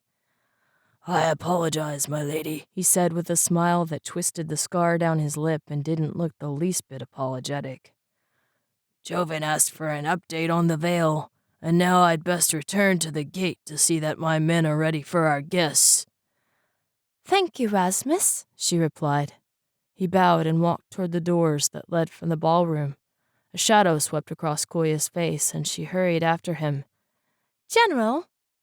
He turned, and she closed the remaining steps between them. What is the status of the veil? She asked quietly. My woven hearing picked up their words, but they spoke softly enough no one else in the room heard them. Rasmus glanced around, then replied in a troubled tone. More of them are breaking through the lines. The Valley Guardians say they are amassing in the mountains outside Rala Valley. I worry they are preparing to attack. Why? Koya asked, her face pale. To take back what they feel is theirs. We've lived here without a quarrel since the founding battle, Koya said. Rasmus shook his head. I know your father's views of Rala's ownership of the valley were unwavering, but the Duke's history left out the Valley Guardians' continued skirmishes to keep the Vale at bay. Without their efforts, we would have been overrun long ago. His brows drew together. But I fear there may be more than we've accounted for, he said in a musing tone, as if speaking to himself. At Koya's troubled look, he realized he had spoken the words aloud. He shook his head and gave her a small smile. Now, my lady, don't worry yourself over matters of the guard. I shouldn't trouble you with the details. We have the safety of Valekeep as our highest priority. It looks like you have pressing matters to attend to. He gave a pointed look to where the Duchess was running servants around in a frantic haste to straighten napkins that had already been straightened twice. Koya's brow creased with worry. Is the gathering ball ill-timed with the veil so volatile? The general smiled reassuringly. The Valekeep soldiers are well equipped to handle the threat, should one arise. We'll be ready, I promise. She nodded, and he turned away with another bow. just as Joven came back through the door. He shot Rasmus an irritated look and followed Koya back to me. "That was unnecessary," he said. He's just giving you a hard time. You may have rushed out a bit more quickly than a hair emergency called for, Koya teased. He rolled his eyes and turned to me. "We need to return to business. You don't have to worry about dancing, but it will be expected that we have instructed the ambassador in a few of the more delicate social protocols." By protocols, you mean peculiarities, Koya pointed out. Joven chuckled. "You're on a tangent today, sister. What's gotten you so worked up?" I just spoke to Rasmus about the veil. I'm a bit distracted, she said. Her eyes drifted to the door, and I found myself agreeing with the want to leave the room. I felt way out of my element amid roses and silk, polished floors, and rushing servants. "Our guest will be arriving tomorrow," Joven pointed out. "If we don't go over this tonight, Keeper, or Victus, will be out of his element." He shot me an interested look. "If you were a wolf, how did you have a name? Or do all wolves have names?" He tapped his chin thoughtfully. "I wonder what my wolf name would be." Joven, focus, Koya said with a laugh. He grinned, and I realized he had been trying to lighten the mood. Amazement at how easily he had accomplished his goal filled me. I wondered if I would ever be fluent enough to draw such a light-hearted laugh from Koya. "Focus, right." Joven cleared his throat and brought his ankles together dramatically. "As an ambassador, you will be expected to bow at the nobility. There are various levels of social standing that dictate different bows of respect. Allow me to demonstrate." A smile tugged at my lips at his first, very low bow. "This," he said, turning his head to address me while still in the bow, "is appropriate for the lords and ladies, also known as the heirs who will inherit the 5 duchies. You could bow to Koya and I, but because you are our guest, that is not necessary." He stumbled forward and caught himself against a table before he fell over. He rose and put a hand to his head. "Now I know why talking and bowing at the same time isn't part of the protocol." Koya smiled. Don't put too much pressure on your brain, Joven. There's not much to work with. "Ha ha," her brother replied dryly. He straightened his jacket and brought his heels together again. "Now, pay attention," he said with a mock serious look. "This is the bow for the dukes and duchesses of the duchies." He bowed so low his hair brushed the polished floor, and his cravat fell forward to sprawl across his face. He tried to blow it out of the way, but it fell back into his face as he addressed us from the ridiculous position. "If you can smell the polish on his dukeship's shoes, you know you're bowing low enough." Koya laughed. You are utterly ridiculous. I don't think anyone is learning anything besides how much of a fool a lord can make of himself to entertain others. "Quite right," Joven agreed. He stood back up with a red face and tucked his cravat in once more. He then took an inordinate amount of time straightening his hair and the golden circlet around his forehead. He glanced at me as he smoothed his collar. "Can't be spotted in disarray around the ladies," he said. He winked at the serving maid who was setting the table next to us. The girl giggled and upended the stack of plates she was carrying. I caught the 4 that fell before they could hit the floor and shatter. I felt their stares on me when I set the plates back on top of the girl's pile. Thank you, sire, she said with a furious blush coloring her cheeks. Minstra, remember your betters. A skinny woman with only one arm called from across the floor. The girl gave a quick bow and hurried away. "Huh," Joven said with an amused expression. "I guess I needn't demonstrate the appropriate bow for a hurried departure." Koya rolled her eyes, but he ignored her and looked at me. "Do plates fall often in the wild because you've got a knack for catching them? You probably just saved that girl a lashing." A shudder ran up my spine with the memory of lashings at the hands of the cruel one. I gritted my teeth and turned away. "Quite right," Joven agreed, even though I hadn't said anything. It's late, and you can only bow so many times before the floor begins to look comfortable enough under such close observations that you are willing to sleep on it. I will catch you 2 in the morning." He spun on his heels with a flourish that made his coat-tails flare out and marched back across the ballroom loudly enough that his footsteps echoed off the walls. Servants bowed or bid him farewell with respect, while the maid in the corner who had been reprimanded blushed prettily when he passed. I could only assume he winked at her with his confident, casual air. I wondered how one became so comfortable around women. They confused me to no end. I looked at Koya, suddenly reminded of my new station of protector while she slept. She watched Joven's retreating back with a look of fond frustration, her usual expression when she observed her brother. I'm surprised he didn't show you the appropriate bow for excusing oneself to use the necessities, she said in an unusual tone. I noted the deepened lines around her eyes and her suppressed smile, and realized she was teasing me. The thought sent a warm rush through my body. "Is there such a bow?" She gave a feminine grimace, and a laugh escaped her. It would be much too vulgar, I'm sure. Joven would love it and probably use it at the most inappropriate times. "I shall consider myself grateful he didn't show it to me then," I replied. She laughed again and glanced at me. Victus, did you just make a joke? I smiled, and hers deepened, showing her straight, pretty teeth.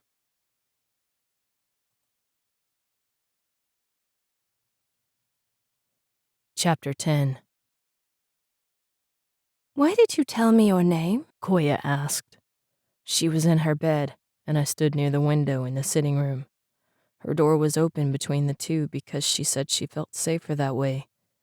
She acted as though the assassin's attack and the presence of the veil didn't bother her, but it was the little things that showed how badly she had been shaken. She kept glancing at the windows and kept her hands firmly together so they wouldn't betray her. There was a slight hint of steel in the air that gave away the knife she concealed within her wrap. I pretended not to notice, but doubled my vigil to keep her safe so she wouldn't have to go through such things again. I glanced toward her room, then outside again at the moonlight-bathed world below the castle. Something gripped my throat, a shadow of fear at telling her the truth. I had never felt such hesitancy before. Wolves lived in the truth. There was nothing to hide and nothing to fear through living it. Yet I feared telling her what an impact she'd had in my life, because it could change things, and for the first time in my life, I feared change. I swallowed against the tightness and took a stealing breath. Before I met you, I couldn't understand what humans said. The admission was quiet. Her movements stilled in her room for a moment, followed by the soft rustle of her footsteps as she crossed to the door. I didn't turn around. I was afraid that seeing her there would close off the truth I wanted to release from my chest. What do you mean? She asked quietly. I put a hand to the cool window and traced the wavy lines that marked the pane like the wings of a butterfly. You cut yourself on the glass you pulled from my paw that day. I frowned at the pain beneath my fingers. Only after your blood mixed with mine was I able to understand what you said. Her breath caught in her throat. She took several steps into the room, but I kept my face averted. What I'm trying to say... I swallowed again, but the tight sensation refused to let up. I continued in a whisper. I am only an animal, made by some unknown, infuriating force to impersonate a human. I am a stranger in this body. I clenched my hand into a fist and willed the burning in my eyes to keep at bay. I heard her draw closer and closed my eyes. I wanted to thank you for trusting a beast. I felt her, even as I heard her cross the remaining space between us. Her warmth and gentleness pressed against my body, and a tremble ran down my limbs. Her fingers touched my closed fist. I opened my eyes in surprise at the jolt that ran up my arm. I turned to find her face a few inches lower than mine. Her blue eyes took me in completely. She accepted me for who I was. Despite the craziness of a world where I had been taken away from anything familiar and turned into something my soul was never meant to be, she accepted me. Her gaze held peace, even though I couldn't find the peace in myself. The burning returned to my eyes, and a tear escaped despite my efforts to keep it away. I closed my eyes, ashamed. Victus, She whispered. My heart surged at the way she said my name. Familiar, and so gently I felt my heart would break. Soft fingers brushed away the tear on my cheek. Then her lips pressed against mine. I opened my eyes at the surge of warmth that filled my body. She kissed me with her eyes closed, her lips soft against mine, her hand warm against my cheek. I returned the kiss, an unfamiliar action that made my heart race and breathing slow. When she stepped back, I felt more human than ever before. It was as though the wolf side was content to rest and let my human side truly live. She lowered her eyes. I'm sorry, She said, quietly. I shouldn't have done that. I tried to think of what I wanted to say. I gave her a half smile. I enjoyed it. Koya gave a soft laugh, her eyes searching mine. You did? I nodded, not trusting myself to speak. She watched me quietly, with questions in her gaze that I didn't know how to answer. This time, she was the one who turned to the window. It was your eyes, She said. I waited quietly, but when she didn't continue, I asked, My eyes? She put her hand on the glass where my faint print resided. I knew you weren't a monster by your eyes. They held human emotions even when you were a wolf. I didn't know how to respond. I could still feel her kiss on my lips. Her scent of meadow gold and vanilla filled my nose. I wanted to kiss her again, but didn't know how to start. She smiled at Velkeep spread below, then turned away. Jovin was furious, as you probably remember. He thought I was crazy. You are, I said. She let out a soft musical laugh that turned my insides to liquid. I suppose you're right. She glanced at me, her eyes partially hidden behind her lowered lashes. I'm trusting my safety to a fearsome beast. A dangerous course of action, to be sure, I agreed. I took a step closer to close the space between us. She tipped her head up and whispered against my lips, To be sure. then kissed me again. This time, when she stepped away, I kept myself from following her. She paused by the door and looked back at me with a tenderness that hadn't been there before. Good night, Victus. Good night, my lady, I replied. She disappeared into her room, and I listened to the swoosh of her blankets as she settled beneath them. It was a long time before my pounding heart slowed enough for me to rest. My mind kept awakening to the taste of her kiss and the touch of her fingers on my clenched fist. Koya's eyes sought mine when I stepped into the swirling chaos of the gathering ball. Hundreds of couples dressed in every color swirled and danced across the floor. A million scents, both foreign and familiar, assailed my nose. Ambassador Victus Tramarius of Danth, the royal announcer called in a voice that rang out over the assembly. Dancing stilled and silence filled the room. The announcer's eyes met mine with curiosity before he bowed and put a fist to the red rose on the shoulder of his black robe. His Lordship Andrus Jovith Ramalian Failslayer. The entire assembly bowed low to Joven, their fists held to their hearts in respect. I noted several who didn't stoop quite as low, and these sought the eyes of others across the room.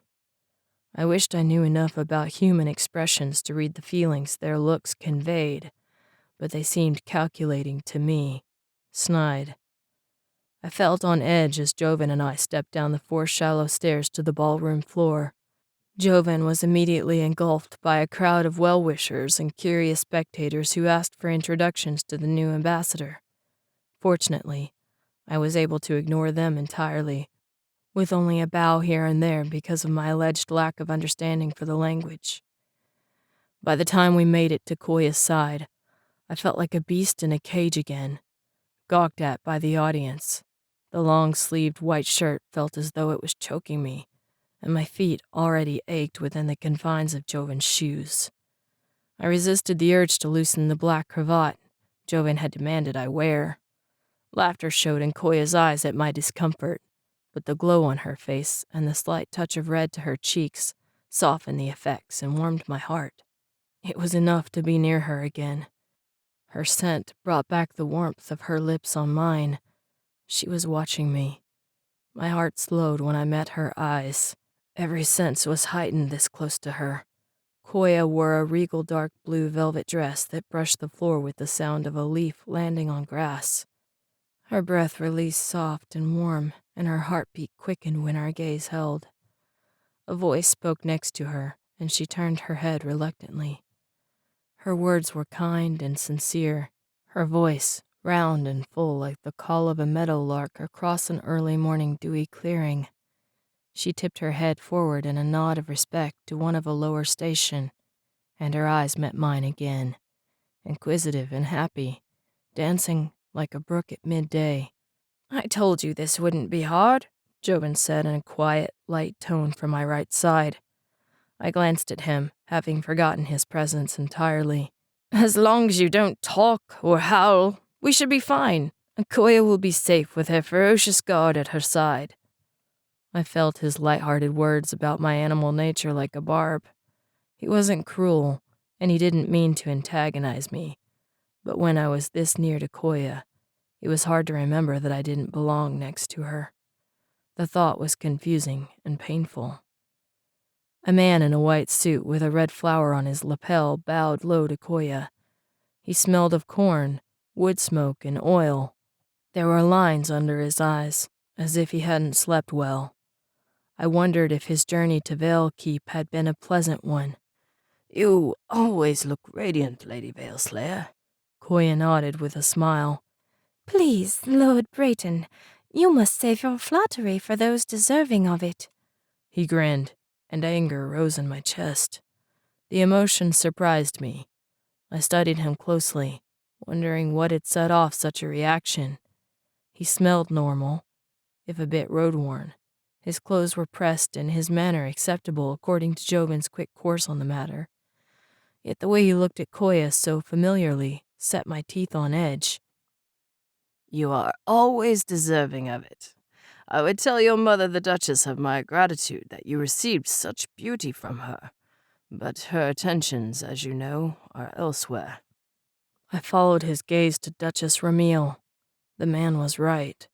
In a room crowded with barely more than shoulder space for dancing and conversing, the Duchess was surveying the lay of the drapes and commanding 2 haggard-looking servants in the placement of a cloth beneath a chair on the raised dais. She looked completely oblivious to the commotion around her, lost in the room decorations instead of the people she decorated for. Koya lowered her eyes, a touch of red to her cheeks. I apologize, Lord Brayton. My mother has great attention to detail when it comes to the gathering ball. He lowered his voice. "Don't trouble yourself, my lady. Your worries don't always have to be your own to deal with in silence. There are ways of alleviating such concerns." He lifted his voice and held out a white-gloved hand. "On a lighter note, may I have the honor of a dance?" She gave a sigh that was almost silent and smiled at him graciously. She slipped her hand into his and he led her onto the floor. I paced along the wall, anxious to keep them in view at all times. It was difficult amid the swirls of reds, purples, golds, and greens that swept together and brushed apart, as though the wind played about them in its intricate dance. I heard Koya's laughter clearly above the din of the room and pushed down the urge to bare my teeth. The scent of cedar touched my nose. Fun party, wouldn't you say? Joven asked. I, for one, find such crowds intoxicating. It's as if everyone is determined to live each second to its fullest. It's a rare moment in the course of many lifetimes, so must I assume by the waistlines of many here. He cleared his throat and spoke with a smile in his voice. And here comes one such couple to emphasize my point. I do love it when that happens. I fought back a grimace and turned the concealing eyes of a wolf on the rotund man and woman who stopped near Joven and gave him uncomfortable bows of respect. My, are you sure he's safe to be around? He looks dangerous, the woman said. A faint quaver touched her tone and she put a hand to her lips in a practiced look of horror. The man gave me an appraising look, as if he was judging the quality of a horse. I should say the Danthians would prove excellent laborers if they are all built like this one. Perhaps we can come to an agreement. Trade men for sheep or honey. We would each come out on top. A hint of disgust wafted from Joven, and I got the feeling he too was concealing a snarl. Slave labor, Duke Farrington? Joven's tone turned it into a joke. The Duke laughed in response as if he too had been joking, but his suggestion had been a serious one. The thought of an entire kingdom enslaved by the plump Duke for menial labor put a sour edge on my impression of the man. Joven continued, I think perhaps it should be the other way around. Give them sunhold and see for yourself what lies beyond the watery horizon. The Duke chuckled, but his wife sniffed in dismay and touched a small white square of cloth to her nose. They turned away to leave us both fuming. I may not have chosen wise words in light of the fact that they are one of our few remaining allies, Joven said under his breath, but I would prefer to have friends with actual values and morals. He glanced at me with an apologetic look. Koya may have freed you from the cage out of pity, but I think we've all learned that bonds can be made of so much more than bars or chains. I nodded, my eyes on Koya as the music ended, and a gentleman in a black waistcoat and dark blue pants swept in to ask her hand for the next number. She accepted with a forced smile and was carried away again to a tune played by stringed instruments and a curious wooden pipe with holes down both sides. Their dance took them apart, then together again, as couples swirled in lively steps. Koya laughed at something the man said, and anger swelled in my chest again. I fought back a growl of frustration and turned my attention to the servants. Hundreds of men and women in veil keeps red and black slipped from doors cunningly concealed behind tapestries.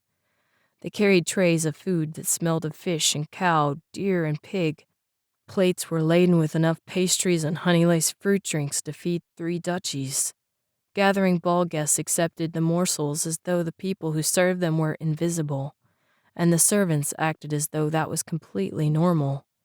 In my life with the circus, I was used to being gawked at, not ignored as though I didn't exist. I wondered what it felt like to be looked through as part of the furniture. It didn't seem right to me, and I wondered why no one did anything about it.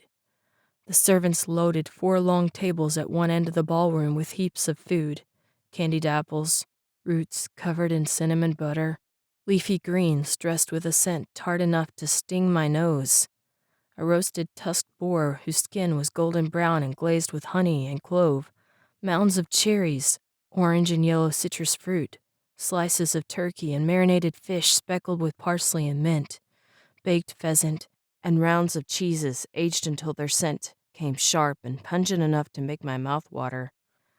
Another table was dedicated to desserts, a dark cake with chocolate icing, small squares that smelled of the same chocolate but were frosted with honey, and a thick tawny-colored sauce, white powdered circles that smelled of the fruit that had been baked in the middle, a tray of delicately crafted candies shaped like the flags of each duchy, tiny animals spun from fragile, colorful sugars, and a big bowl of deep purple punch with a smell that was tart and pleasant at the same time, coloring the air with the promise of berries, summer, and a bite of snow-fed streams from the high mountains.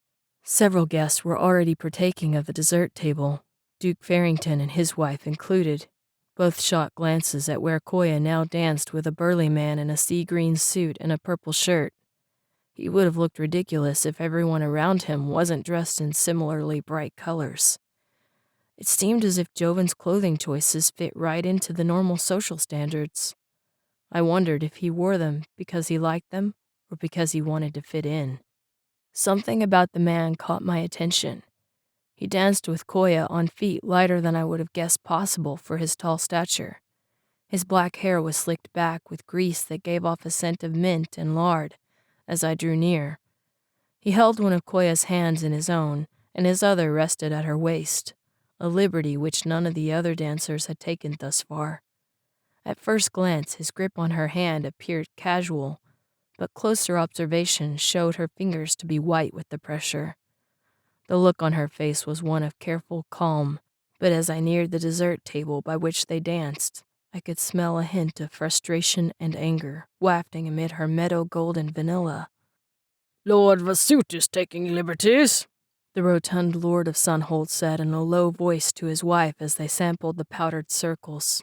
He wiped his fingers on a servant's sleeve and moved to the chocolate cake. I'm surprised Lord Veilslayer hasn't taken him aside. It's as if Victus is claiming her as his wife already. He should show a little more decorum. He licked off a brown finger and gave a sniff of disdain. Tell the cook his icing could use more cream, he said in a haughty tone to a servant setting out tiny plates of chilled lime pulp. The poor servant nodded and hurried back to the kitchen with a look in her eyes I understood. Her words wouldn't be well received, and she might suffer a punishment because of the careless orders of one overly confident, portly individual with a wife who now had chocolate frosting in her perfectly styled hair.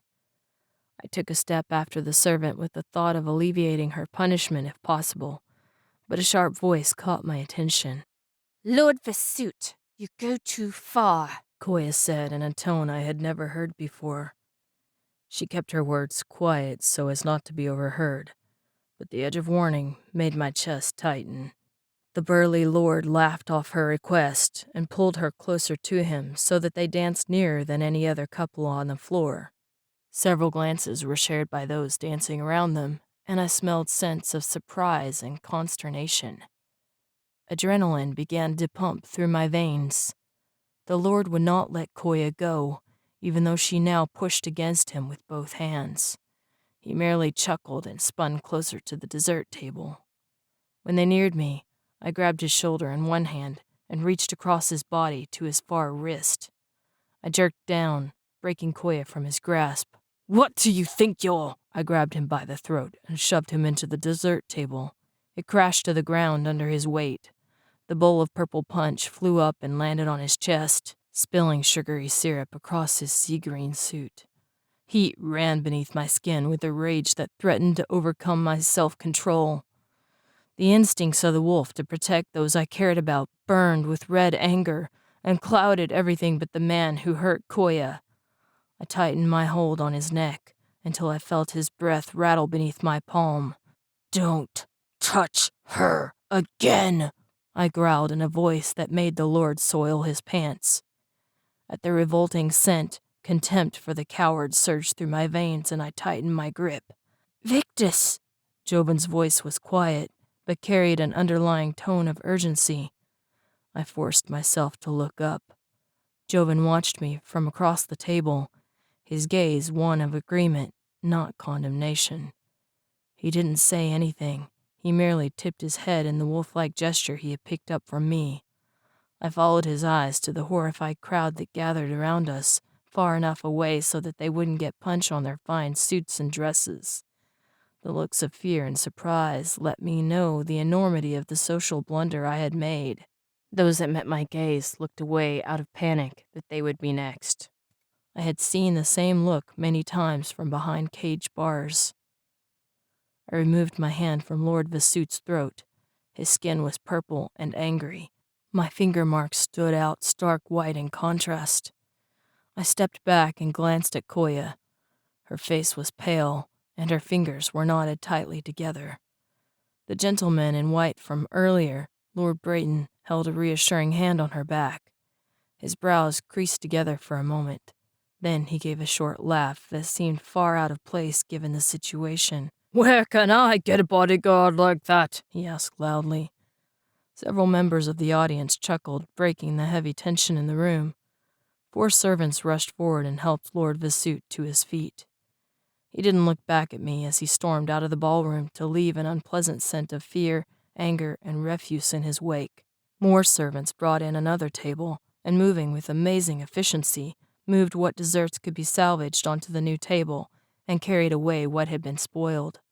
I must say, Lord Brayton continued, if all Danthians are as fiery as Ambassador Tremerius, we're better off having them as allies instead of enemies. Several more chuckles followed, and the crowd started to disperse. At Joven's motion, the orchestra struck up a hearty tune. People joined hands for a circular dance. I looked at Koya again, but she refused to meet my eyes. Would you care for a refreshing beverage? Lord Brayton asked her quietly. I hear we'll have the pleasant experience of sampling the cook's new batch. She nodded.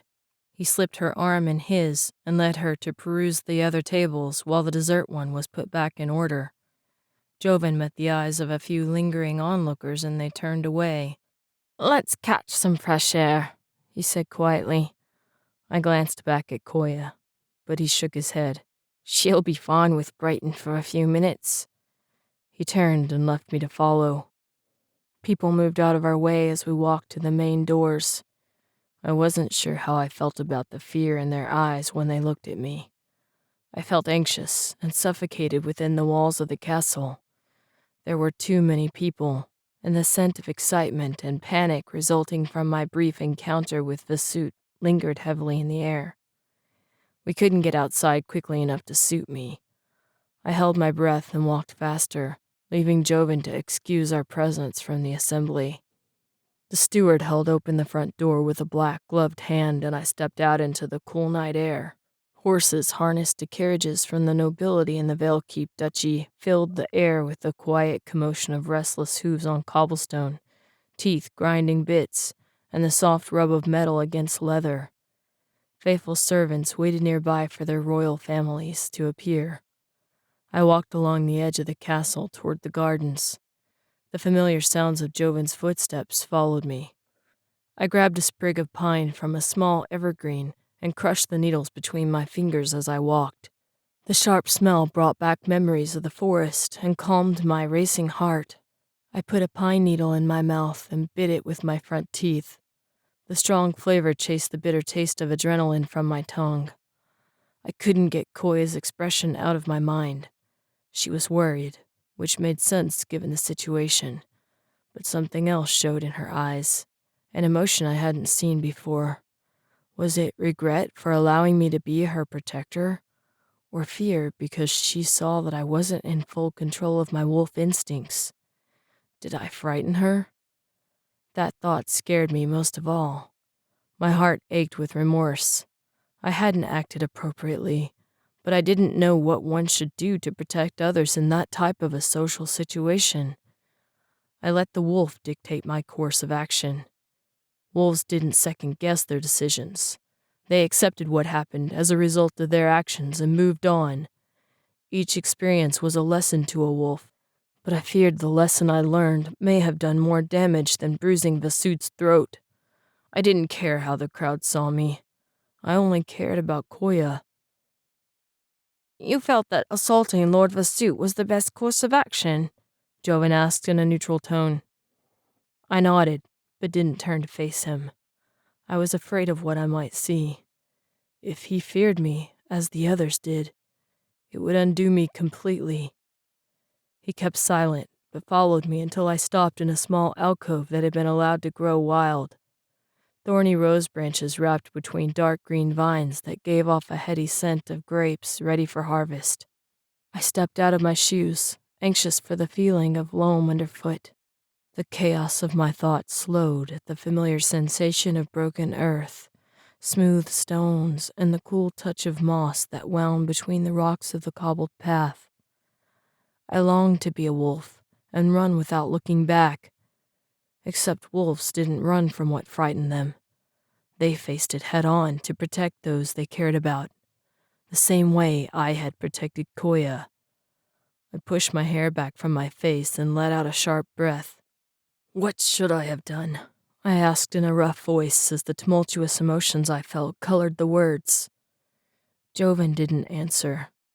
A slight rustle of clothing heralded movement, and I turned to see him slip off his shoes and hold them in one hand. He removed a pair of white silk stockings as well. He studied his bare feet. After a moment, he wiggled his toes experimentally. He gave a slight smile. This isn't bad. A laugh caught in my throat. After all that had happened, the young Duke-to-be was experiencing the joy of connecting with the earth for the first time. "It's calming," I said. He nodded. Yes, it is. The surprise in his voice brought a small smile to my face. His brows pinched together. I think I understand why you don't like shoes. "They're horrid." He gave a laugh that ended in a sigh. I can't blame you, Victus. If I could have punched Lord Vesuit, I would have done so the first day I met him. Both of us were spoiled brats, but he was worse by far. He's acted as if he owned Vale Keep from the beginning, and when Father died..." His words faded away. Sorrow hung in the air when the late Duke was mentioned. It was obvious he had been well loved and was sorely missed. Joven swallowed and shook his head. Enough of that. What's done is done. I can pass it off as a foreign diplomacy and hope the others will remember the lesson. A sparkle of laughter hinted in his eyes. He gave a sharp nod and spun on his bare feet toward the castle. That will do. I might even protect Koya in passing. "Joven," I said before he reached the corner of the garden. He glanced back with a questioning look. I tipped my chin pointedly at his feet. He followed my gaze and let out a loud laugh. What would society say if I walked in with earth and leaves on my feet instead of shoes? He leaned awkwardly against the hedge and pulled on the socks, followed by his highly polished footwear. When he was done, he gave his feet an ungentlemanly stomp. He said with a slight frown. Now you've gone and spoiled my appetite for fine leather and silk stockings. The ground felt much better without them. He disappeared around the corner. I listened to the crunch of his shoes on the path until they faded away. Another sound caught my attention. I turned my head to the south and strained my human ears. The sharp ring of metal on stone was followed by a strangled cry. Footsteps shuffled on earth and a heavy body thumped into another. A rush of adrenaline flooded my limbs. The castle was in danger.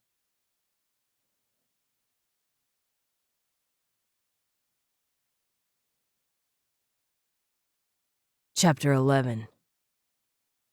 I ran barefoot along the edge of the garden, leaped the tall hedge at the end, then darted through a cove of aspen and evergreens that surrounded a small lake. Fading stars reflected in the water, reminding me that my time to change was coming near. I ran past the trees, then slowed at the sight of Rasmus's soldiers battling Vale within the castle walls. The battle was nearly silent, peppered only by yells of pain and the sound of metal on flesh and stone. The Vale fought without a sound, their teeth bare and yellow in their gaping black mouths. They lashed out at soldiers who drew near. Several men wearing Vale Keep's black and red were held within jagged claws, their lifeblood pouring from mortal wounds. More Vale climbed over the wall and landed with an expectant silence made more ominous by the scent of rotten milk and mildewed stinkweed. Their skin fluttered in a vacant breeze, and the holes where their eyes should be turned toward the men, making those who still stood cower in fear. "Force them back to the forest," Rasmus's voice called from the other side of the wall. The sounds of the skirmish came louder, as though the men on that side fought a thicker horde of attackers. Another group of soldiers ran down the wall to join their companions. The mass of Vale surged forward to meet them. The guards didn't hesitate. They attacked the front and sides like a pack of wolves, and I felt a rush of familiarity in the heat of battle. The call to help those I cared about thrummed through my body. I crossed the ground between us at a run. I dove under the reaching claws of a veil, then grabbed one of its feet and rolled when I hit the ground. The veil fell against two others, bringing them down so that one of the soldiers could end their struggles with a quick slice of his sword. Another yell sounded on the other side of the wall. The sound came from Rasmus. I picked up a knife off a fallen guard and held it between my teeth, then climbed quickly up the wall. 3 veil were on their way over when I reached the top. The 2 nearest reached for me before I could gain my footing. I sliced at one set of claws, spun on a knee, and jabbed the other veil in the stomach, then turned again and threw the first one off the wall. The veil I had stabbed toppled silently after it into the crowd below. I rose and met the next one head on. The black holes where its eyes should have been leered at me while its mouth opened in a silent scream. It moved faster than my eyes could follow and grabbed me by the throat. The creature picked me up and its claws dug into my skin. I struggled, but couldn't loosen its grip. Below us, Veilkeep soldiers fought on either side of the wall. On the side closest to the castle, the guards were winning. But on the other side, the Veil were pushing the soldiers back through sheer strength of numbers. The Veil's claws tightened, cutting off my breath. I grabbed at its arms, but it wouldn't release its hold. I fought to pull in a breath. Panic thundered through me as black spots began to dance in my vision. At the last minute, I remembered the weakness from the Veil I fought with Joven. I kicked the creature right below its arm. Its mouth opened in a silent scream, and it lowered me just enough so I could drive the knife through the gaping hole between its teeth. The sagging skin of its face slid along my hand when I pulled back. The creature stumbled, one hand still around my throat, and the other clutching at the knife. White froth bubbled from its mouth. It teetered on the edge of the wall. My fingers scrambled desperately against its claws, and I managed to break free just as the Veil fell. We plummeted together toward the seething mass on the far side of the wall. I turned the creature just before we slammed into the bodies of at least 6 other Veil grappling with soldiers. The fall knocked the remaining breath from my lungs, and I rolled, gasping past my scratchy throat. I pulled in 2 good breaths and looked around for a weapon. The scent of earth tainted by white reeking blood, and the fear and desperation of Rasmus's soldiers filled my nose. "Create a barrier by the wall! Push them back!" Rasmus yelled above the strange clatter of swords on decaying bodies and the moans of dying men. A sword fell near my head. I looked up to see a soldier's eyes roll back. Claws protruded from his stomach, and lifeblood slicked his black and red jerkin. I grabbed the sword and drove it through the Veil's throat before the creature could react. I fumbled with the long blade, but managed to right it in time to disembowel another creature before the Veil around me realized I was a threat. A sound like the wind blowing through the branches of a dead tree rustled past. The Veil turned in a silent, seething mass. A shudder ran through my skin. Gratitude and relief filled me at the faint brush of sunlight on my shoulders. I threw down my sword and ripped off the shirt Joven had lent me. I doubted he would want it back now that it was covered in white sticky ooze and the stench of a long decaying Veil. Of course, he might be able to turn it into a new fashion. A snort of crazed laughter left me as my limbs pulled, and I changed into the familiar welcome form of the wolf. A growl ripped from my bruised throat, and a swell of fury fueled my muscles. I knew how to fight like a wolf, and wolves defended their territory and loved ones with their life. The Veil had threatened those I cared about, and now they would pay. I swept through the mass with vengeance on my teeth. Each bite and torn limb drove them back. Red danced in front of my eyes as I dodged claws and leaped in to rent decaying guts and shredded skin. The sound of the wind through dried branches increased as the Veil drew closer to the forest. The soldiers around me strengthened their attacks, and Rasmus's voice rose above them, leading his men as they defended their castle, lord and lady. When the remaining Veil reached the trees, they vanished between them like wraiths in the shadows. I paced the trees, willing them to return. Their smell lingered in the air as a reminder of how many had escaped. It was over too soon. My blood still boiled with anger at their attack. I didn't want to rest with their threat at our backs. "Victus!" My eyes searched the dark trees restlessly. The rising sun barely pierced the shadowy depths, but it was obvious they were gone. "Victus!" It was Rasmus who spoke. I suddenly realized that a deep silence stood where the sound of soldiers regrouping should have been. I turned slowly to face the general. His guards stood behind him in a silent, watchful half-circle, their expressions mixed between fear and awe. They had seen me change when I fought beside them to defeat the Veil. "Are you all right?" Rasmus asked. Blood streaked the side of his face, but he looked otherwise unharmed. I couldn't have said anything, even if I had the ability to do so. The Veil had almost overrun Valekeep Castle. I had changed in front of an entire battalion, compromising Koya's position and my own at Valekeep. The Veil were still in the forest behind me, threatening the safety of those I had come to care about. I wanted to run the creatures out completely, but they had vanished and left me with plenty to explain and no ability to do so. Unsure of what to expect, I took a step toward Rasmus. My breath caught in my throat when he dropped to one knee and put a fist over his heart. "You turned the tide of battle, Victus. We owe you a great debt of gratitude for helping us save Valekeep." The soldiers around him looked at each other. Several dropped to the ground beside their general, exhaustion and relief on their faces. Rasmus rose and turned to his men. "Victus's secret protects our Lady Veilslayer from those who are trying to harm her. Swear to me that you will keep his secret and protect them both as he has protected us.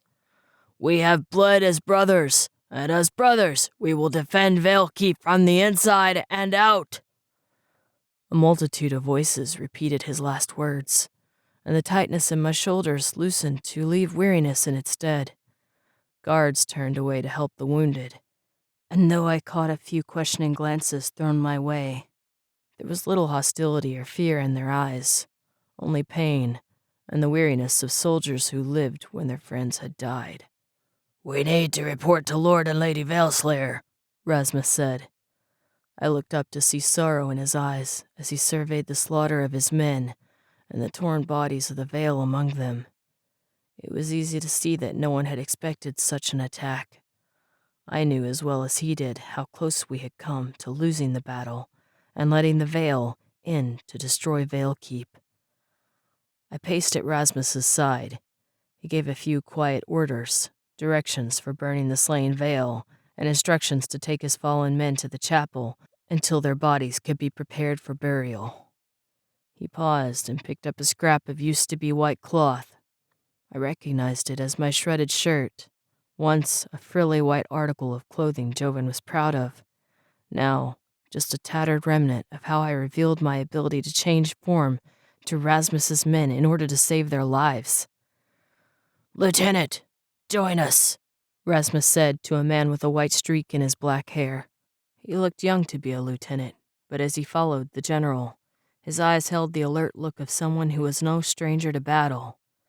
Thin white scars showed on his forearms, and a long-healed wound at his brow had resulted in the white streak. He surveyed the men and the bloody field, as Rasmus did. 2 men, battle-weary and concerned about a foe who might return stronger than Valekeep was prepared to defend against. Rasmus took a side door into the castle I hadn't used before. As he wound his way unseen through back passageways, I noted them in the back of my mind in case I ever needed such a path myself. The lieutenant glanced at me several times while we walked, but when I met his gaze, he looked away without a word. We paused in a small washroom, where both men rinsed their hands and Rasmus scrubbed the blood from the side of his face. The wound, close to his hairline, was small and had already begun to close. "Are you sure you're all right?" the general asked me quietly as he patted his hands dry on a dark blue towel. I wondered if he could smell the lingering scent of Veil that tainted his clothes. The same odor clung to my fur. I fought an overwhelming urge to roll in some leaves or splash through Valekeep Castle's courtyard fountain. I nodded and again felt the lieutenant's gaze, but ignored it. Rasmus studied me carefully for a moment, then pushed open another door. A servant sat in one of the regal, highly polished oak chairs with clawed feet and a hawk emblazoned in gold at the head. The boy scrambled to his feet at our entrance and stuttered an apology with a quick bow. "Tell Lord and Lady Valslayer that their presence is requested in the Red Room," Rasmus said. A slight twinkle showed in his eyes, but he kept his voice stern and frowned in disapproval. Yes, General, the servant stuttered before he slipped out the door. When it shut, Rasmus gave a quiet chuckle. "Guess I needed to see that after what we've been through." He glanced down at me. "Reminds you that not everyone feels the world's about to end. Or they're taking advantage of the luxuries of life before it does," the lieutenant said in a wry tone from where he stood near the door. "Perhaps we should recommend a discreet removal of the finer candlesticks before they are pawned," Rasmus replied gamely. The lieutenant laughed. The sound surprised me. For two men who had been in a battle, they acted surprisingly nonchalant. Rasmus must have read my look, because he gave a knowing nod. "Don't worry, Victus. Sometimes humor is man's way to adapt to situations beyond our control." He sobered. "They surprised us. It won't happen again." The steel in his voice was answered in the lieutenant's nod. I padded to the window and gazed down at the courtyard below. I wished we could see the back of the castle where the battle had been, but Rasmus's men would send a warning if the Vale were spotted again. Given their hasty retreat, I doubted they would be back without regrouping, if indeed such creatures regrouped. The servant opened the door again and stepped aside to let Koya and Joven in. Both looked worn out from dancing through the night, and Koya's cheeks were flushed. What's the matter? We only meet in the Red Room if... Her words stopped mid-sentence when she saw the blood on both men's clothes. What happened? Joven demanded. "Vale attacked the keep," Rasmus said. But... Koya's eyes met mine and widened. What is Victus doing here? "He turned the tide of battle," Rasmus replied. He took a step toward me. "He distracted them, and his attack threw them off balance so we could gain the upper hand. Without him, you might be facing Vale right now instead of suitors." Vale might be easier, Koya replied quietly. The flush of her cheeks deepened when she realized she had spoken the words out loud. Why did they attack? Joven demanded. How many were there? Why were we not warned? He moved with Rasmus to the far window. The lieutenant stayed by the door, and I realized Rasmus had placed him there, defensively. The unspoken action said a lot about the way both men worked. The safety of their pack was the biggest concern. Koya knelt next to me, hesitated, then threw her arms around my neck. I winced inadvertently when she brushed against the bruises and shallow wounds the Vale had left when he tried to strangle me. Koya noticed and sat up.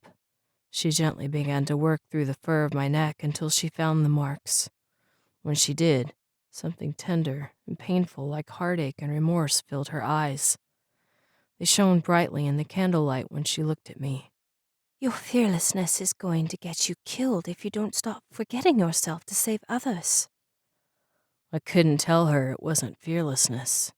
You can't face creatures as vile, dangerous, and horrifying as the Vale without fear. But it wasn't the fear of them that drove me. It was the fear of what would happen if we failed, and they indeed flooded Valekeep Castle, with their reaching claws and silently gaping mouths, ready to tear apart any in their path. My fear for Koya's safety fueled the recklessness that drove me to action. We need to call a war council, Joven concluded at the window. Rasmus nodded his assent. He glanced toward the door. "Lieutenant Olid, we're going to need a head."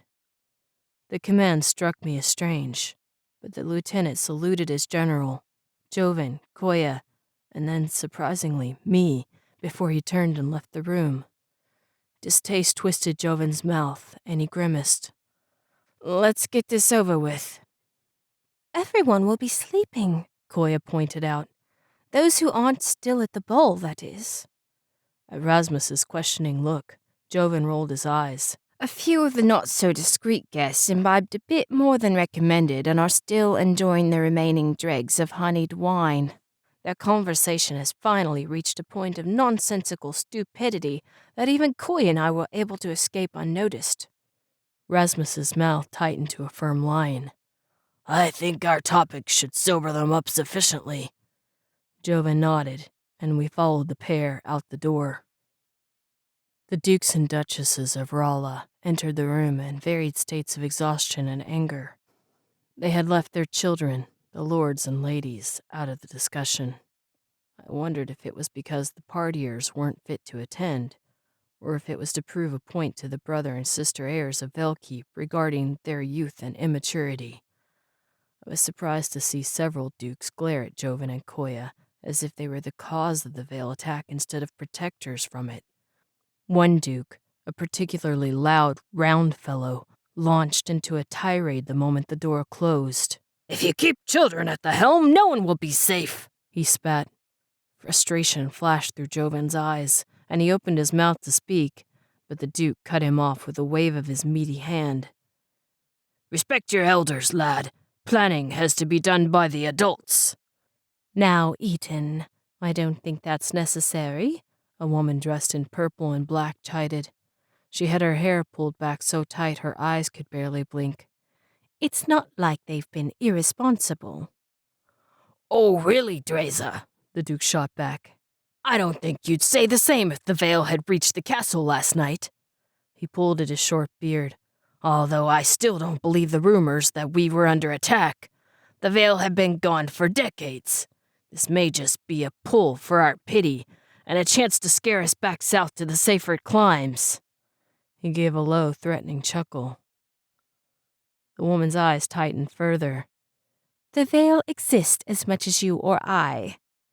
If you didn't exist, my life would be much easier, Duke Eaton snapped. Koya dropped the napkins she had been using to keep muffin crumbs from her lap as she ate of the varied breakfast items across the table. When she leaned down to pick it up, she whispered in my ear, Dreza and Eaton have been involved in a romantic tryst for years. They cover it up by treating each other like enemies in front of the others, although we all know their secret thanks to Eaton's drunken bragging. I gave a soft snort of humor and she sat back up with a smile. Duke Eaton shot her a look. Koya's smile faded and steel entered her gaze. Duke Eaton, if you will permit me to speak, I can reassure you that the Vale do indeed exist, and we were successful in maintaining the safety of your company last night. He let out a chuckle that was half derision, half disdain. Lady Valeslayer, we will not be scared off by bedtime stories told to keep children from wandering past the walls. It's obvious that your mother is no longer fit to run Valekeep, and the two of you are scrambling to keep it. You'll have to come up with a better story than we've heard to send us running with our tails between our legs. The Vale were killed by our ancestors when they reached the valley, and there has been no sign of them since. Valekeep is weak, and ghosts won't save you. Several other dukes and duchesses murmured assent to his words. Rasmus flicked a finger from where he stood next to me. Lieutenant Olid dumped the Valehead unceremoniously from the burlap sack he held. It landed on the table with a dull thud. White liquid oozed from its gaping mouth, and the holes where its eyes should have been looked darker than ever in the flickering candlelight that lit the windowless war room. Duke Eaton jerked back so violently his chair fell over and dumped him in a heap on the floor.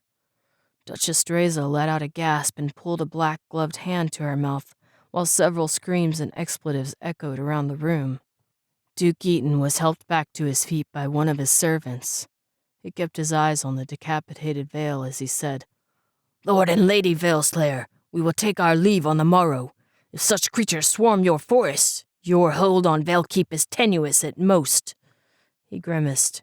Weak defenses and an even weaker airship are all that keep you from your demise. He backed out of the room, tripping first over his manservant, then over a chair.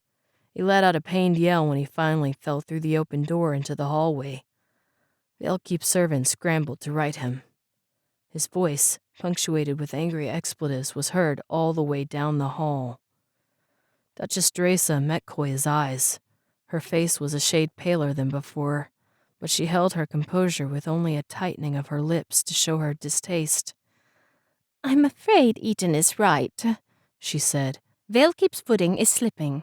It would be against the honor of this valley to allow a kingdom to grow weak at our doorstep. Unless there is a drastic change. Her eyes flickered to the Vale's head, then back to Koya. Valekeep will be divided at summer's end. She left the room with 2 skinny, black-robed servants, trailing behind. The other dukes and duchesses left either in silence or with similar proclamations. At each one, Koya's expression stayed hospitable and understanding, but the anger that had touched Joven's gaze when the first duke left darkened his glare with each statement until a storm raged on his face. Tavian, the Duke of Midwin and Lord Brayton's father, was the last to leave. I apologize for the dire circumstances, he said with sincerity that echoed his son's kindness, but I cannot go against my peers in this. He and Joven exchanged a bow, and he kissed Koya's hand. He paused at the door. If you can strengthen your position with a suitable marriage, or show them that you will not be bullied in this matter, you might have a chance. Otherwise, I'm afraid Valekeep will be lost to you. We won't resort to war to keep our kingdom together. Valekeep would be torn apart in the process, Joven replied. A hint of despair touched his voice, and I knew he hated himself for it. Duke Tavian nodded. I can appreciate your grim outlook, but I see no way to assist you further. As Midwin is the southernmost kingdom, I cannot offer you the protection of my armies to keep your borders safe. He gave an apologetic smile. Do what you feel is best. He glanced at Koya. But in my opinion, war would be more agreeable than marriage to Lord Vasut, even if his kingdom is by far the most beneficial ally. Koya nodded, but her calm demeanor slipped, showing her anguish for a brief instant. I agree, but I won't give up on our people if I can do something to save Valekeep, even if it is so drastic. The Duke nodded and bid them farewell. I don't envy you your position, he said. But you both have good heads on your shoulders. Don't give up yet. His eyes twinkled. At least you can take relief in the thought that you have to put up with only one more night of dancing before you're rid of these leeches. The door shut behind him, and Joven let out a pent-up sigh. I'm not sure if we were bold or foolhardy. Rasmus motioned for Olid to put the veil head back in the bag. The lieutenant did so with a look of determination. I knew how he felt. Vale were creatures from the worst nightmares, to be sure, but they bled like any animal. We could defend Valekeep, no matter what the dukes and duchesses of Rala thought. Valekeep was not weak. I closed my eyes and let my thoughts wander along the scents the dukes and duchesses left behind. Worry and fear trailed the strange colognes and perfumes made from pressed flowers and oils. I wondered if they knew how particular smells triggered emotions in those around them. Several duchesses wore azalea flower, which triggered aggression in animals as a form of defense to keep the flowers from being trampled. One duke wore moose musk. Any moose in 5 miles would either attack him or be madly enamored after a single whiff. My head bobbed as sleep teased at my mind. I heard a smothered laugh and opened my eyes to find the others looking at me. I blew out a breath and shook myself. It's been a very long night, Rasmus said with a look of weary empathy. I think we all need rest. Koya put a hand on my back and gave me a fond smile. Her look warmed my soul and my heart twisted. I shoved the feeling back down, but couldn't help how much I enjoyed being at her side. We walked quietly down the hallway. My nose read a scent of trepidation and worry and I looked up to find her watching the hallway, but not seeing it. I guessed that she thought of their conversation with Duke Tavian. The thought of her marrying someone like Lord Vasut lifted the fur on my neck. I couldn't stand to think of her in someone else's arms. I wanted to hold her, to keep her safe from a world that seemed bent on hurting and destroying her. She needed me. Emotion trembled through my limbs. I paused. It was the same feeling I had before I changed at night. Koya walked on a few steps, then stopped and looked back when she realized I was no longer at her side. I stared at her look of understanding. Compassion and tenderness filled the depths of her blue eyes, along with something else that made my heart stutter.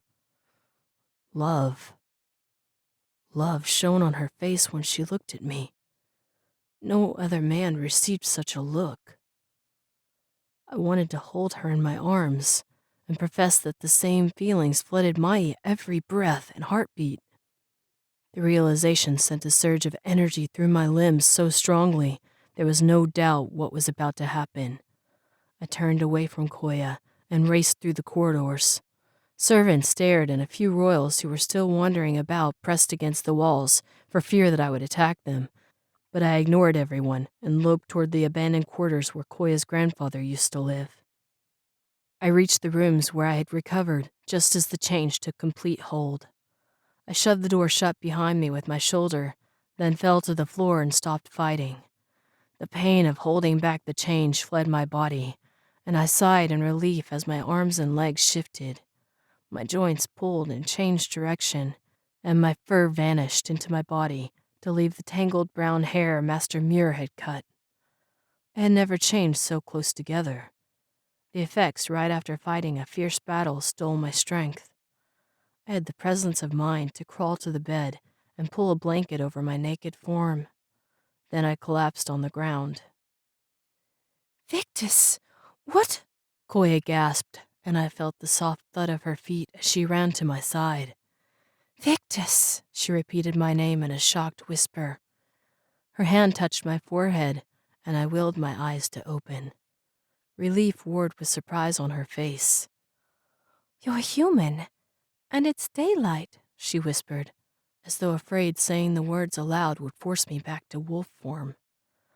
I pushed up slowly so that I sat with my back against the bed. I felt her eyes on me, but I couldn't explain it any better than she could. I stared at my hands.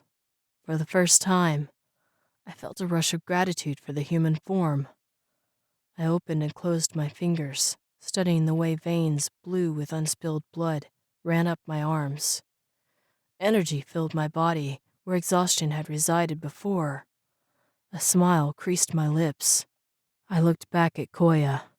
I can control it, I said, with the dawning realization of what that could mean. She stared at me. My heart melted at the hope I saw there. I had heard Duke Tavian's words. I knew that if she were to give her heart to me, Valekeep would be picked apart by the dukes and duchesses who viewed the land and people like carrion birds surveying a carcass. She loved her people, her pack, and I wouldn't let her see it destroyed. Koya, she shook her head. You don't have to say anything. I know this can't work. A pleading glimmer I had never seen before colored the depths of her eyes. But can we pretend for just one night? My heart burned at Koya's request. I couldn't deny her anything. My soul sang at the chance to spend time with her, if only for a fleeting stolen moment. I lifted my arm, and she ducked underneath it to lean against my shoulder. Koya's hand rested on my chest, reminding me that I was wearing only a blanket. I closed my eyes at the way heat and chills ran from her hand straight through me, rendering me completely hers. Her body tensed under my arm, and I thought for a moment that she regretted the charade she had asked for. Then a yawn escaped, and she let out a tired giggle, sounding very much like a little girl instead of a lady ready to face an atrocious marriage or war to protect her people. The laugh endeared her to me even more. I pulled her closer, and she sighed, letting herself relax. It's been a long day, She admitted in a whisper. I think it's been more than one, I replied. A small chuckle escaped her, and a tendril of her golden hair trailed across the back of my hand. I caught it between my fingers, amazed at how soft it felt. Her breathing slowed, and her head rested against me. I moved carefully so that I lay on the floor, her head pillowed against my shoulder, and her hand sending fire and ice across my chest. The exhaustion that had filled me slowly returned, unable to keep at bay even with Koya's nearness. I let out a soft sigh. I didn't want to miss a moment near her. I fought to keep my eyes open and my mind alert, but the effects of the last 2 days were too great. The gentle beating of her heart so close to me was a lullaby I couldn't resist. My eyes closed, and I dreamed of the life we could live together. It was the sort of dream that made my heart ache, and I woke once to find tears trailing down my cheeks. I watched her sleep and vowed to stay awake through the rest of the morning, only to succumb to the call of dreams once more. Chapter 12. My lady. My eyes flew open with a rush of adrenaline. I turned to protect Koya from attack, only to find General Rasmus watching us with an expression that was both amused and worried. Good to know she's safe in your arms, Rasmus said in a dry tone. She stirred and the general's gaze softened. It was a hard battle, he said, his voice quieter, with compassion. But I fear what Lord Joven would think if he were to come in here. Koya sat up, and her cheeks reddened when she met my eyes. I smiled, and she returned the expression tentatively, as if unsure it was all right. Rasmus held out a hand and helped her to her feet. He acted as if we hadn't fallen asleep together, a fact that would have been the entire undoing of Velkeep if anyone else found us. It was unsuitable for a man to be alone in a room with an unwed woman, let alone for them to sleep together, and one of them in only a blanket. The ball is in 2 hours, my lady. Tessa has a bath prepared as well as a light meal should you wish to appease your appetite before dinner. Koya kept looking at me. Sunlight splayed through the high windows, and it felt strange for me to sit in the room, in human form. I wondered what it would take to change back. At the thought, a slight shudder ran beneath my skin. I took a breath, amazed at the control I had achieved. I lifted a hand to indicate I didn't know how it had come about, and an answering hint of a smile played about Koya's lips. Her eyes softened to the gaze that owned my heart, her love evident in the soft brush of light on her cheekbones, the way her eyes creased at the corners, and the look in her soft blue eyes that no one else could claim. My lady? Rasmus asked gently. She turned her head and the moment was gone. I watched her cross to the door, saw the way she lingered at the doorway as though reluctant to pass the threshold. Then she was gone, a whisper of meadow gold and vanilla in her wake. Is this the first time you've changed back to human form in daylight? Rasmus asked. I realized he had refrained from asking the question in front of Koya out of respect. His gaze was frank and curious, and he regarded me with an air of familiar camaraderie. As he told his soldiers, we had bled together in battle, and so we were brothers. I owed him the truth. Yes, I frowned at my hands. I don't know why I can do it now.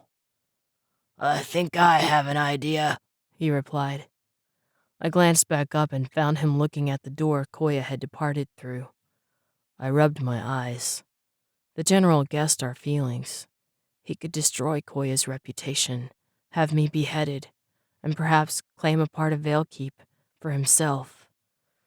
Yet there he stood, a look of quiet consideration on his face as he watched after the girl I loved. Chapter 13. When I reached Koya's rooms, she was nowhere to be seen, but her scent was fresh, as if she had left only moments ago. The smell of a servant I recognized from the ballroom tangled with Koya's, and held a citrus and pine touch of worry. I followed the meadow gold and vanilla trail to a part of the castle I had never been before. There was a stark contrast between the tapestried and elegantly decorated main areas of the castle and the wing I now walked. The carpets were a strange color, an off shade of green with shell pink interspersed. Oil paintings of fish hung on the walls, and several statues in odd, indiscernible shapes stood in small alcoves. Smoking sticks and holders gave off acrid scents that probably smelled like roses to the human nose, but clouded my senses and left a dull taste in my mouth. How long ago did it start? Koya asked further down the hall. Moments, my lady. I ran to catch you as soon as she showed the signs. An anxious female voice replied. Where is Taratha? Joven asked. His presence surprised me. I thought the hall I traveled was the only one leading to their mother's wing, but Joven's scent in the hallway was weeks old. He must have entered another way. She went to retrieve your mother's salts, The young woman answered. A moan and the sound of footsteps followed. I reached the room in time to see Joven pick his mother up from a couch near the fireplace and carry her, as though she weighed less than a pine bough, to a green and pink bedspread beneath the window. The concern on his face made me pause. He settled her gently on the bed, and both he and Koya tucked the blankets carefully around her. I studied Duchess Ramil from my place in the shadows. She looked small in the massive four-poster bed, as though she was a child instead of a ruling monarch. Her body convulsed, and her eyes were closed tight as though in pain. I wondered what caused her ailment. It was obvious by the actions of her children that they were familiar with her condition. A servant in black and red robes handed Koya a rag. She patted it gently along her mother's forehead and cheeks. Joven spoke softly to his mother in tender tones. You're going to be all right, Mother. Taratha will be back soon. Koya and I are right here. The notes he used were the same as a mother wolf crooning to an ailing pup. I studied the siblings, touched beyond thought. Their expressions were the same. The caring way Koya smoothed her mother's hair from her face, and how Joven held his mother's hand as her convulsions died down. My heart throbbed painfully. The siblings loved their mother dearly, even though her lack of attention to castle matters threatened the existence of their duchy, and her strange consideration of decorations instead of the attendees at the ball set her apart. They looked past it all. I realized her condition and her peculiarities might be related. Perhaps the convulsions messed with her thoughts. The vacant look in her eyes matched the hint of sickly sweet confusion in the air. She was lost, and her children didn't know how to find her. I swallowed against the tightness of my throat. I never knew my parents. I used to pretend the wolves were my family, something that had been easy when I was a pup, but became harder with each change. They had accepted me and raised me as their own, but my origins were a mystery.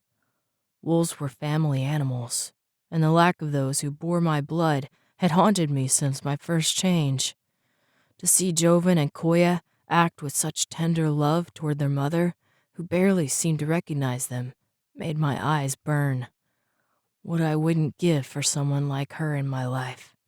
For a mother, even one as lost as Duchess Ramil. A shriek sounded behind me, and I turned to see a servant with red hair that stood up in all directions, pressed against the hallway wall. Her face white and hands shaking, she held a bowl that let off the pungent scent of hartshorn. Taratha, it's all right, Joven said quickly. That's Koya's dog. He mouthed sorry as he passed me to retrieve the shaking handmaiden. She eyed me anxiously when he led her into the room and handed her bowl to Koya. Koya waved the salts under her mother's nose. The woman's convulsions calmed noticeably. I disappeared into the shadows of the hall. The guard stood aside and let me leave the outer gate unchecked.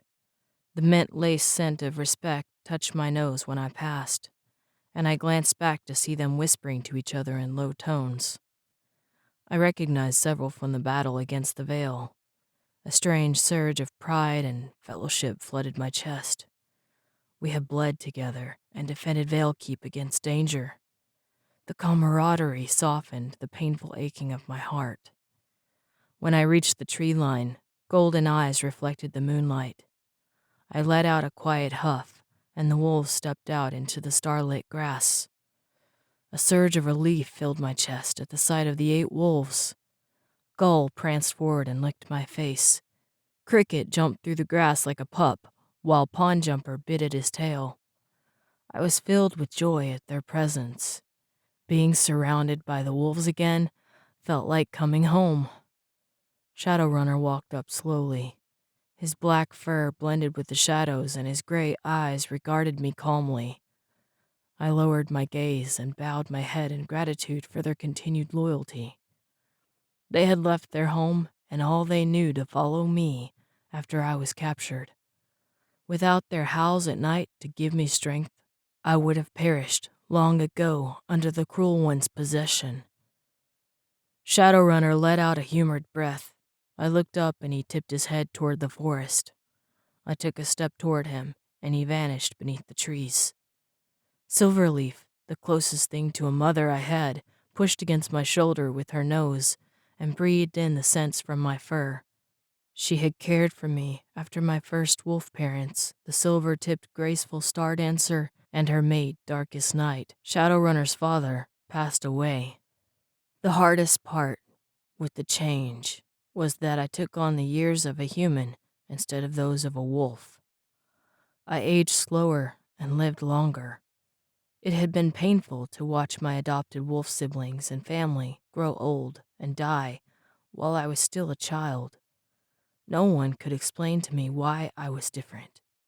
But the wolves accepted me for what I was and cared for me anyway. Their quiet acceptance was a balm to the chaos that swirled through my thoughts.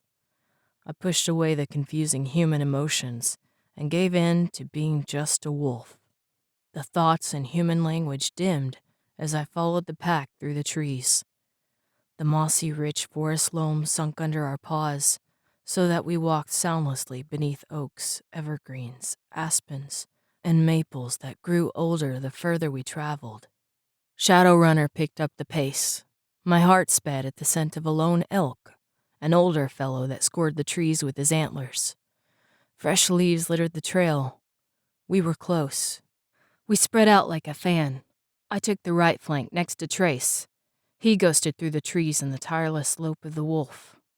I leaped a fallen tree, ducked the low-swept branches of a pine, and dodged a bush laden with blueberries. I felt myself grinning and forced my lips back over my teeth. Wolves didn't smile like humans. They put their joy into the experience instead of expression. The scent warmed until I could smell musk lingering on bent branches and grass. His hoof prints sunk deep into the forest floor, a path even a human would have been able to follow. The elk was wandering aimlessly, unaware of the pack hot on his trail. I swept further to the right, ready to intercept him should Shadowrunner's advance cause him to spook. My heart raced and I forgot my worries at Veilkeep entirely. The thrill of the hunt pounded with the blood through my veins. I longed to bite into hot flesh and reaffirm my position in the pack. The crisp breeze brought the promise of cold winter nights and snow-laden mountains not long on its tail. The pack would need to find shelter soon. I wondered if I should go with them. It felt so right to be running with the wolves around me once more.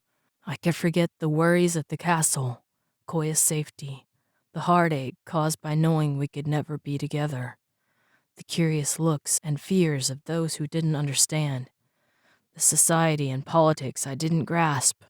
It would be so easy to run away and leave it all behind. I pushed the thoughts aside and gave myself fully to the hunt, a wolf once more. The elk spooked my way, as I guessed he would. Trace jumped as it neared, and it reared back on its hind legs, its front hooves thrashing dangerously in the air. One blow with those would end the life of a wolf as quickly as a torn throat. Trace danced clear just as Pawn Jumper bit the elk's flank. The animal dropped to all fours and turned with its head lowered. Both wolves barely jumped free in time to avoid the deadly antlers. Shadowrunner leaped at its other side. It turned faster this time, and I saw my opening. I dodged to the right and latched onto the elk's exposed throat. The weight of my body pulled it down to its knees. The other wolves bit into its fur, holding it so I could take the killing bite. I bit down further and felt my teeth tear through flesh. I closed my eyes at the sound of its blood pounding millimeters beneath my muzzle. All I had to do was shut my jaws, and the animal's life would be over. I could feed the wolves in gratitude for all they had done. I could feast with them and be one of the pack again. The elk struggled, but knew he had no hope. Blood pounded in my ears. I could hear his breath whistle past my tight hold. The summer wind lay tangled in his fur, telling of sunlit meadows and warm ponds laden with lily pads and willows. His muscles rolled just beneath the surface, an animal who wanted desperately to live despite the odds against him. I shook off the thoughts and told myself to bite down. The pack was hungry and should eat. I needed to kill the elk. I owed it to them. Memories of the Vale slaughtering Rasmus's men ran through my mind. Bodies lay everywhere on either side of the wall, men who would never return to their families. There was no reason for them to die. The stale scent of old blood filled my nose along with the rot and decay of the white-skinned Vale. I tasted their putrid flesh again, along with the bitter white substance that was their blood. I saw their bodies lying in droves along the wall between those of the humans. So many humans who didn't deserve to die. The elk struggled again. I let go of his throat and stepped back. Surprised, he froze for a moment, then shook off the other wolves. He stomped one of his great hooves in warning and relief, then he turned and fled the small clearing, as though the Vale themselves pursued him. Shadowrunner met my eyes. His chest was heaving with the effort of holding down the animal, and red stained his lips where he had torn the elk's flesh. He merely watched me, his golden eyes betraying nothing. I knew I had let him down. He didn't deserve to let his pack go hungry, just because one wolf didn't know his place in the proper order of things. I had failed him after all that he had done for me. But instead of growling a challenge or walking away, he let out a small huff and his ears dropped back, then forward. I had surprised him, but in the way of the wolf he accepted it even when I couldn't. I gave a whine of apology and turned away. Silverleaf pushed against my shoulder with her own, ever accepting of her strange son. Traveler watched me, his worn eyes knowing and sad. The world had changed. He knew I was different in ways neither of us understood. He knew I was going to leave. I licked Silverleaf's cheek and gave a small bark of farewell to the pack. When I turned away, they let me go. Shadowrunner called his pack together, and they disappeared into the star-strewn night beneath the trees. The soft fall of their paws against decaying leaves and moss faded into the quiet hum of crickets and the familiar gentle breeze. I watched after them. Silence filled my body, a silence so deep I felt it in my bones and the aching parts of my heart. I had no urge to follow them. I was no longer a true wolf fit to run within the pack and partake of the spoils of the hunt. I padded slowly back through the long grasses toward the castle. The blush of the rising sun touched the bricks with red and gold. Sunlight reflected off the windows in hues of pink and orange. The myriad scents of hundreds of people behind its walls and in the city below tangled in the morning air. I felt a pang of longing to belong to the scents of baking bread, cooling iron, livestock, and leather. The lemon and nutmeg scents of comfort and happiness told of citizens who were secure in their homes and professions. Joven and Koya did their best to take care of their duchy, and it showed. When I reached the gate, the guards were arguing with a man dressed in black and gray. I slipped behind them to enter the castle grounds when a scent touched my nose. I bared my teeth and a growl rumbled in my chest. The man and the 3 guards who detained him turned in surprise. The man's face blanched as the head guard's eyes narrowed thoughtfully. A memory flashed through my mind of the side of his face covered in blood, a sword in one hand and a staff in the other. A thin white bandage concealed the wound by his ear that he received during the veil attack. The name Wayland came to mind. He gave me a nod of respect. "You said you were from Sunhold?" Wayland asked the man. He nodded quickly. "I am. Lord Blakely is awaiting my presence." His scent did not hold the grain and sunlight aroma that hung around Lord Blakely, Lady Stry, and the other members of their party from the farming duchy. Instead, he carried an underlying musk of sea salt and fish, the same smell that matched the assassin who threatened Koya. My growl deepened and I took a step forward. The man took a similar step back, his eyes wide. Wayland gave a small smile that didn't reach his eyes. "I'm sure you won't mind if I verify your information," he said amiably. He waved to a stable boy. The lad hurried over. "As I said before," the man argued, his eyes never leaving me, "I'm in a hurry. I don't appreciate such a purposeful delay that will put me in bad standing with my lord." The humorless smile vanished from the head guard's face. "And as I said before, I am under strict orders to refuse entry to any citizen from Brienne. My concern is for the welfare of my lord and lady, not your standing." Wayland turned to the stable boy, while the other 2 guards barred the man's way. He glanced at me, then back at the guards. The sharp scent of his adrenaline spiked when his muscles tensed. I let out a bark of warning the same instant he pulled a knife from his tunic. A guard caught his hand and I jumped, grabbing him by the shoulder. He let out a yell of pain. The 3 of us fell to the ground. Wayland slammed a haymaker into the man's jaw so hard his head rebounded off the cobblestone. His muscles relaxed. I released his shoulder and backed up. The taste of human blood coated my teeth. "What was that about?" a voice demanded from the gate. I looked up to see Lieutenant Olid, Rasmus's second. "I'm pretty sure he was sent from Brienne, Lieutenant," Wayland replied. He shook out his hand and glared down at the unconscious man. "He was evasive during our questioning, and when the wolf showed up, he pulled a knife." Olid's eyebrows rose. "Can't say I blame him," he said in a dry tone that sounded far older than he looked. "Victus is pretty intimidating." Wayland opened his mouth to protest, but the young lieutenant held up a hand. "If the wolf is concerned, I am as well. Take him to Master Jarstold and tell him we need another interview." The way he said the last word made it sound unpleasant. Wayland nodded and the 2 guards hefted the body. Wayland picked up the man's knife. His eyebrows lowered and he handed it to Olid with a stormy expression. The lieutenant nodded as if it confirmed his suspicions. He showed me the knife. "See the markings on the hilt? This is an assassin's blade. Assassins write the name of whom the blade is intended in a secret code. The knife is supposed to only be used for the target. I won't be surprised if Jarstol gets him to reveal Joven or Koya as his mark." My head flew up. If an assassin had been stopped at the gate by Wayland's careful scrutiny, who knew if others made it past guards who might not have been so careful?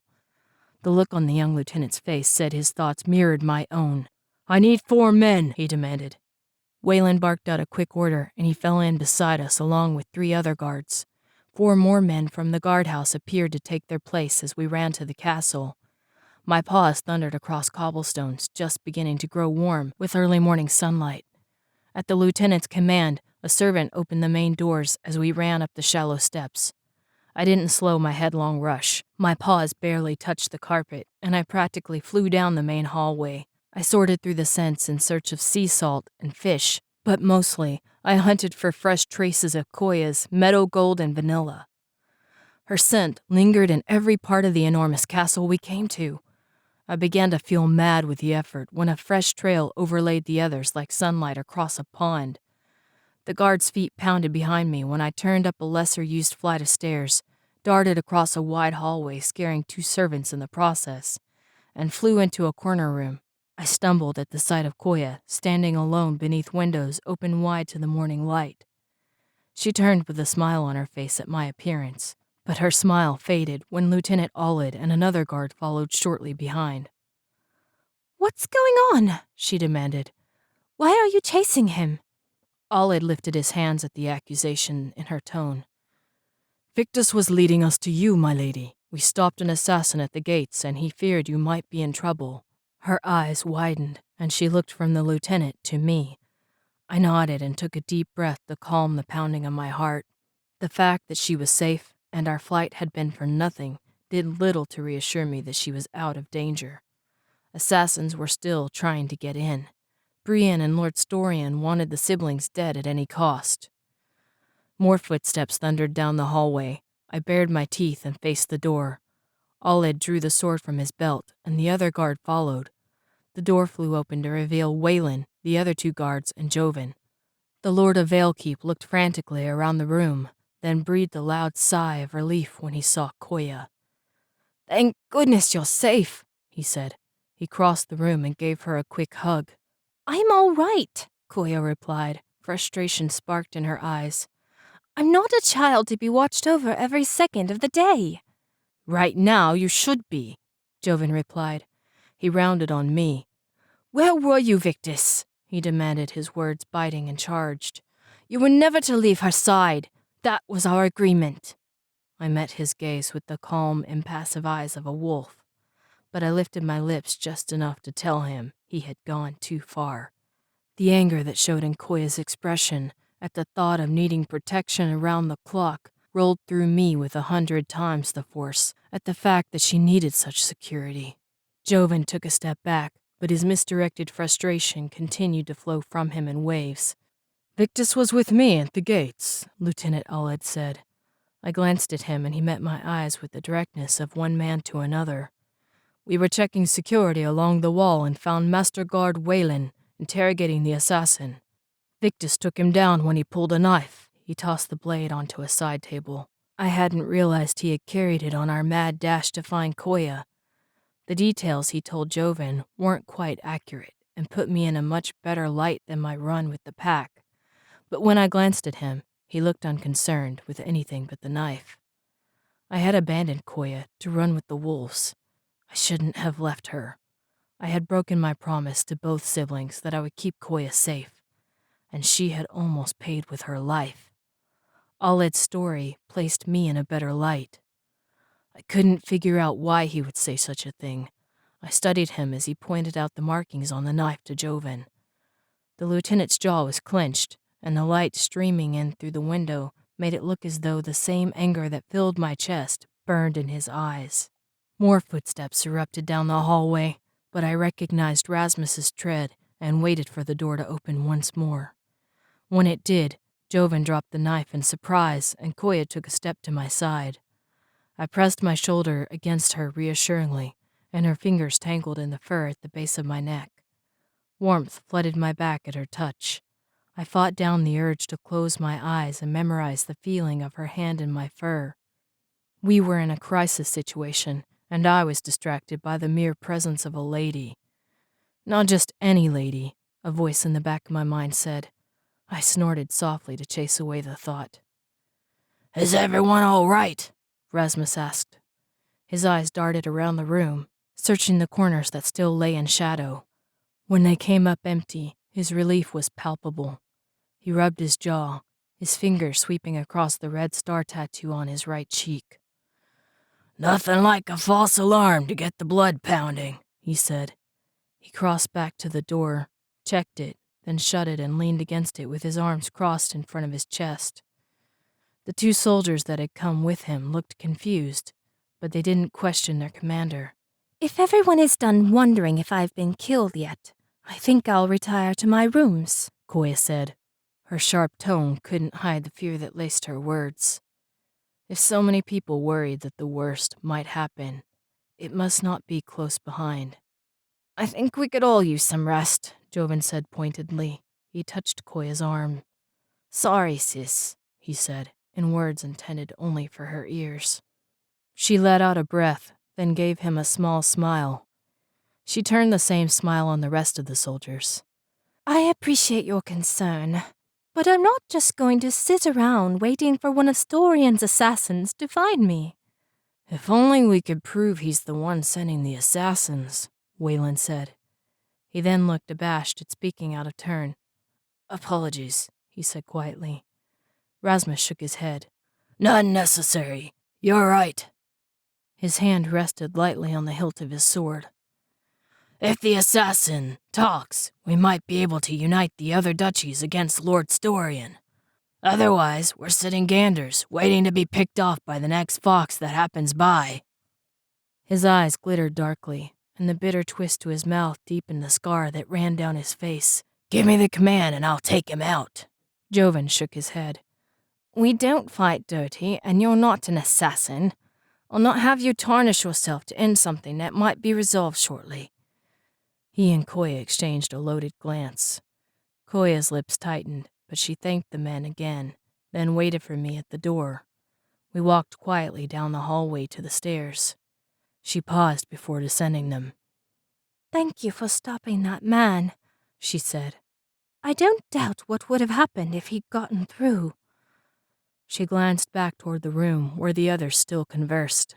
I'm hoping it will help the others relax if I pretend like it doesn't bother me. Her admission surprised me. She fell silent and her fingers trailed along my back.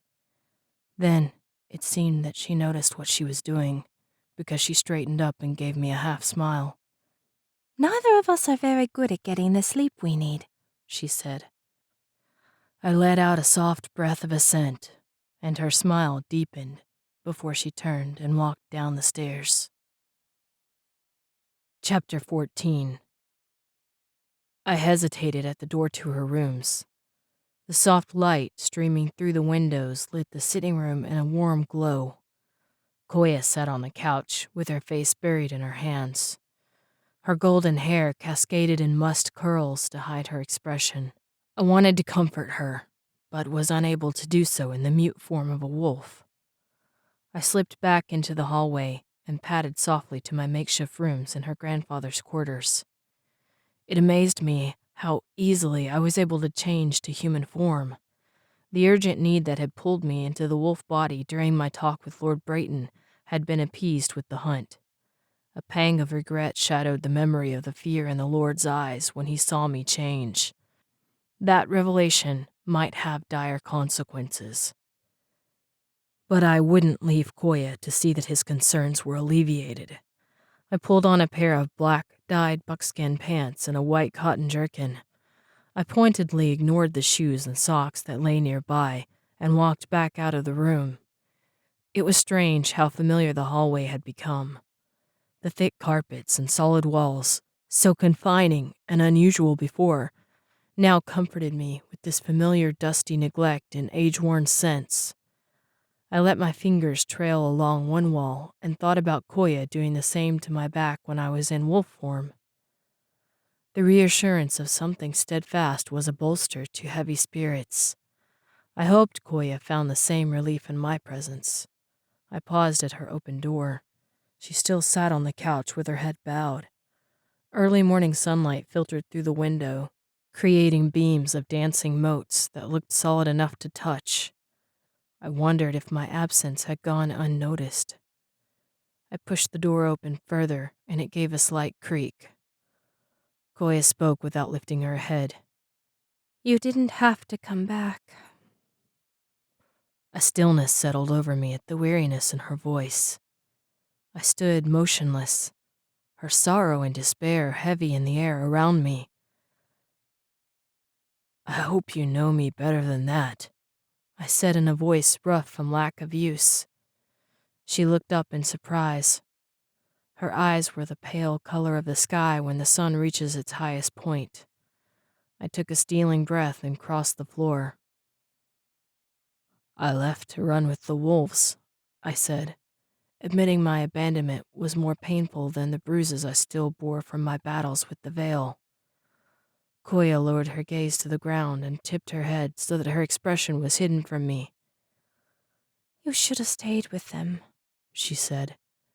You deserve your life back. The pain in her voice tore at my heart.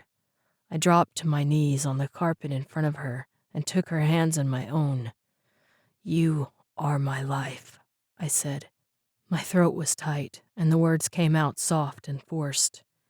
She met my gaze slowly, as if reluctant to see the truth. She swallowed and blinked back tears that caught in the morning light. She opened her mouth, then shook her head and tried to pull her hands from mine. I kept a gentle hold on her fingers, worried if I lost them, I would never feel her touch again. She blinked quickly, but the tears broke free. You don't deserve this life. You shouldn't fight every day to survive, putting yourself in harm's way for someone else. It's not right. I stared at her, shocked. I was prepared for her to tell me that I was an animal, that she needed someone with the means to take care of her, or she had another in mind who would provide for her duchy. Instead, her concern was for the life I would lead at her side. I tried to hide the smile that came to my lips, but I couldn't. Koya, look at me, I said gently. When she refused, I turned her chin so that I stared into her eyes. The depths of them threatened to swallow me up.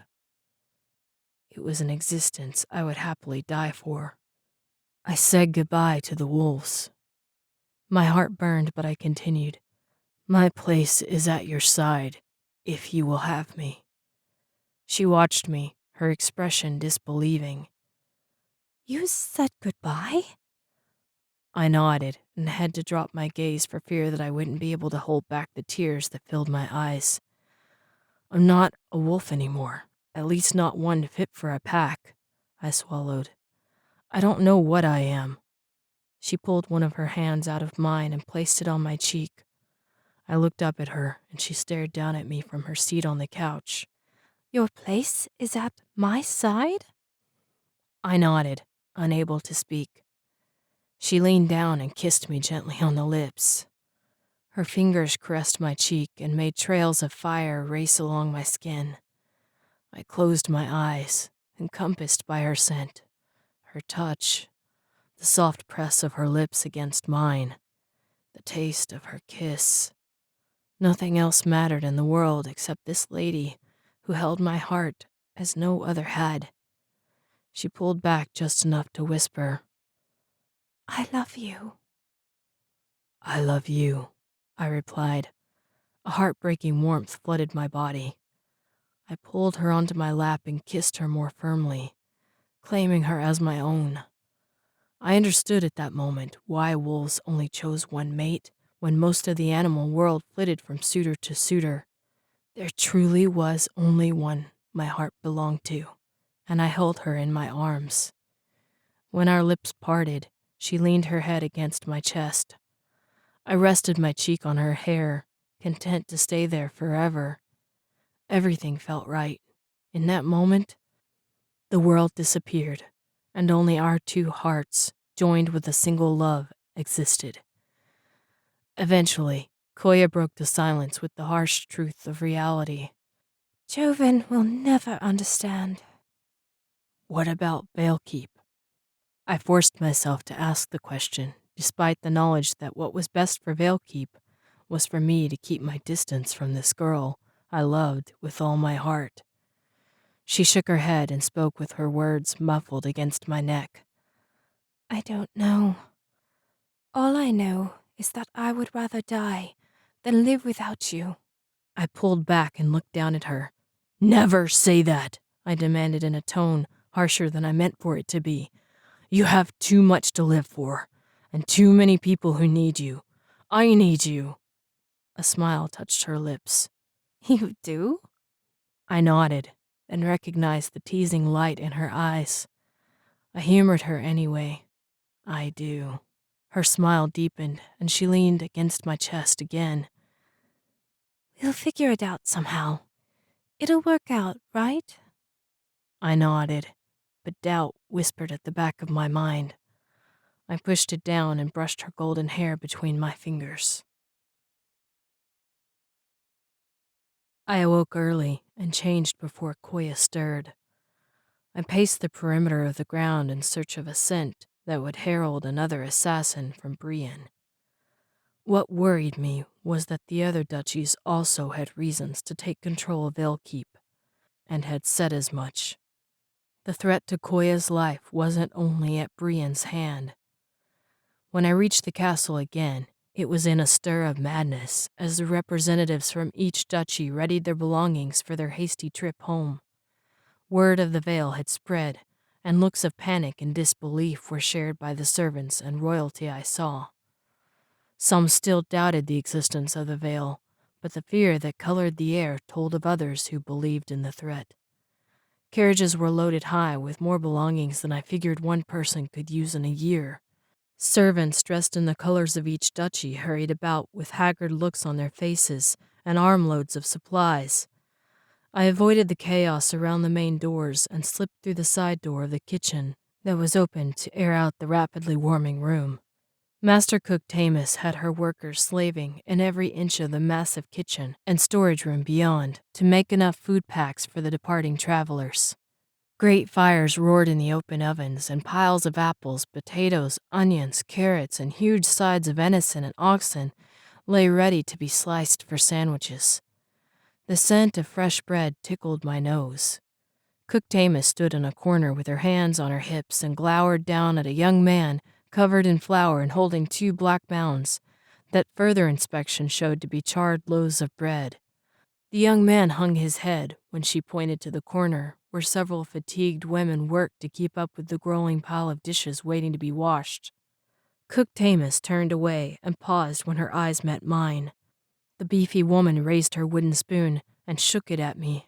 Several servants turned and their eyes widened when they met my gaze. The 2 closest men fell over each other in an effort to hide behind the nearest table. They were holding chunks of meat big enough to feed an entire wolf pack. I figured that made them feel like a target. I felt a ridiculous urge to run beneath the tables and cause an uproar. The impulse was so unlike me, I froze for a moment. The head cook took that as a challenge and ran at me with her spoon raised above her head. I let out a woof, and she jumped in surprise, bumping a chef who dumped an entire bowl of steamed clams onto another servant, frozen in the act of chopping carrots. I ducked through the opposite door, feeling mischievous and guilty. Wolves played and teased each other over bones, but flat-out troublemaking was for pups and bear cubs. I would never be allowed in the kitchen again. The thought didn't bring the twinge of regret it probably should have. I dodged several skittish servants carrying armloads of blankets, circled a large group of Lord Vasut's waiting men wearing purple and sea green, and padded through a congregation from Sunhold that smelled of the grains and sunshine that made up their duchy's sustenance. Lord Fallow and Lady Stride gave me uncomfortable glances. I wondered if they guessed my secret. Koya was in the midst of it all. Rasmus stood at her side and nodded at me when I drew near. The Lady of Valekeep gave orders to servants and directed what she could of the chaotic proceedings.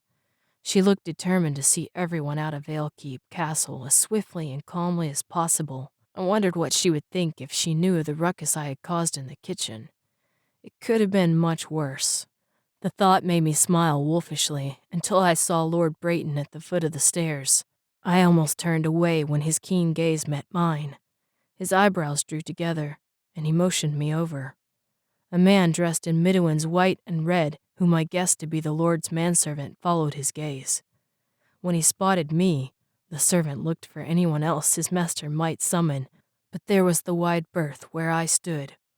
I almost turned away.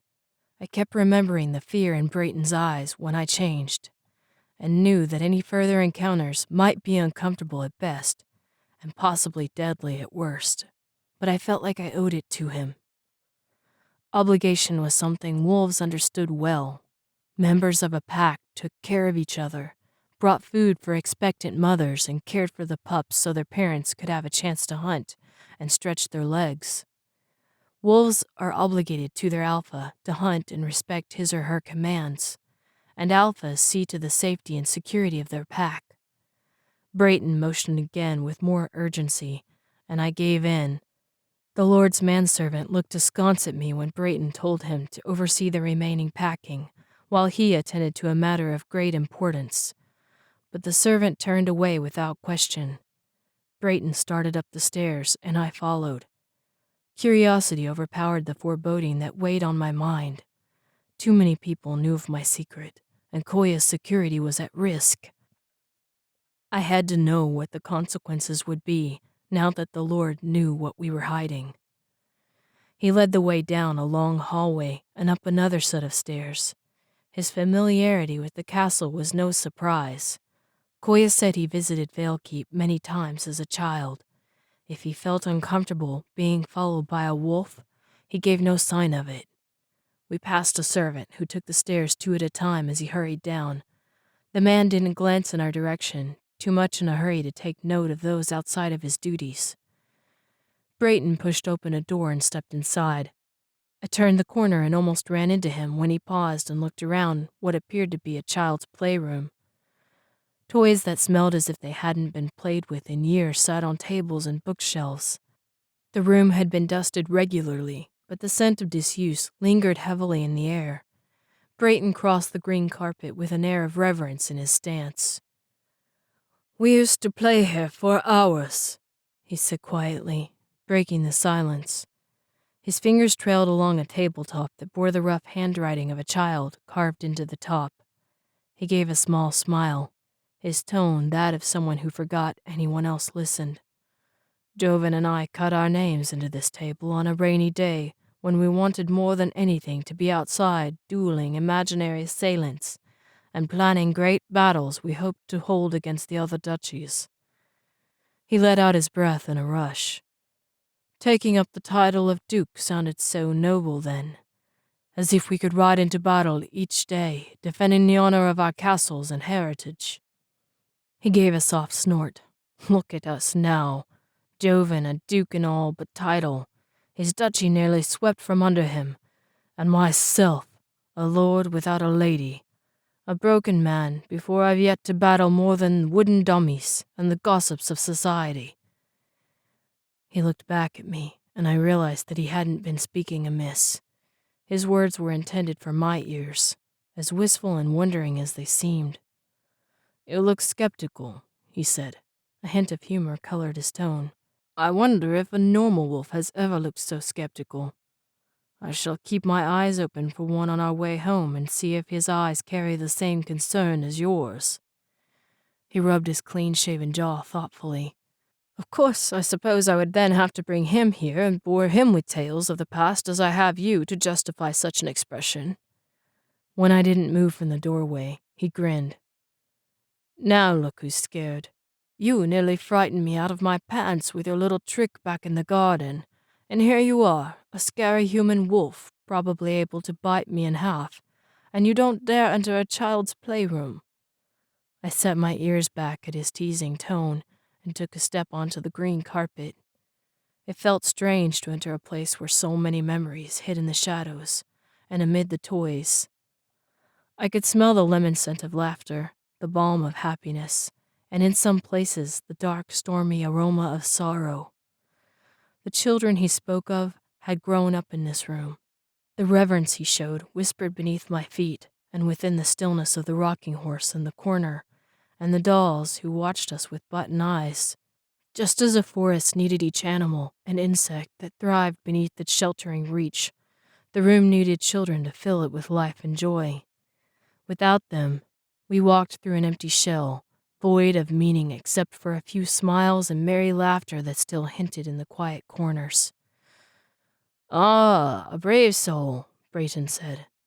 "I'm glad to see Koya has such a fearless protector." I rolled my eyes like Joven did, and he laughed. He leaned against one of the windows and peered below. "I've never realized what a similarity people have to ants hoarding up food against the winter storms." He glanced back at me. "Come and look." I padded quietly to the window. then put my paws against the glass and studied the people who hurried to load carriages and harness horses. It did look like a nest of ants that had been disturbed and worked to put their home to rights. My breath fogged the window. I dropped back to the dusty carpet and waited for Lord Brayton to speak. When he did so, it was on a topic that surprised me. "When you are done here, you'll have a place at Midwin Castle." I stared at him, but he continued to watch the activity below. "What you're doing can't be easy, and if you are as enamored with Koya as you say you are, you won't want to be present after she chooses a suitor." A pit formed in my stomach. I had shied away from such thoughts, but Brayton's certain tone pounded into my mind the finality of living without Koya. Seeing her with another man would kill me. Of that I was sure. He was offering me an out with my dignity intact and a place to run to when the world fell down around me. I tried to tell myself that Koya loved me, that she had promised we would find a way, but I only saw the uncertainty in her eyes when she spoke of how Joven would react and her duty to her duchy. I couldn't tear her away from those who needed her, but I wanted to with all of my heart. I turned to find Brayton watching me with sorrow in his eyes. "You've proven yourself to be a valuable friend. Such a thing is hard to find these days." A furrow formed between his eyebrows. "Come to Midwin, and we'll live in bitter reminiscence of the women we love." He said it in a self-deprecating tone, but the touch of humor in his eyes made it a joke. I hesitated, then realized, if Koya was forced to choose a suitor for the sake of her duchy, I would have no other choice.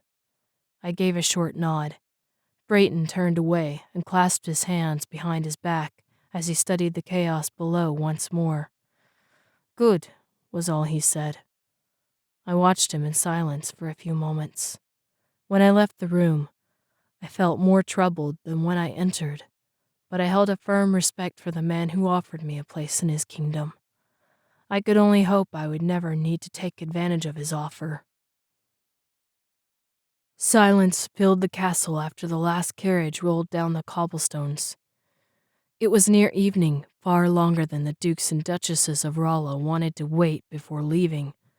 But with the amount of belongings they had brought along, with the bedlam of loading dozens of different carriages and outfitting horses for guards, their departure took a considerable length of time. The sun lowered behind the nearest mountains as farewells were said and final tokens of appreciation were shared. Lord Brayton said his goodbyes, then nodded at me meaningfully from his carriage that was painted white with red roses along its exterior. In wolf form, I could merely watch, but the gesture sent a pang of worry through my stomach. I glanced at Koya, but Brayton's gesture had gone unnoticed. She waved at the last carriage. Turning away with a sigh, she said, "I don't suppose anyone's up for dinner in the kitchen." Joven gave a snort of disgust, but Koya merely pushed his arm.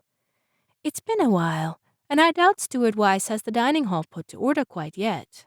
"You know how Cook Tamus feels about us eating in her kitchen," Joven argued. "It's unseemly for lords and ladies to dine with their servants." Koya rolled her eyes in a perfect impression of her brother. "Propriety leaves nobles lonely and their servants bored. I say we shake things up a bit." Rasmus and I followed the brother and sister as they argued all the way to the kitchen. I swear I heard a laugh escape him, but when I glanced up, I saw only a carefully controlled countenance. When Koya and Joven entered the kitchen, everyone stopped in the midst of the cleaning they were doing. Cook Tamus's eyes found me the second I walked into the room. She glowered, but didn't say anything in the presence of the siblings.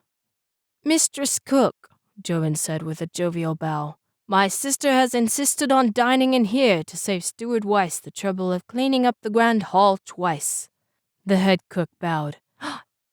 "You honor us with your presence," she said in a tone that completely hid the annoyance I smelled wafting from her in waves. "Thank you," Koya replied. She elbowed Joven discreetly in the side. "See?" she said under her breath. They made their way to a table Cook Tamus quickly cleared. Both siblings seemed utterly unaware of the wide eyes and awed faces of the servants around them. Apparently, dining with the castle workers was entirely out of the ordinary. Rasmus took up residence against a wall where he had a clear view of the room. I sat near Koya's chair and studied the surroundings. Though by the smell and obvious rapture on the faces around us, we had little to worry about. I wondered what would happen to the people of Valekeep Castle should Koya marry someone without vast holdings and armies to defend them from the greed of the surrounding duchies. I planned to talk to Joven when I changed that night. It was easier to change by moonlight, especially after the last few taxing days.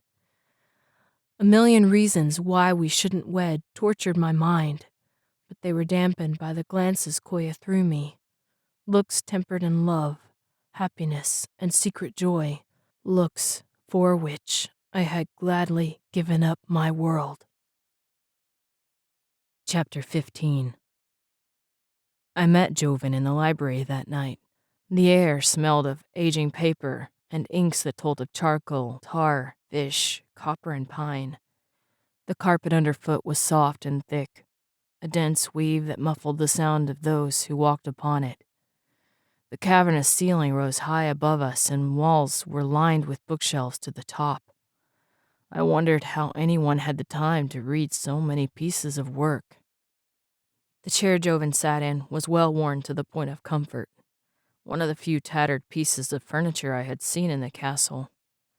I set a hand on the threadbare cloth. Joven caught my look. "It was my dad's favorite," he said. The slightest hint of longing colored his voice. "I used to sit on his knee while he studied the histories of Rala and the deserts we came from." "What's a desert?" I asked when he paused. My voice was scratchy and rough, the voice of one who spoke 5 words a day at most. It was such a contrast from his refined speech and tone that I felt embarrassed for speaking and breaking his train of thought. He answered my question without noticing my discomfort. "It's a land of barren sand and scrub as far as the eye can see. Our ancestors left when the drought got worse, driving them from the dunes. They found the Valley of Rala and were happily settling in when the Vale attacked." He spoke the words as if he read them off a page in one of his history books, but I pictured the fear on the faces of men and women when they realized their dire error. Joven continued. "Thousands were killed, including the original royal family. My great-grandfather, Duke Fosred, led his men under a cover of fire and steel to slay the Vale. They won, but barely. Duke Fosred was granted the title of the first Duke of Rala, and he appointed his 4 generals as dukes of the other duchies. I don't know if you've noticed the torch in the courtyard near the front gate?" He glanced at me, and I nodded, picturing the giant steel and wood contraption that burned whether it was night or day. "The torch of Rala is kept burning in each duchy as a reminder of the safety we treasure. We owe a great deal to our ancestors, and we can't forget the price we paid to live here." I walked to the shelves of books and studied the spines. The characters on them made no sense to me, but a longing to read the stories within burned in my soul. If they told of histories like the one Joven recited, perhaps I could find the truth of my origin and my place in the world. Joven cleared his throat as if he guessed my thoughts. "I've scoured them since your arrival for any word of your ancestry. I've yet to find any accounting of men who turned into animals, or," he glanced at me, "vice versa. Your origin is a mystery." Discomfited, I crossed to the narrow windows that took up meager space between the packed bookshelves. The view gave me a corner of the courtyard below, enough to see the ever-burning torch flickering in the evening light. The shadows of guards moved around the gate. I watched them without thinking until their movements sunk into my mind. Mouths opened and arms moved, gesturing quickly. The tall, massive shadows that looked like Master Guard Wayland shouted something. The gate lifted, and a rider thundered through. The horse stumbled on the cobblestones, then righted itself and galloped across the courtyard. "Something is wrong," I said. My heart started to pound. Something was definitely wrong. Joven rose and moved to the window just as footsteps ran up the hallway. I turned at the sound. Joven moved with me and watched the door. It flew open, and Steward Weiss ran in just ahead of the black-cloaked rider. The rider threw back his hood, and I stared at Lieutenant Allard. "He demanded to be seen," the steward gasped out. "He wouldn't stop." Joven lifted a hand. "It's all right, Master Steward. Thank you for your assistance." Rasmus appeared at the door, just as the steward bowed and left. "I heard the news. How bad is it?" "Bad," Allard replied, gasping for breath. He was holding his arm close to his side. His face was pale, and the scent of blood colored the air. "They're everywhere. The dukes and duchesses don't have enough men to stop them." "Stop who?" Joven demanded. "The Vale," the lieutenant forced out between clenched teeth. "They attacked just south of Vale Keep. There are too many of them." The remaining color bled from his face. I closed the space between us and caught Allard just as he stumbled. He leaned against me, his strength spent. "He's been hurt," I told Rasmus. "He needs a physician." The general's eyes widened. He lifted Allard's shirt to reveal a deep, bleeding wound down the length of his ribs. He pulled the lieutenant's arm over his head, and we helped Allard down the hall toward the palace healers. Joven followed close behind. "You'll ride at my side," Joven said to me as we waited by the door. The air of command in his words and eyes reminded me of the alpha wolves. It was an order to be followed. I nodded. With Allard being tended to, we hurried down the hall. Joven spoke to 4 servants at once, and each ran in a different direction. He and Rasmus left when we reached the main doors. I watched the controlled chaos of a castle preparing for battle. Servants ran back and forth while soldiers gathered in the corridor and the courtyard beyond. The general returned in battle armor with 4 soldiers behind him. One handed me a short sword and a leather breastplate. At my look, the young soldier grinned. "We saw what happened the last time you fought the Vale. Imagine what you could do with some armor and your own weapon." Rasmus slid the breastplate over my head and fastened the side straps before I could protest. "If you ride with us, I want you prepared," he said quietly. "I won't have a soldier at my side who isn't armored and armed." I accepted the sword without a word and buckled the sheath around my waist. The armor was thick, but didn't impede my movements because it only covered my chest and back. The weight of the sword was unfamiliar against my side. I glanced at the soldier who had given it to me. The man watched me with something akin to awe in his eyes. I lifted an eyebrow like Joven was fond of doing. "If only I knew how to use it," I said. The comment brought a laugh from the other soldiers. The general gave me an appraising look. "I think you'll do just fine," he said. Soldiers and guards were rallying at Joven's call. In the space of moments, horses were pulled from the stables and weapons were handed out. I saw a different side of Vale Keep, one far different from the warmth, comfort, balls, and laughter. In its place, the sound of metal sliding into leather sheaths, men talking quietly, horse hooves on stone, and an air of expectancy held. Vale Keep was truly a fortress to be reckoned with. One scent rose above them, and I turned to see Koya, waiting on the stairway above us, with a look of worry on her face. Her eyes found mine, then widened when she saw the armor and sword. She shook her head. I hurried up the stairs between us, and her hand slipped into mine, breaking my grasp from the sword hilt. "You don't have to go," she said. "Your brother asked me to ride with them. If the Vale are as strong in number as they say, he'll need every soldier fighting if anyone's to come home alive." She shook her head again. "You're not a soldier." The fear in her voice cut me to the core. I pulled her close, and she buried her face against my breastplate. I took a deep breath of her scent, allowing it to calm my pounding heart and slow my frantic thoughts. "I am today," I whispered into her hair. She took a deep breath and stepped back. Tears showed in her eyes, but she refused to let them fall. "Come back to me, Victus. Come back to me and bring Joven with you." I put a fist over my heart. "I will, my lady." She stood on her tiptoes and kissed me quickly, as if she couldn't help it. Take care of yourself, Keeper of the Wolves, she said. That's an order. A smile touched my lips, and I bowed. As you wish, my lady. 4 of Rasmus's soldiers marched up the stairs with determined looks on their faces. They wouldn't leave their lady until we returned. Even so, it was hard to walk back down the stairs with her gaze on my back.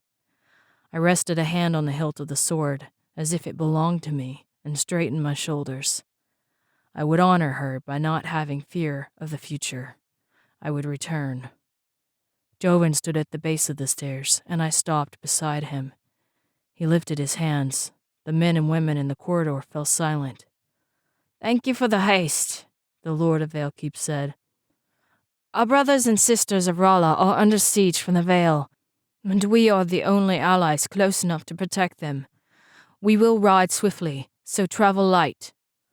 I followed the Lord outside to where General Rasmus directed horses and supplies. Joven was no longer young and vain. Instead, I saw before me a man who was prepared to defend his valley with his last breath. His soldiers looked to him for guidance, and I felt a surge of pride at the strength I saw in his eyes. He was a leader worthy to be followed. Get Ash and Streg, Rasmus said to a waiting soldier. The general turned to me. Streg's fast, but he's never been a skittish animal. He eyed me calculatingly. I'm guessing you don't have much experience with horses. Not riding them, I replied with a straight face. He looked at me a moment, then a smile lightened his expression. If you've taken down a horse, we just might have us a battle, he said with a chuckle. A soldier led over 2 horses. Rasmus took the reins of a midnight black steed with well-worn armor that had been polished until it glowed. He mounted the horse in one smooth motion and managed to look quite comfortable on its back. He then gestured for the soldier to turn the other animal over to me. I accepted the oiled leather reins and eyed the horse warily. It regarded me with the same look. The animal was red with scarred knobby knees. It wasn't a beautiful horse, and it didn't pretend to be. Streg snorted and tugged back on the reins as if testing me. I held them firmly, unsure what I was supposed to do. Rasmus had ridden off to organize his troops, leaving me with an animal who no doubt felt as uncomfortable as I did about being on the other end of the reins. He might bite you, a voice called. One of the older soldiers I recognized from the battle with the Vale walked up. He led a docile gray horse who looked unperturbed about the sounds of metal on metal and the rallying cries around us. I'll bite him back, I said. Streg put his ears back and mouthed his bit. The soldier looped one rein around the horse's neck and gestured for me to do the same with the other. He grabbed where they crossed. Hold them close like this. It'll give you more control. And if I want to jump off? I asked, only partially joking. He smiled, his jovial expression a counterbalance to the tension in the air. Jump far. Streg might be steadfast, but he throws a wide kick. I put my foot in the stirrup, aware that I was the only rider who didn't wear shoes or thick-soled leather boots. The leather felt rough against the sole of my bare foot as I swung onto the horse's back in a motion much less fluid than Rasmus's had been. The saddle felt hard and unforgiving. I shifted, trying to find a comfortable place on the solid leather. Your seat will be numb after the first league, the soldier said. I glanced over to see that he had already mounted. He sat straight-backed, with his weight resting on the balls of his feet in the stirrups. I did the same and found that it lessened some of the pressure in my legs. Laugh lines showed around the soldier's eyes. I wondered that I didn't feel the same thrill of battle that usually filled me on a hunt with the pack. It was a similar situation, with much larger prey. Thought of the Vale filled me with trepidation instead of expectancy. "Why are you so happy?" I asked in an effort to ignore my instincts. He shrugged. Some of us have been soldiers for too long. It's hard to train daily for so many years and seldom get the chance to defend those we love. Sometimes I ache to fulfill what's become my destiny. A bemused frown crossed his face. It's like I've been waiting for the call all my life. I felt it briefly at the wall when the Vale attacked. like I was doing exactly what I was meant to. He glanced at me, his aged eyes the light blue color of the fading winter sky. The way you fought, I know you understand what it feels like to defend the place you call home. I nodded, but couldn't speak. His words rang too true. My wolf side gave a surge and I fought back a shudder. Streg stomped a hoof and flicked an ear back at me.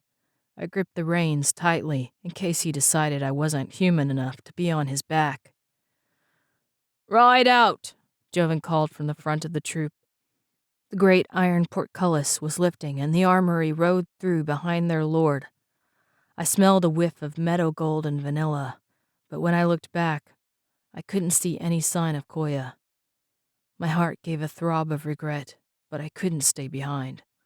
I had promised to protect Joven, and I would do so to the fullest of my ability. I urged Streg forward and was happy when he responded by picking up his pace. He chomped at his bit when I tried to rein him in, and he didn't slow until we reached Joven and Rasmus at the front of the group. Soldiers stared at me when I passed. Looks of distrust swept across several faces. Words swept through the mounted troops, and they looked at me as they spoke, but their eyes dropped when I met their gazes. Other soldiers called to me with familiarity. I recognized many from the battle with the Veil, and was glad to see that I had made friends among them. But the wariness and suspicion I used to see on faces in the Cruel One's tent surfaced for some, darkening expressions and coloring the air with the pungent smell of agitation. There were many who didn't trust me, and I couldn't blame them. They rode into battle against creatures of nightmare and had another at their side. By the time I reached Joven, I wanted to turn back, but the relief that washed the uncertainty from his gaze when he saw me confirmed my commitment to ride with him. We got half a night's hard ride ahead of us. We'll have to push the horses. Streg had no problem keeping up with the pace. Whenever Joven slowed the troops, he tossed his head and flattened his ears. I longed to run free across the ground in the mile-eating lope of the wolf, but when I thought about it, my body refused to cooperate. For some reason, I was stuck in human form. The thought bothered me. I didn't know how to fight with a sword, besides my paltry efforts at the wall. I was better with tooth and claw than I was at hand-to-hand combat. I closed my eyes and trusted Streg's sure hooves to keep us in pace with Joven and Rasmus. I willed the wolf to come forward, so that I could shed the unsure limbs of a human and fight the way I knew how, but the wolf evaded me beneath the light of the moon. I could feel the wildness at the edges of my mind, the instincts that questioned why I rode toward a battle to defend people I barely knew. I felt the call of the wind, the teasing tendrils of evergreen and evening grass beckoning for me to join them in their carefree sway. I tried to answer the call, to change so that I could better judge the best path before me, but the change eluded me. Streg jumped over an obstacle. I opened my eyes and grabbed the reins in his mane in time to keep from falling off. I glanced over to see Joven watching me. You okay? He called over the thunder of hoofbeats. I nodded, and he turned his attention back to the path before us. Rasmus met my eyes over the young lord's back. In the general's pale gray gaze, I saw acceptance of the coming battle. He was ready for the unknown that would soon meet us. There was no fear or concern in his expression, only expectation and willingness to meet it. He didn't shy from the inevitable future. He would have made an excellent wolf. I vowed to tell him so when the battle was over. I kept myself from questioning if any of us would survive to joke about such things. Chapter 16. The road narrowed below Vale Keep, and our vision was limited to the trees that hedged each side. My eyes roamed the forest constantly, expecting an attack where we would be easily ambushed. The horses were skittish and shied at the shadows cast by the setting moon. I smelled a tendril of meadow gold, and my heart leaped, then fell when I remembered that Koya was at Vale Keep Castle, far away from the fray we rode to meet. "Steady," Joven said quietly to his mount, a dark red, thickly muscled horse that looked better suited for battle against a dragon than our flight down the road. Streg gave an uneasy whinny. His shoulders and neck were lathered with sweat, but he gave no sign of slowing. When Joven finally eased up the horses to allow those who had fallen behind to catch up, Streg threw his head, grazing my forehead with the hard knot of bone that made up his skull. I sat back in surprise and nearly unseated myself. "Steady," I repeated Joven's word and set a hand on Streg's shoulder. He calmed and gave only a stomp of disapproval at the slower pace. The view opened to reveal a wide valley. Joven held up a hand and the horses stopped. I let out a breath of relief and heard several others around me. Then my eyes focused on the scene below. Carnage spread across the valley. White shadows ghosted among wrecked carriages and fallen horses. A heavy scent of blood and terror filled my nose, along with the vile, sour stench of the Vale. What remained of the carriages and supply wagons had been grouped in a rough circle at the far end. Forms fought bravely against Vale, who tried to reach the women and children within the circle. I thought of Lord Brayton and the Lord and Lady of Sunhold, who had been scared of me. They were somewhere in the fray. "The gods be with us," Joven said in horror at the scene. "We're their only hope," Rasmus replied. Joven nodded and steeled himself. "Right," he lifted a hand. "For Rolla!" he shouted in a loud voice. The cry was taken up by the soldiers behind us. I turned to shout with them and found myself looking into a pair of very familiar sky-blue eyes. My heart skipped a beat.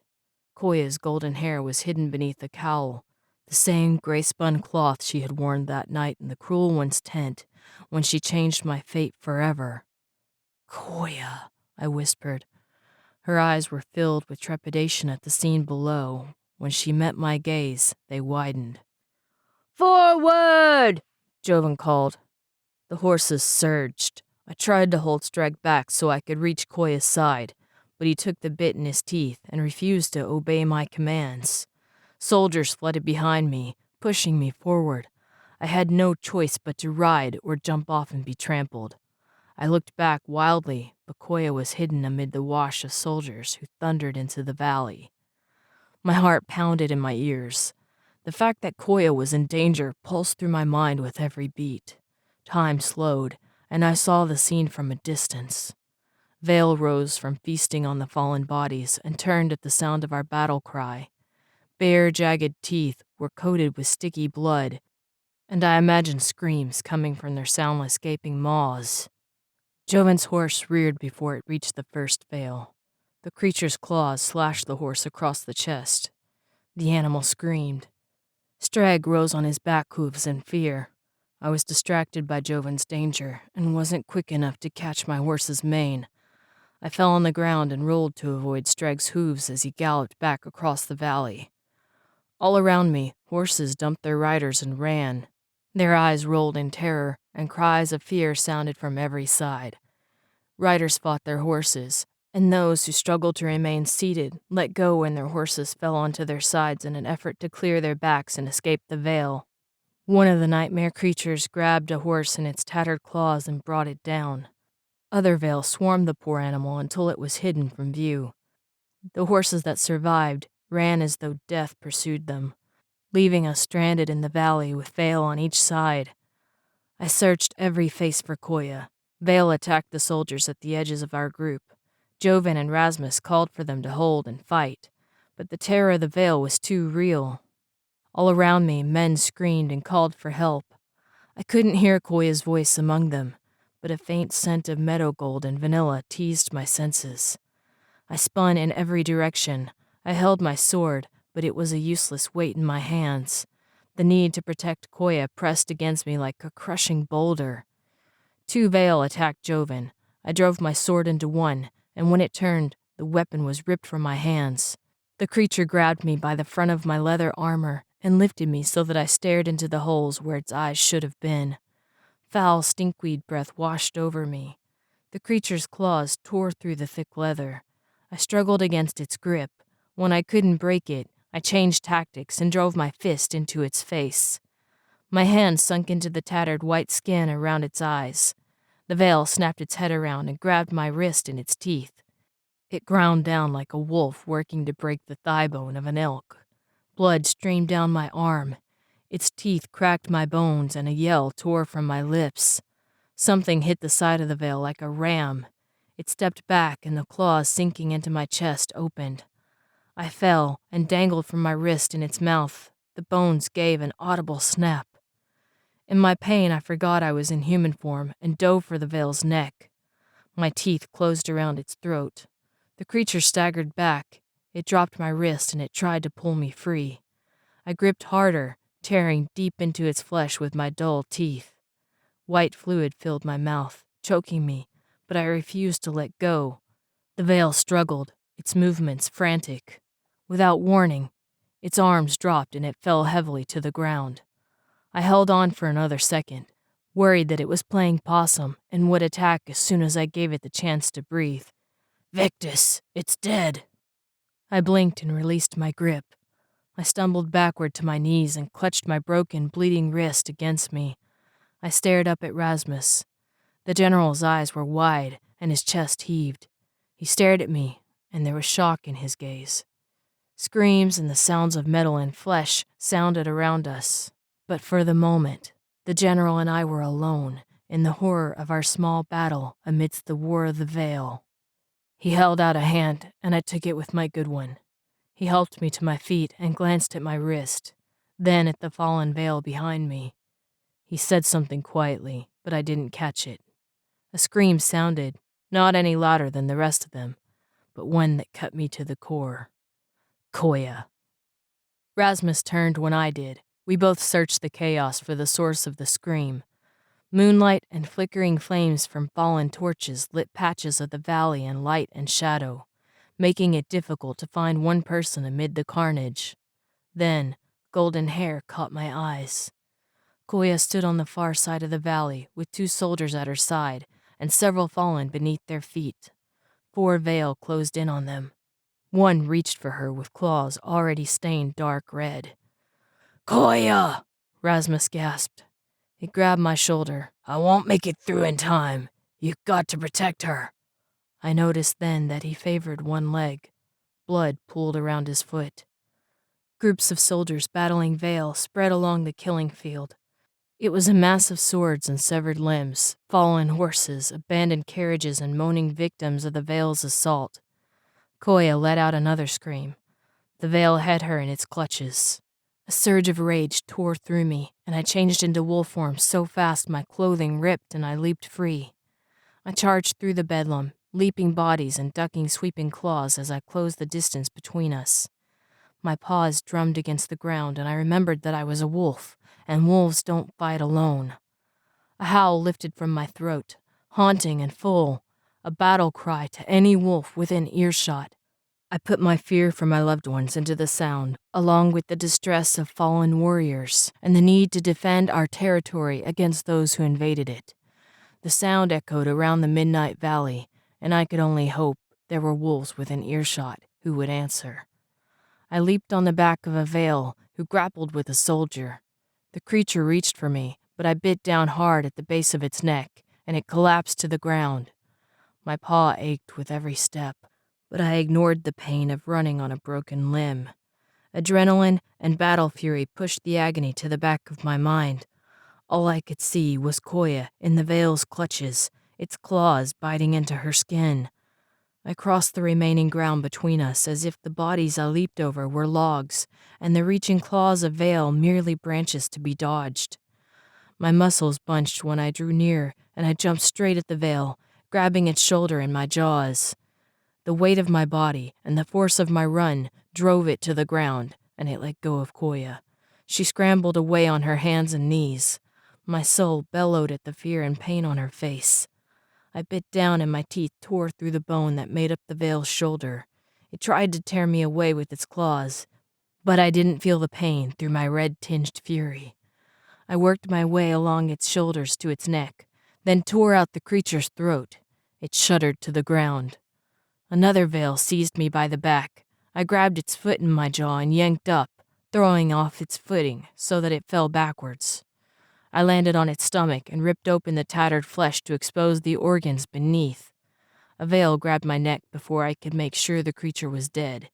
I turned, and it lost its grip. I pushed off the ground the instant my paws touched and barreled into the veil, knocking it backwards. Victus! Koya screamed. I looked up to see her fighting off 2 more of the rancid creatures. Her swordsmanship was swift, no doubt from hours of learning at Joven's side, but the veil were too strong, and their reach too far. They pressed her back. She stumbled on a root and fell. A yelp of pain tore from me as the veil beneath me grabbed my broken paw in one clawed hand. It twisted, and dark spots danced in my vision. I rolled to the side, my paw held tight against my chest, and the veil jumped on top of me. I looked over, sure I was going to see Koya torn to shreds by the veil. But to my surprise and relief, Shadowrunner and Traveler drove the veil backwards. Both wolves snarled in rage with Koya at their backs, protected by the fury of the pack. Other wolves darted through the fighting masses. Silverleaf and Cricket protected 2 soldiers, while 3 wolves I didn't know took down the veil who faced them. Dozens of lithe gray-brown and black bodies ran between Joven's men and took down the veil in calculated attacks proven time and again against elk and mountain lions. I snarled at the veil above me. It held me down with one set of claws while its gaping maw reached for my throat. I bit at its jaw. It jerked back in surprise, then slashed at my face with its claws, hard enough to send my senses spinning. Blood leaked through the fur along my cheek and forehead. I blinked against the liquid that dripped in my eyes and fought against the creature's hold, but it was too strong. Its full weight rested on the claws that sunk into my skin. The breath was forced from my body. I struggled, but couldn't draw in fresh air. The creature watched as if it relished the agony of my nearing death. Just as my eyes began to close, a sword sliced through the creature's arm. It fell on top of me, then turned in time to have its head cut off by the same sword. I squinted and saw Koya standing there with a wolf on each side. I crawled out from under the veil's body with her help. Relief that she was alive chased away any pain. She threw her arms around me. Oh, Victus, She said. She buried her face in the fur of my neck. I wanted to stay in her embrace, but there was no time. I backed up and she let me go. I wanted to tell her to stay where she was safe. I couldn't leave her and help the others with the thought of her following me into danger. I put my head against her and pushed her gently back. She ran her fingers through my fur and nodded. I'll stay, She said. I shouldn't have come. I was so worried. Her voice tightened. She swallowed and stepped back, then lifted her sword and gave me a grim, brave smile. I'll be safe. I walked away. They were the hardest steps I had ever taken, but I had no choice. Others needed the wolves, and the girl I loved was safe. Determination filled me. I let out a howl as I paced through the carnage. I tried not to notice the soldiers who lay still, or the moans that escaped those with mortal wounds. Wolves fell in silently on either side of me. Courage and strength washed from them in waves. As a group, we fell on the veil who fed on the fallen, fighting those that attacked Joven's men, freeing soldiers who fought for their lives. We became a pack of death. We tore through the battlefield, taking down every veil in our path. I ran intent on Joven's cedar scent and Rasmus's wind and steel trail. The general's steps were tinged with blood. Each veil we took down brought us closer. My heart sped with every step. I found Joven through the chaos. A mass of veils surrounded the young lord. He fought bravely, fallen soldiers on each side. Only 3 stood near him, their efforts tinged with exhaustion. A veil knocked one soldier down and advanced on Joven. He backed up but refused to go any further. 4 other veils stood between Joven and my pack. I gritted my teeth and leaped.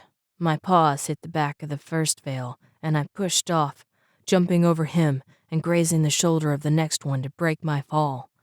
I rolled when I hit the ground, taking most of the force off my broken paw. I darted between the reaching claws of another veil and spun when I reached Joven's side. His hand brushed my shoulder, as if reassuring himself that I was real. You chose a bad time to come to my rescue, he said, his words tight.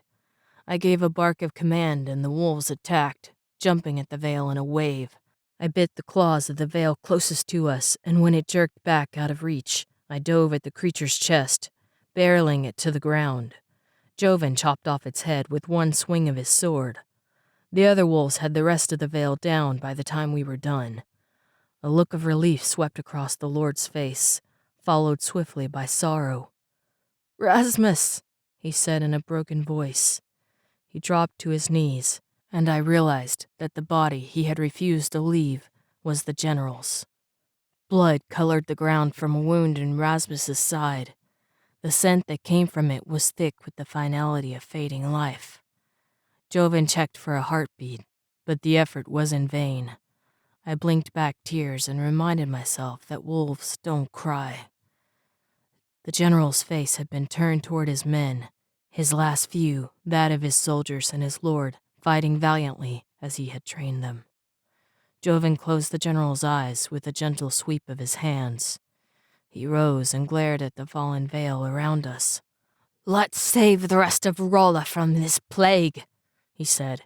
Hatred and anger twisted his words, and the rage in his eyes burned in my heart. The few soldiers who remained fell in around us. I led the wolves in front of Joven's troop, determined to save as many Rollins as we could.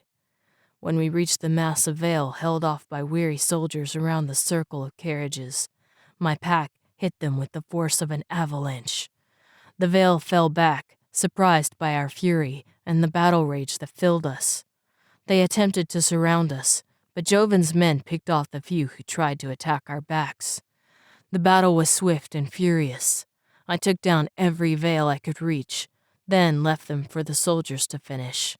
The wolves moved in a wave of death, 3 or 4 attacking at a time, so that the veil had no chance to defend themselves. Shadowrunner ran at my side, a constant blur of movements, as we pulled down one creature after another. There were moments that flowed into memories of hunting stags and moose beside him.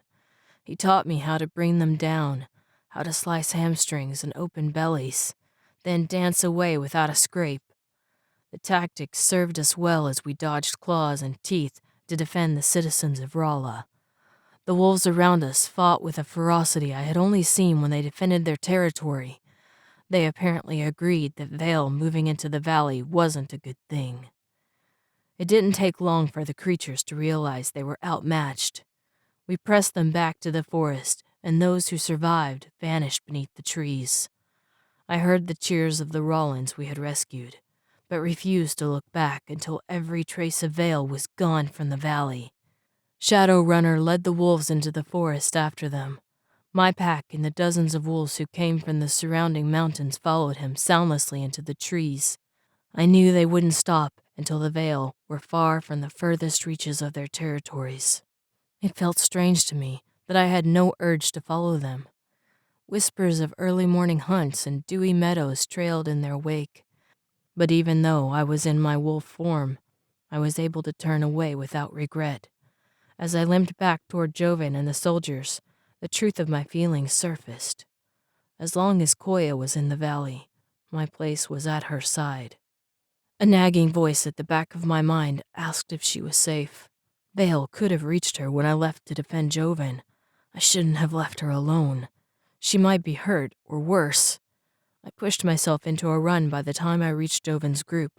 Soldiers turned at my approach. I ran through them without care, following the one scent in the entire world that mattered. Everything else fell away at the sight of Koya, kneeling next to Lord Brayton. She bound a gash down his arm, even as he protested the need. Joven directed soldiers a few paces behind her, battle-weary but alive. Seeing them safe released the tight grip around my heart. I breathed a sigh of relief, and Koya looked up. Her gaze met mine. A million emotions flooded her eyes. I wanted to hold her and tell her everything was all right. I wanted to chase the fear from her eyes and tell her she was safe and that the Vale were far away. A ringing sound started in my ears. She said something, but I couldn't hear her. I took another breath, willing my control to hold despite the pain. A shudder ran through my skin. I gritted my teeth, trying to fight the change, but my body was too weak from the loss of blood and exhaustion of fighting. I didn't want Koya to see me that way. I limped back through the soldiers. The only thought that made it through the cloud of pain and weariness was to find some kind of shelter to protect myself when I changed. I had a hazy memory of animals who left the pack to die alone. I pushed the thought away and crawled beneath an overturned wagon. The scent of bodies, blood, and veil lessened. I curled up in a corner and gave up fighting the inevitable. I awoke to the touch of a hand on my cheek. For a moment, my mind rushed to the circus, the cruel one, and the cage. My body ached. My breathing rushed raggedly through my throat, and I felt like I had been whipped to within an inch of my life. But the scent was wrong. In the place of stale urine, boredom, and the cruelty of the cruel one's ways lay fear, a bitter sour stench that turned my stomach, and a faint but overlying note of triumph. A sharp pain ran through my wrist, and a gasp escaped my lips. The hand caressed my cheek again and sent a tingle through my skin. No one touched me. No one dared. I willed my heart to slow and my mind to focus. I saw an open cage door and starlight upon a garden. I remembered carpeted floors, a warm fire, and pulling on clothes that smelled of cedar. A tendril of smoke teased my nose, and I saw the kitchens and Cook Tamus's disapproving frown. I heard a thunder of hoofbeats and felt the sunshine on my human form. Within it all, I saw a swirl of golden hair and bright blue searching eyes, the kind of gaze I could lose myself in forever. I opened my eyes to see Koya's worried face above me. My head was pillowed in her lap. Her nearness brought some clarity to my thoughts. I'm so glad you're awake, she said softly. I leaned against her, clearing my senses with her smell and touch. Her breath stirred my hair, and my disjointed senses drifted back to the wind in the evergreens and evening grasses. I blinked and forced my thoughts to focus. The wagon was gone. The moonlight had faded to a hazy gray dawn. Someone had draped a blanket over me to hide my nakedness as well as bound my wounds. My wrist throbbed with maddening regularity. Joven, Lord Brayton, several soldiers and others who had survived the Vale attack surrounded us. I pushed up slowly. You should hold still, Koya said gently. Joven put a hand on my shoulder. Take it slow, Victus. You deserve to rest. Lord Brayton grinned down at me. I met his easy smile with a questioning look. His grin widened. The Dukes and Duchesses of Rolla asked for a show of strength to solidify Lord and Lady Valeslayer's claim to the throne. I think you've given them that. I rose with the blanket clutched around my waist. When I stumbled on weak knees, Joven caught me and helped me stand. You never were one to listen to reason. You never said anything reasonable, I replied. My heart ached at the thought of how Rasmus would have reacted to the banter. Joven's smile faltered, as if he thought the same thing. Koya followed anxiously at my side, as her brother helped me to the edge of a wagon. I sat, with my head in my hands for a moment, to wait for the world to stop spinning. When it did, I looked up at Koya, then Joven. So, Valekeep is safe?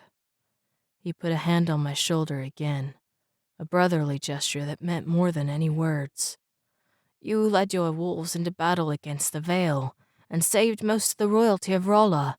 You solidified Valekeep's hold for years to come. I glanced at Lord Brayton, then at the Dukes and Duchesses behind him.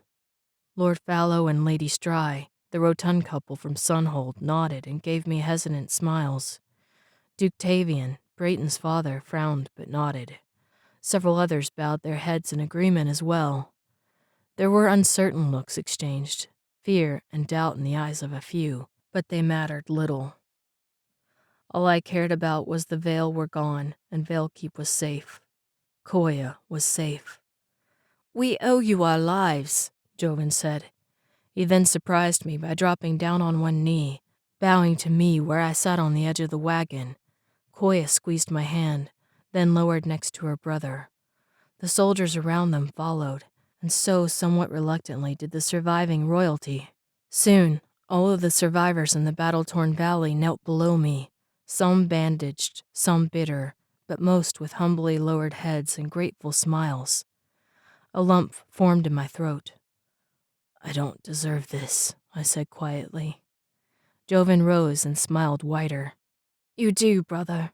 You deserve this honor, our respect, and so much more.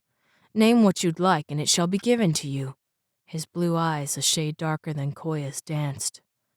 I couldn't think of anything I wanted. Then, I glanced down into sky-blue eyes that held mine, as if they would surround me forever. Her smile deepened with love and understanding, and her face shone as though she guessed my thoughts. She slipped her hand into mine. "I want Koya," I whispered, staring into her gaze. Out of the corner of my eye, I saw Joven grow stiller than any wolf. His eyes were locked on my face, his forehead creased and lips pressed into a tight line. "What did you say?" he asked in a tone I would have recognized as dangerous if I had been paying more attention to him and less to the woman I loved. I spoke louder this time, so everyone around us could hear. "I ask for Lady Koya Valeslayer's hand in marriage." I looked back at Joven, expecting to see him smile and nod, but what I saw in his eyes chased any joviality from my heart. He studied me quietly for a moment, his gaze as hard as steel. "I owe you my gratitude," he said in a voice devoid of emotion. "We all do. But though I call you brother, you are not one of us." His words cut through me like a knife. I felt each one with more pain than my crushed wrist or the lacerations along my body. I heard the bare meaning to every word when he concluded. "You are an animal. I cannot allow someone with animal blood to marry my sister. I'm sorry, Victus." There was a faint hint of real sorrow in his end words, but I didn't hear it. I heard only what was forbidden. Despite all I had been through, and all I had given to the royal siblings and their kingdom, I was not one of them. Joven, no, Koya said, with heartache in her voice. A voice in the back of my mind whispered that he was right. I didn't know what I was, and I had no right to ask Koya to spend her life with that uncertainty. She was whispering to Joven urgently, but I had no desire to hear what was said. I pushed off from the wagon. Joven's hand shot out when my knees threatened to give away once more, but he stopped himself with his fingers inches from me. I blinked, then nodded. I held the blanket closer around me and took a few steps away. I paused and turned. Koya practically flew into my arms. Her embrace was warm and safe. "Don't leave," she begged. The despair in her voice burned me to the core. Her eyes were filled with tears, her heart as broken as mine. "I love you," I whispered into her hair. "I love you too," she replied in a sob. I let her go and changed. I didn't care if they saw or judged me. I became the wolf, the animal who wasn't good enough, even though I had given them everything. I had slept beside them, fought with them, and bled in their name. Though they called me brother, I wasn't anything more than an animal. I gritted my teeth and paced slowly from the quiet group. "Minowin will always be open to you, Victus," Lord Brayton called. I bowed my head and walked into the forest. My pack met me there, as if they had been expecting me. I fell in behind Shadowrunner and Silverleaf and pretended for one night that I was just a wolf. Chapter 17. I couldn't bring myself to leave Valekeep. I paced through the forest, invisible to the throng as they made their way slowly back to the castle. Runners went ahead to gather the remaining horses, but for the most part, the survivors of the Vale attack walked. I tried to keep sight of Koya, but my paw ached with every step.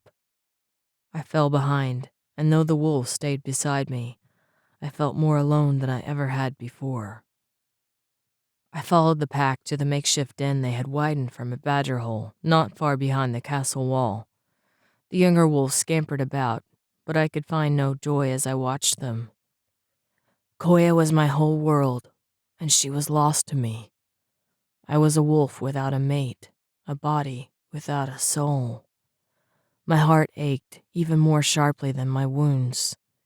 When Silverleaf brought me food, I ate but didn't taste anything. The moon called for me to change back to human form, but I ignored it. Instead, rage filled me. I turned the drive to change into something dark, angry. I left the pack and ran through the forest, possessed.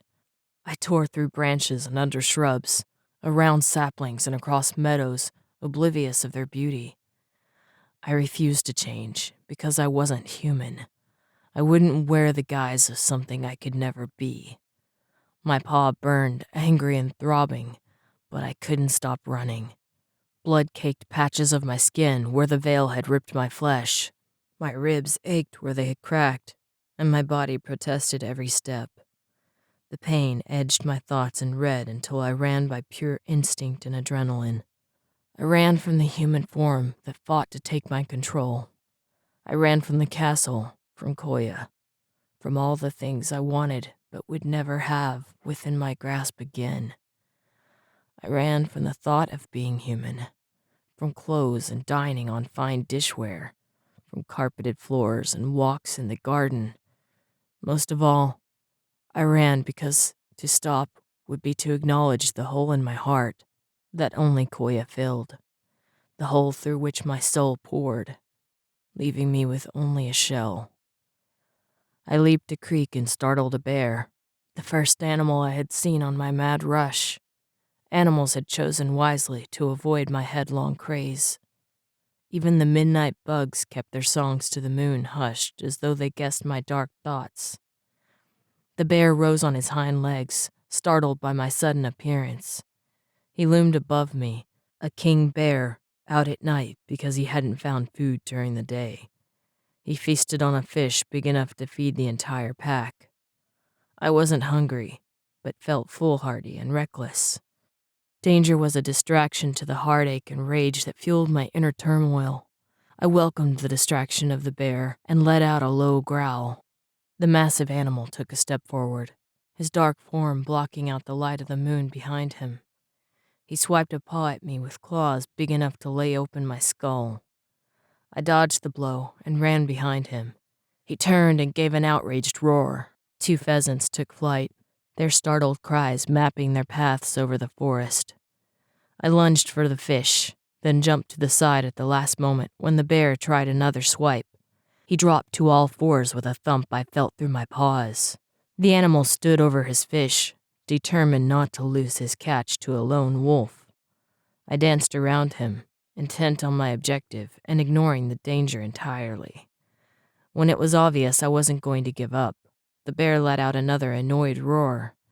His lips opened wide to reveal teeth longer than a human finger, and the sound that rumbled from his chest flowed through my body like an avalanche.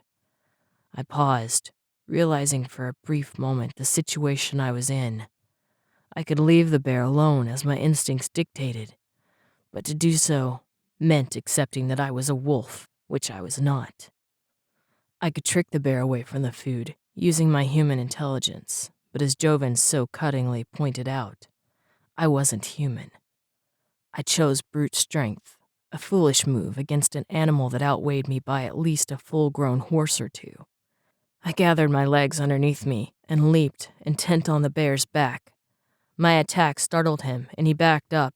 His hindquarters hit against a tree, and he turned, imagining another wolf behind him. I landed against his side, a glancing blow, but one that brought his attention quickly back. He glowered at me with small, shining dark eyes and shuffled his paws back and forth so that his head swayed, warning me like a viper that he was about to attack. I danced back and he ran at me. He was surprisingly swift for an animal his size, and I tripped on the stones at the edge of the creek. I stumbled into the shallow water and wasn't quick enough to avoid his outstretched claws. They cut deep grooves across my chest, and I let out a yelp of pain. The bear pursued his advantage and swiped again, but I was ready this time.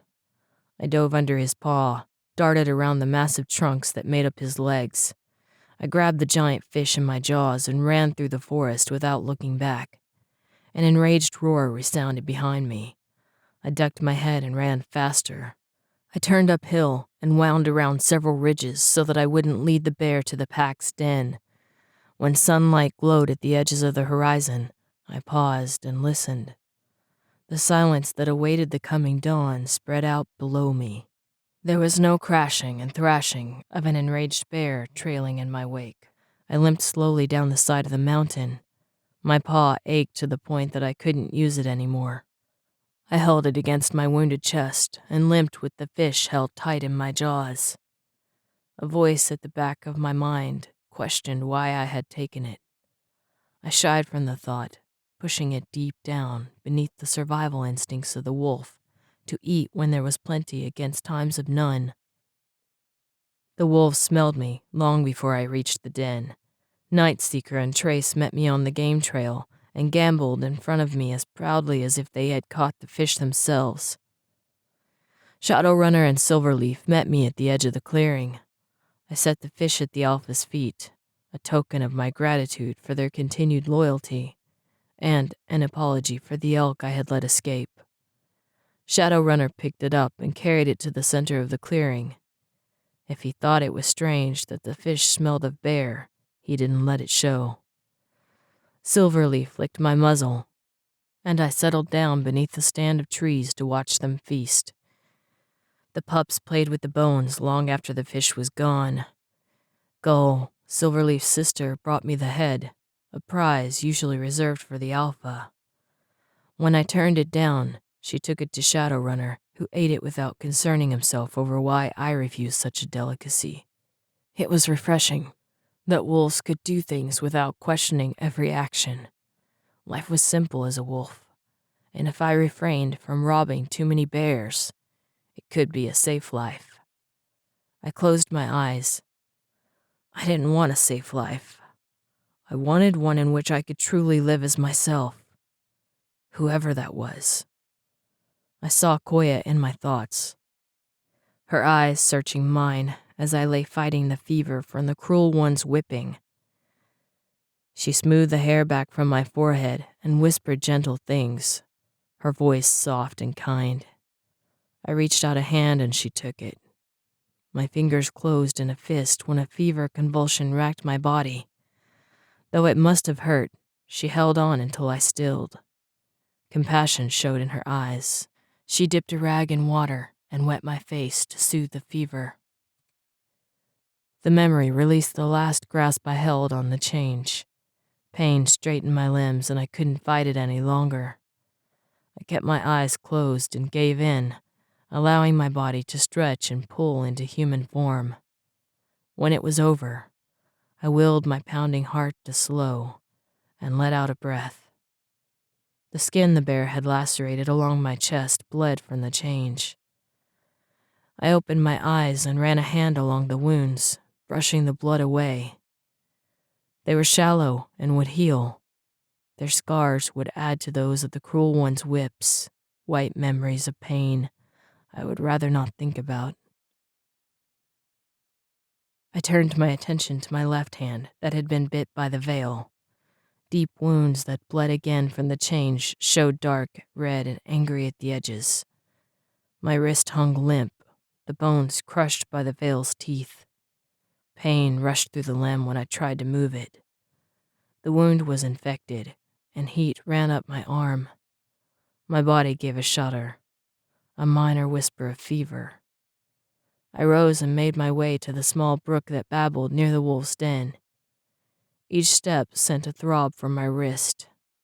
I regretted my stupidity at running on it and damaging it further. It was easier to see the error of my ways when I was in human form.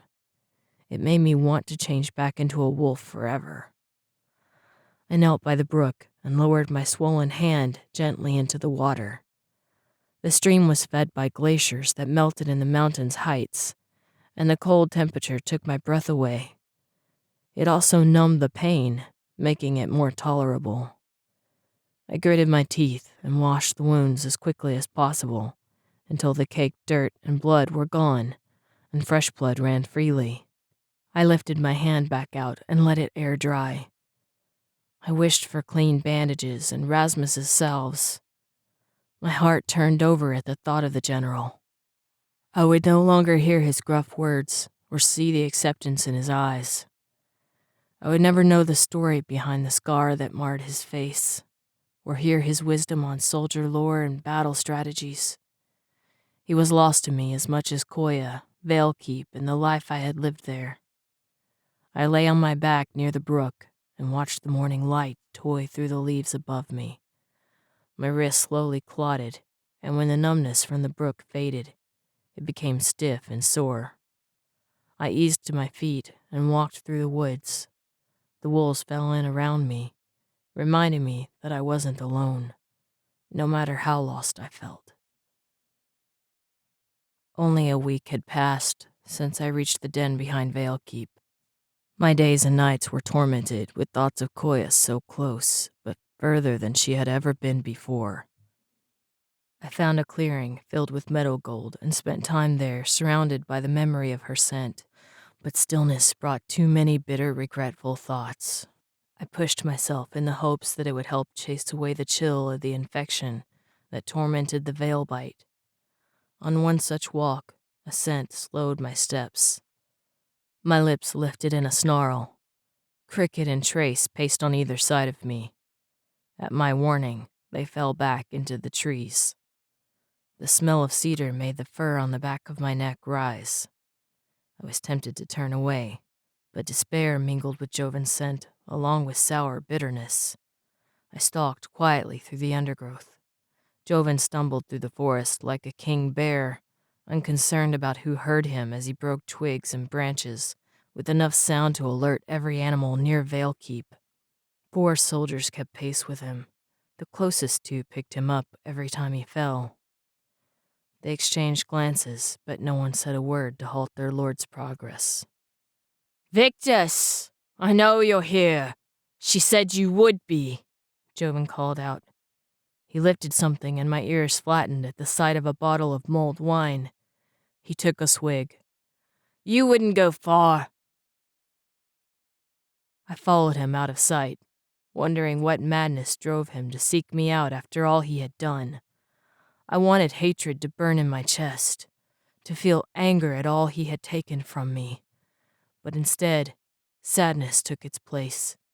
His scent reminded me of all the time I spent behind Valekeep's walls. He had been a friend once, one of only a few. You owe me that much, Victus, he yelled. Spittle flew from his mouth. He wiped his lips with the back of his sleeve. You owe me something, he said more quietly. He tripped and fell again, but this time, when his men tried to help him up, he pushed them away. Leave me alone, he growled, his words slurred, bitter and angry. His guards stood back and exchanged concerned glances, but didn't argue. Joven muttered something under his breath and took another drink from the half-empty bottle. He held it out and swirled the liquid inside, then gave an enraged yell and threw it. The glass shattered against a tree and fell in pieces to the ground. Should have known he was the coward, Joven said. He turned to his guards and spoke louder. Should have known he would have run away and left her like everyone else. I stepped into the clearing. The soldiers tensed, but Joven didn't notice me. I've made a mess of things now, Victus, Joven yelled. Rasmus was right. I wasn't ready to do it alone. I couldn't think of a time when the general had said such a thing, but the pain in Joven's voice echoed the throb in my heart at Rasmus's name. I took another step forward. The guards drew closer around Joven. This time, he noticed and followed the direction of their gazes. His face went still, frozen as if he hadn't expected me to answer. I watched him without moving. My heart pounded in my ears. "Leave us," he told his guards. They stared from me to him, unwilling to leave their inebriated lord with a wolf, even a wolf they knew. "My lord, I don't think that would be wise," one of them hazarded to answer. Joven's hands clenched into fists, and he growled in a voice as far from drunk as possible. "Leave, or your service with Veilkeep is through." The soldiers straightened and saluted. I listened to their footsteps when they left the small clearing. They stopped a few paces out of sight, ready in case their lord needed them.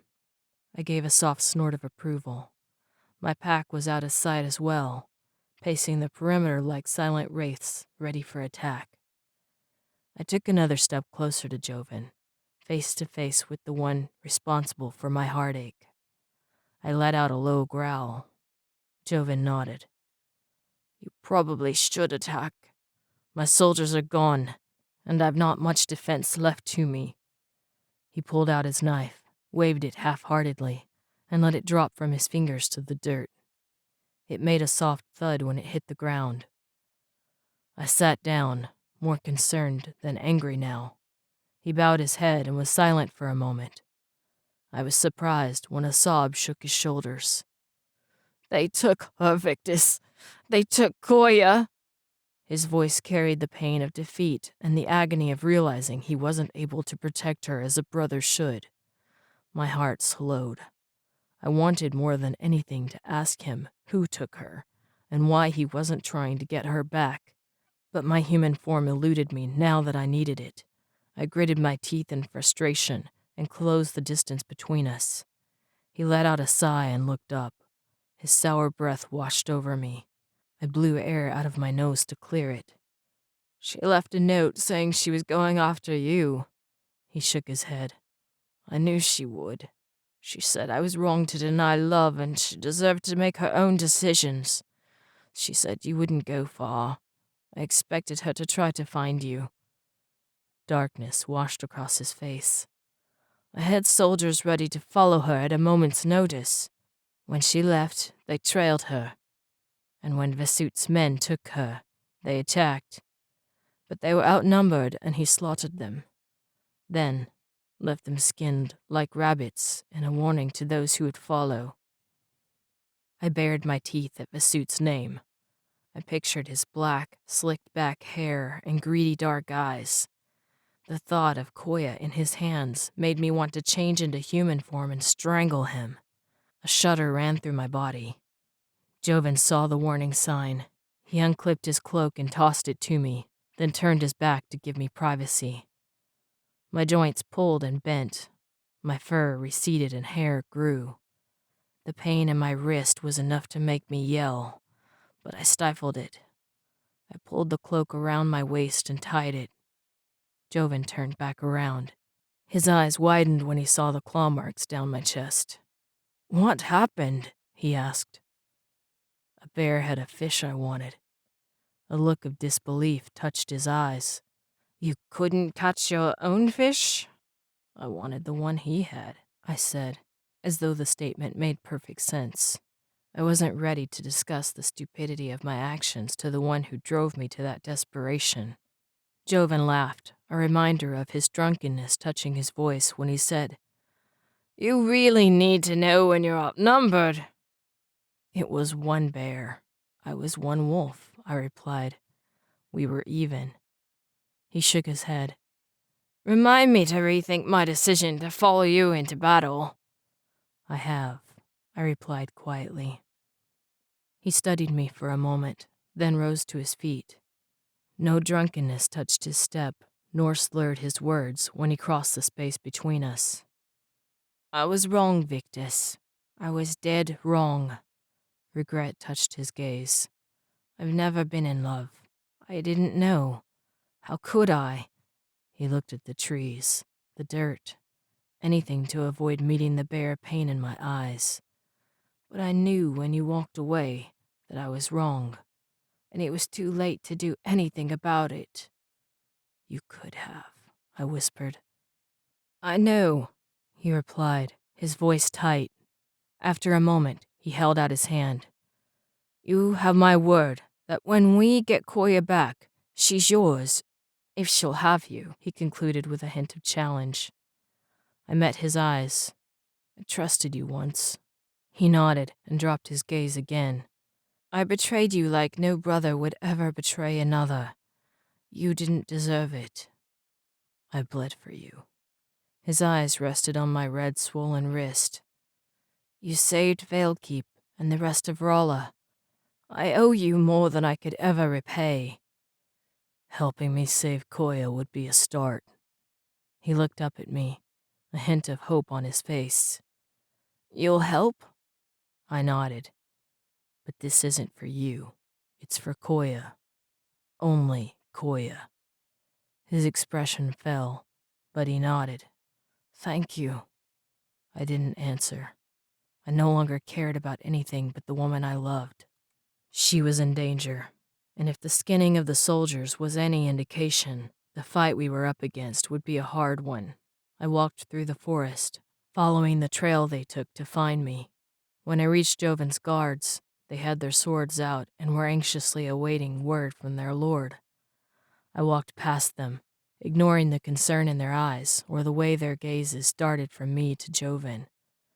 I had fought beside them, bled with them, and yet I could smell their fear and trepidation at being so close to me. I found myself missing Rasmus's quiet acceptance with the ache of a small child who just lost a parent. The feeling was forlorn and empty, threatening to devour what was left of my heart. Chapter 18. Lieutenant Allard was the first soldier I saw at the Veilkeep gate.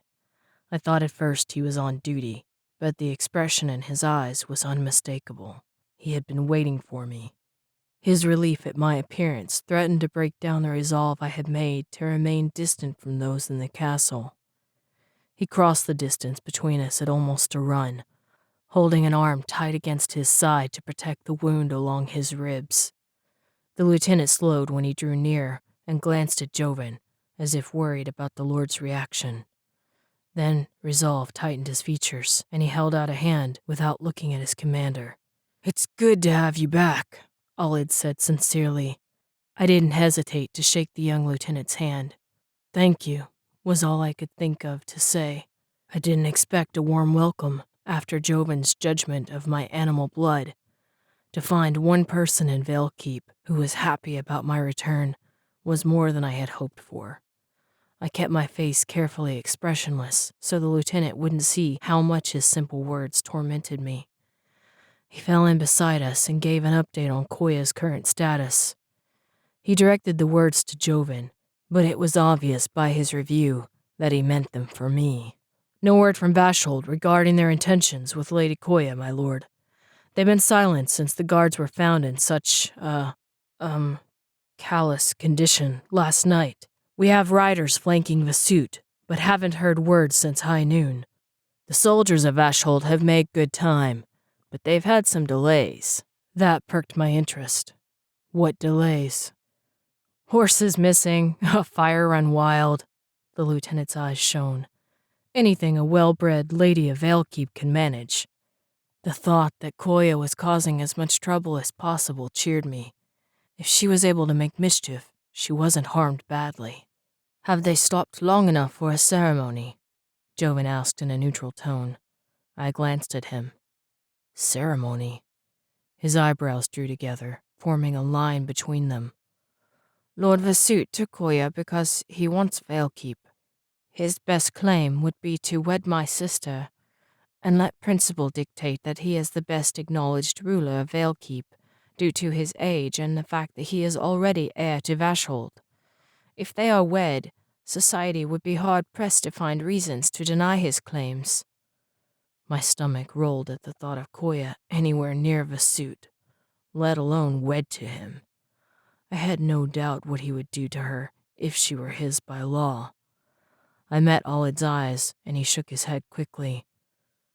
No, they haven't stopped long enough for a ceremony as far as I've had word, but our informants have grown silent. I have cause to believe they are no longer able to relay information. I thought of the skinned guards. Let's go. Now. Joven held up a hand.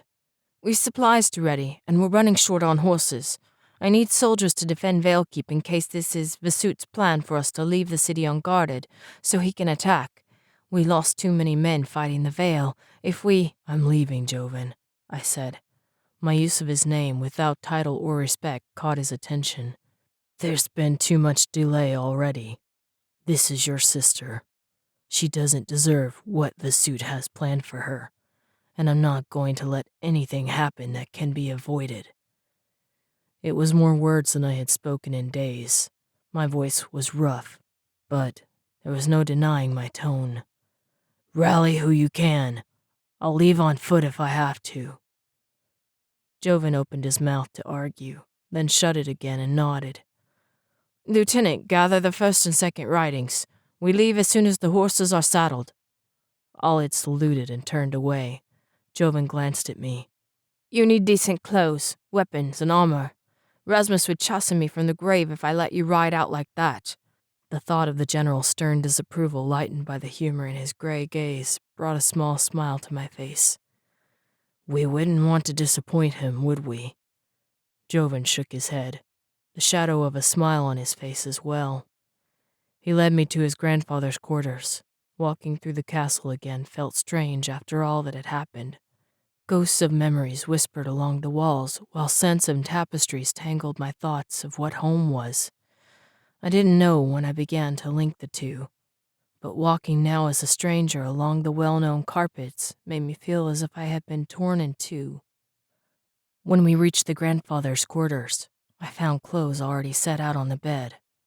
I hoped you would come, Joven admitted quietly, though I wasn't sure I would find you. He waited at the door while I pulled on the clothes. I ignored the shoes, which had been pointedly placed in the middle of the bed, but pulled on a dark blue cotton undershirt, a black jerkin, and black-stained pants. It felt better than I cared to admit to wear clothing again.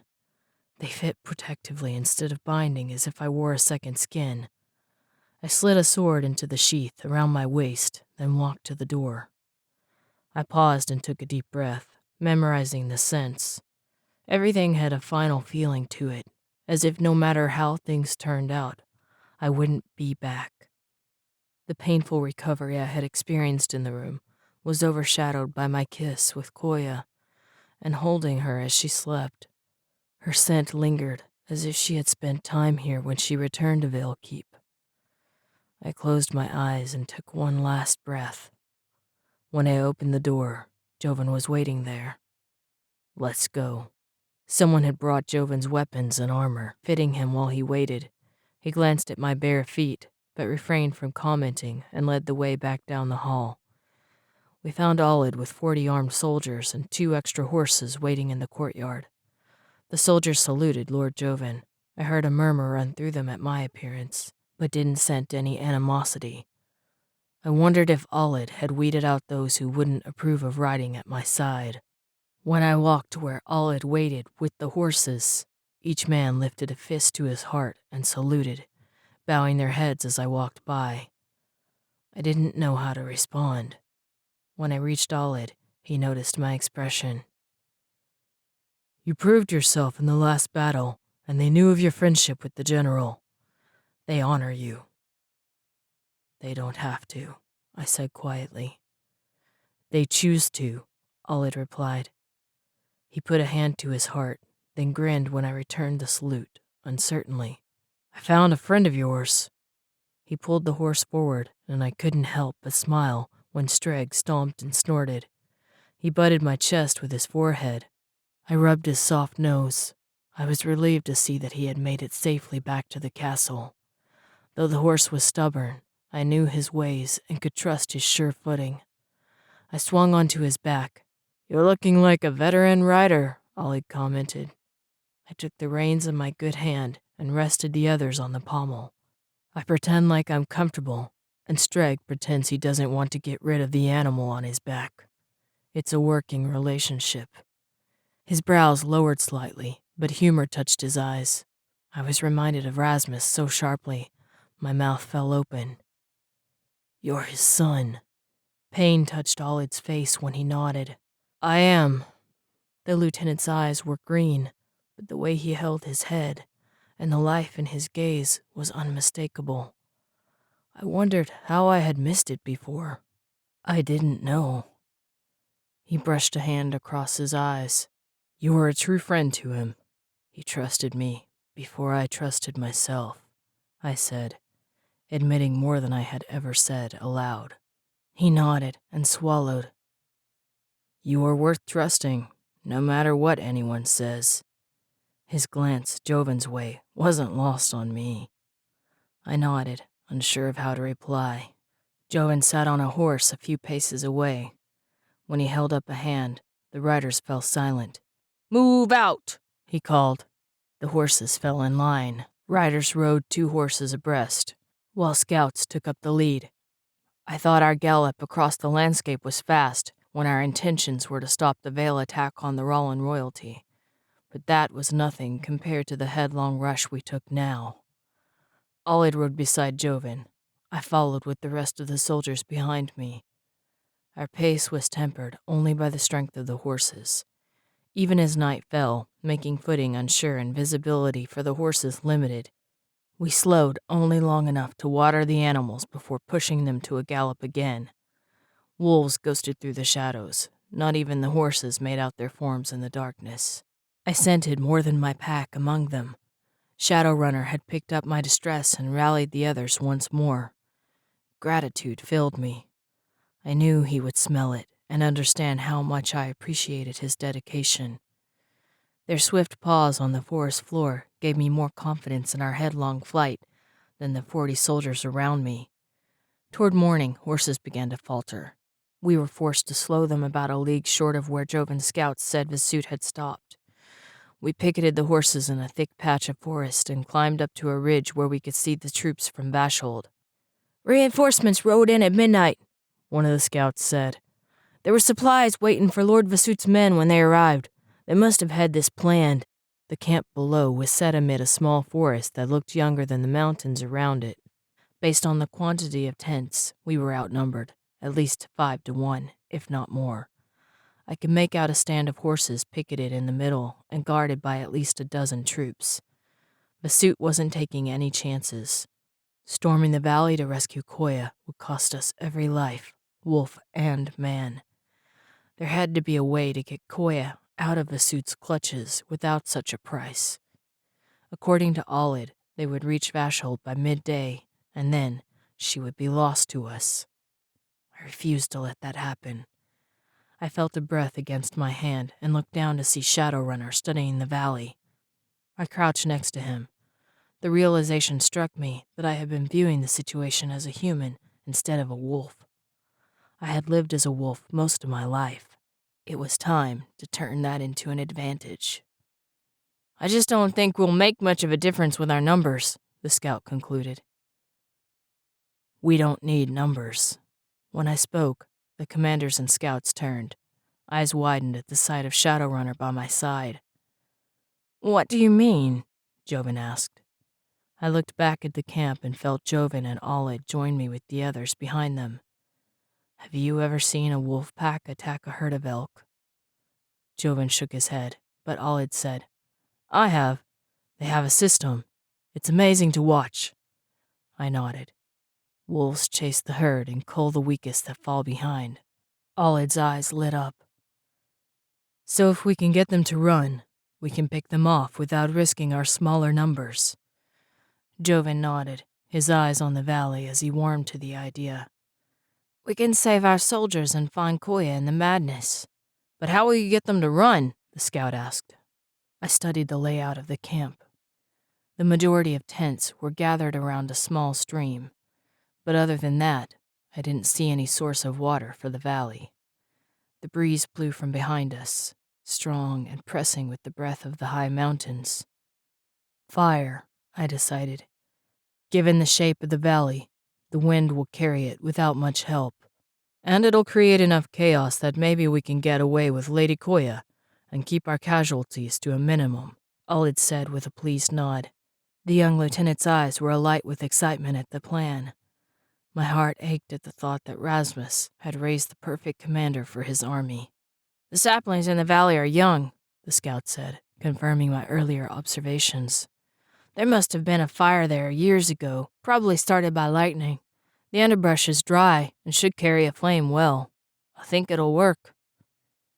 "Let's move before they have a chance to awaken," Joven said. We rose and made our way back to the waiting men. Joven outlined the plan, while Olid organized the troops into attack parties. A fire was stoked under the cover of overlapping evergreens, so lookouts from the valley wouldn't see it. Several men went back for the horses. It was a moment where silent activity flourished around me, but I wasn't a part of it.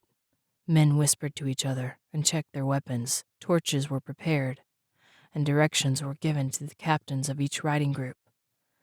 I leaned against a tree, aware for the brief instant how long it had been since I slept.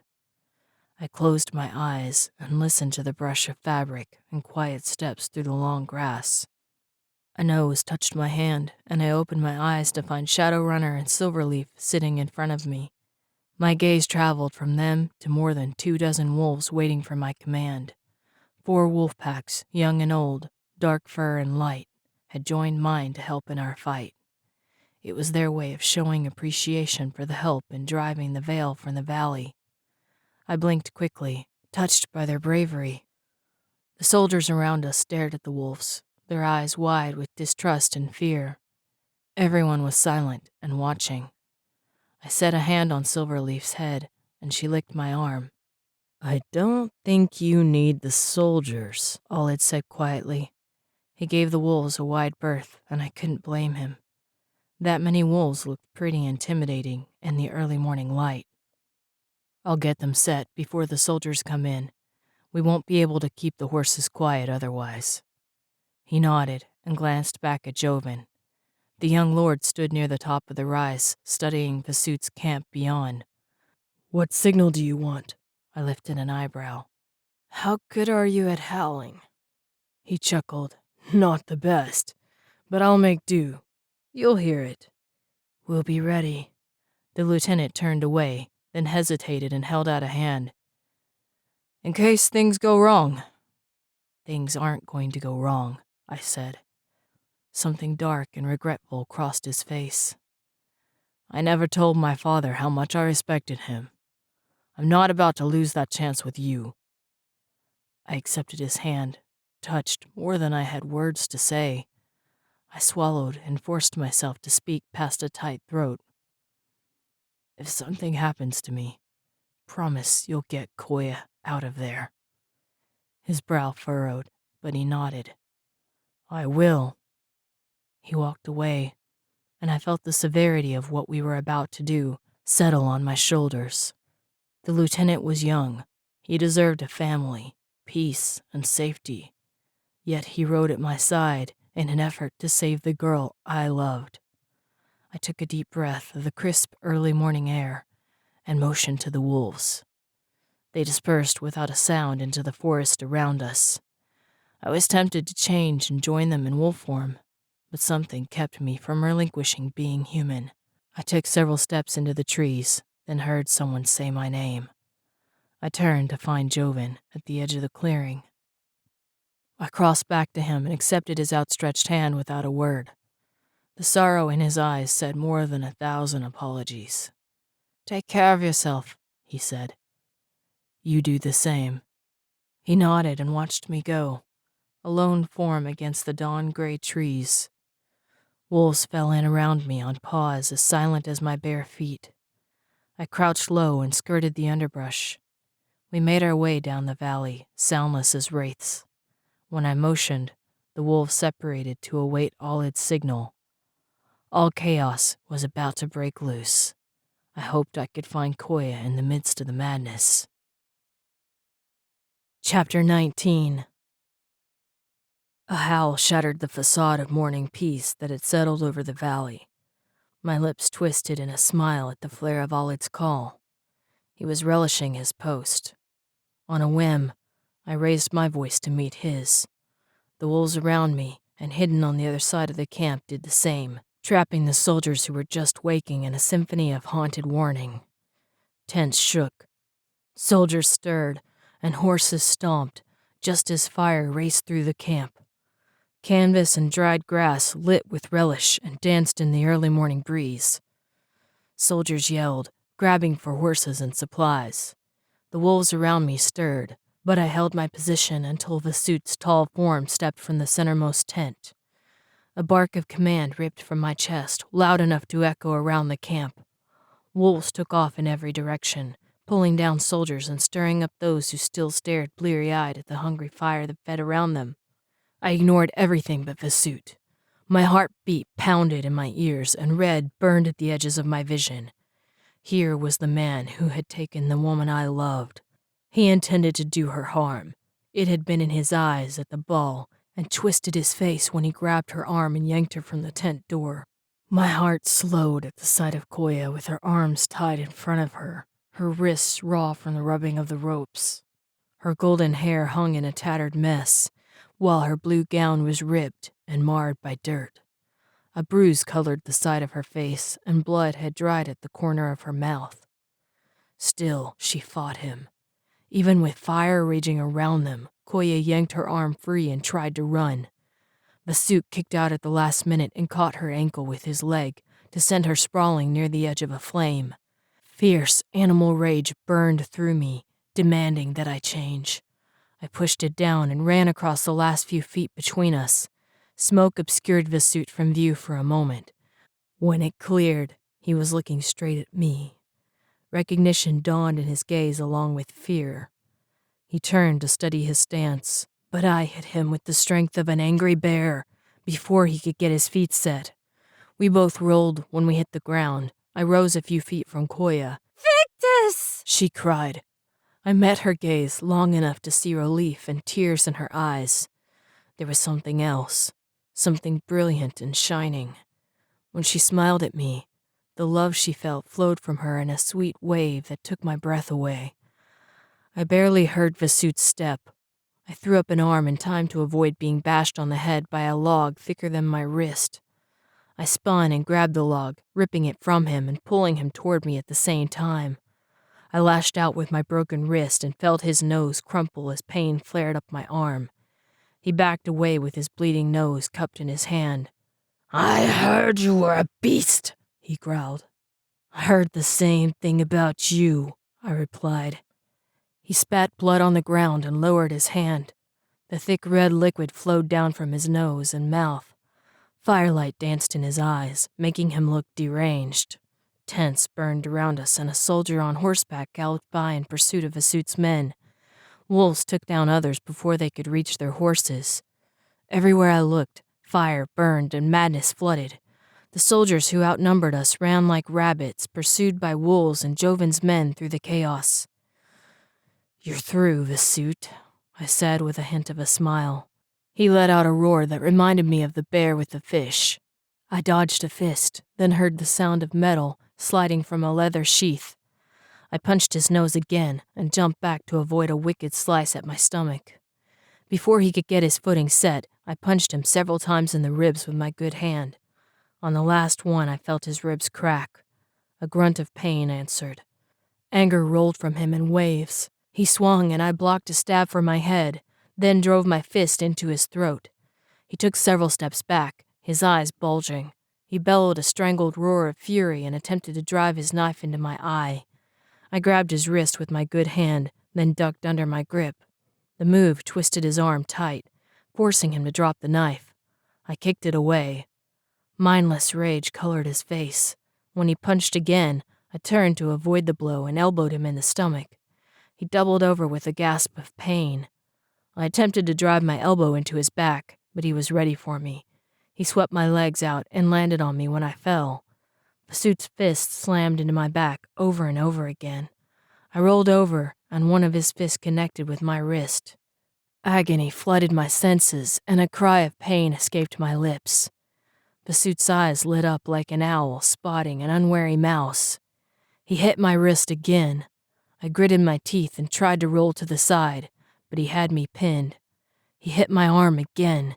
Tears of pain blinded my vision. He leaned down and spat.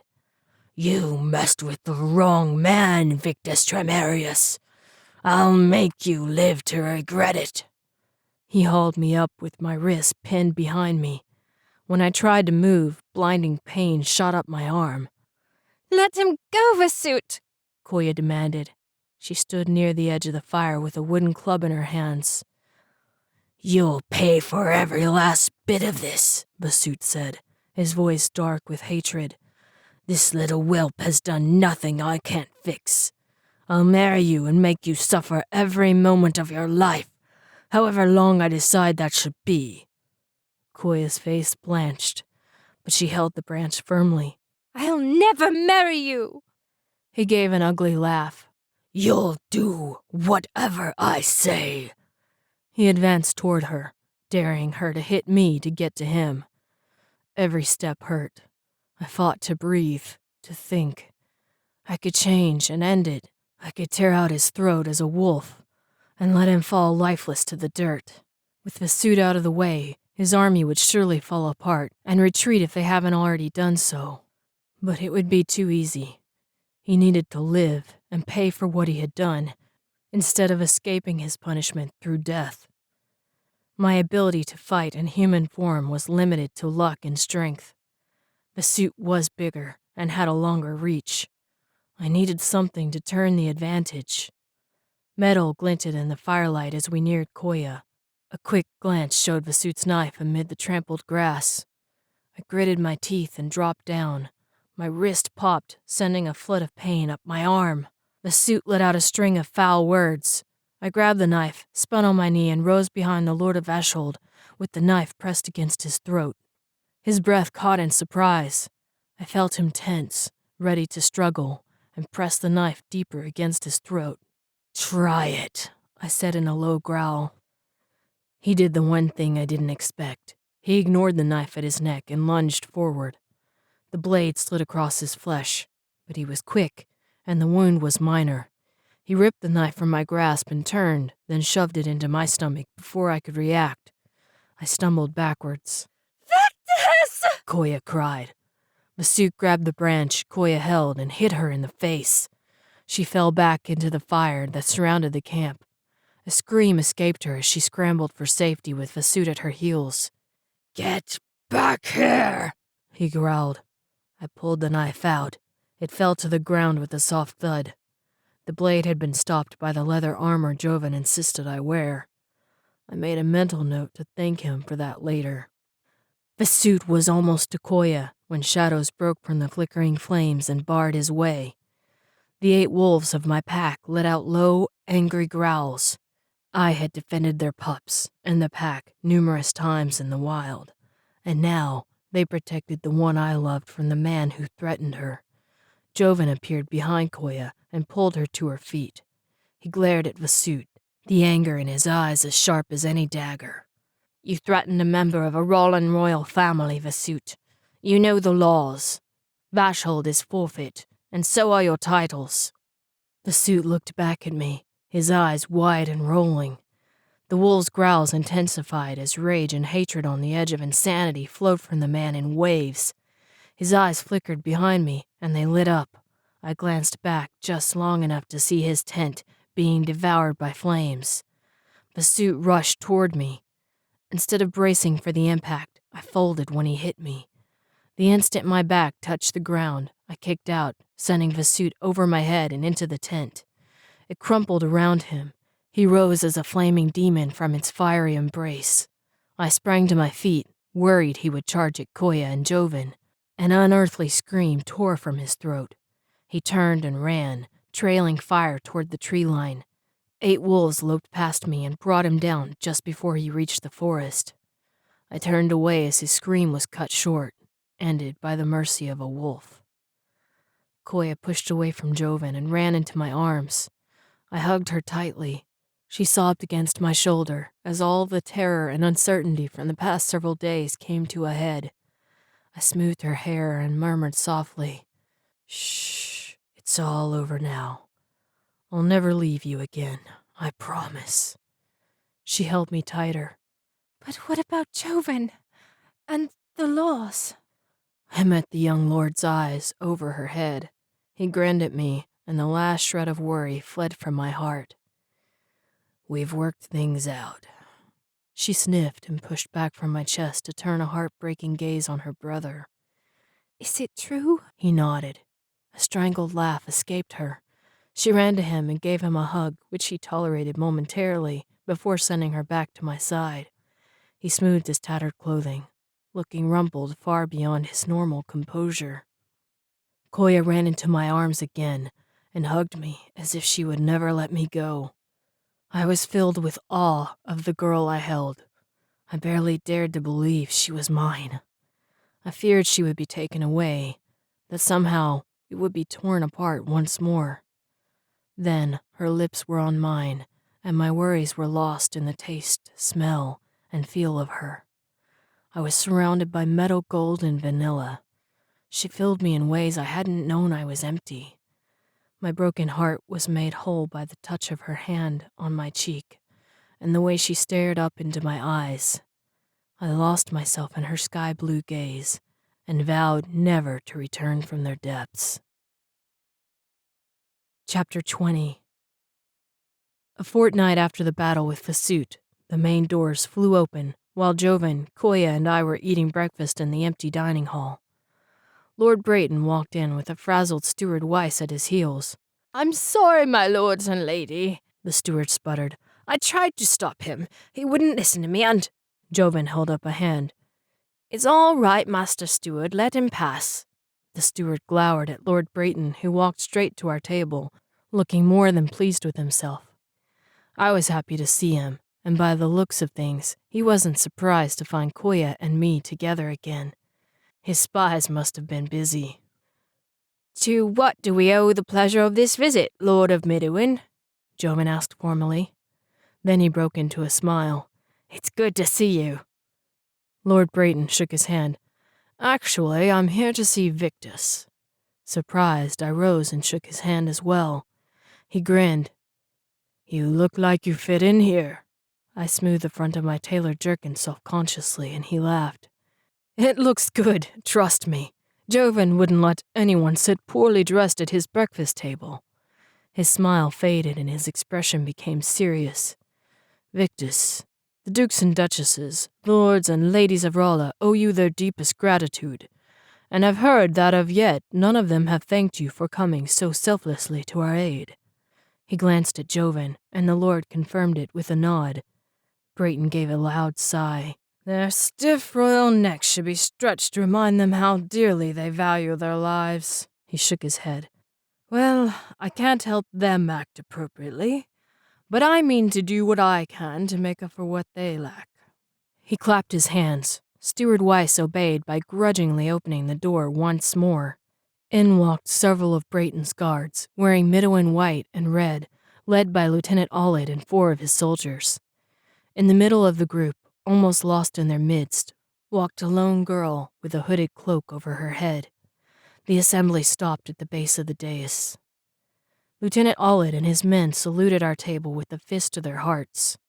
When I returned the salute, along with Koya and Joven, the lieutenant's eyes twinkled merrily.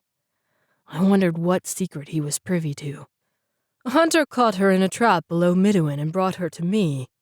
Brayton walked down to meet the woman in the middle of the group. She's a little shy. He helped her gently lower her cowl. There was a softness to his expression I recognized. He smiled as if in looking at her, he saw his entire world. My heart knew the same feeling every time I met Koya's gaze. Brayton stepped back to show us the girl. She had raven black hair and piercing green eyes. Something about her sent a shiver of familiarity up my spine. Brayton whispered, and the men closed around her for a moment, shielding her from our view.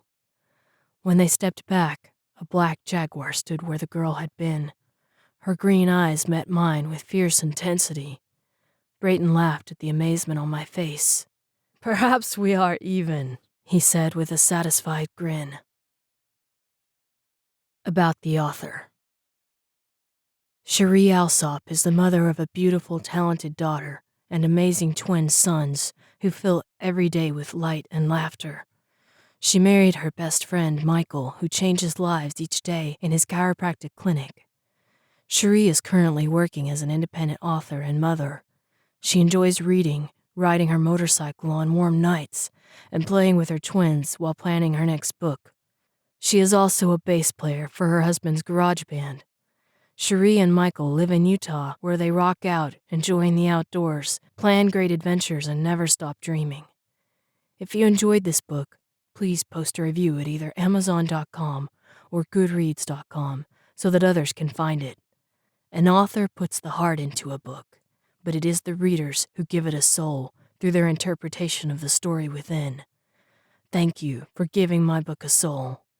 Check out Cheree's other books at www.chereealsop.com.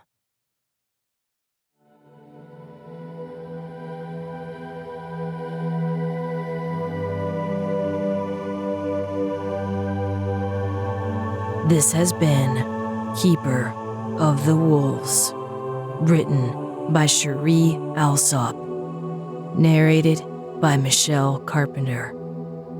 Copyright 2013 by Cheree Alsop.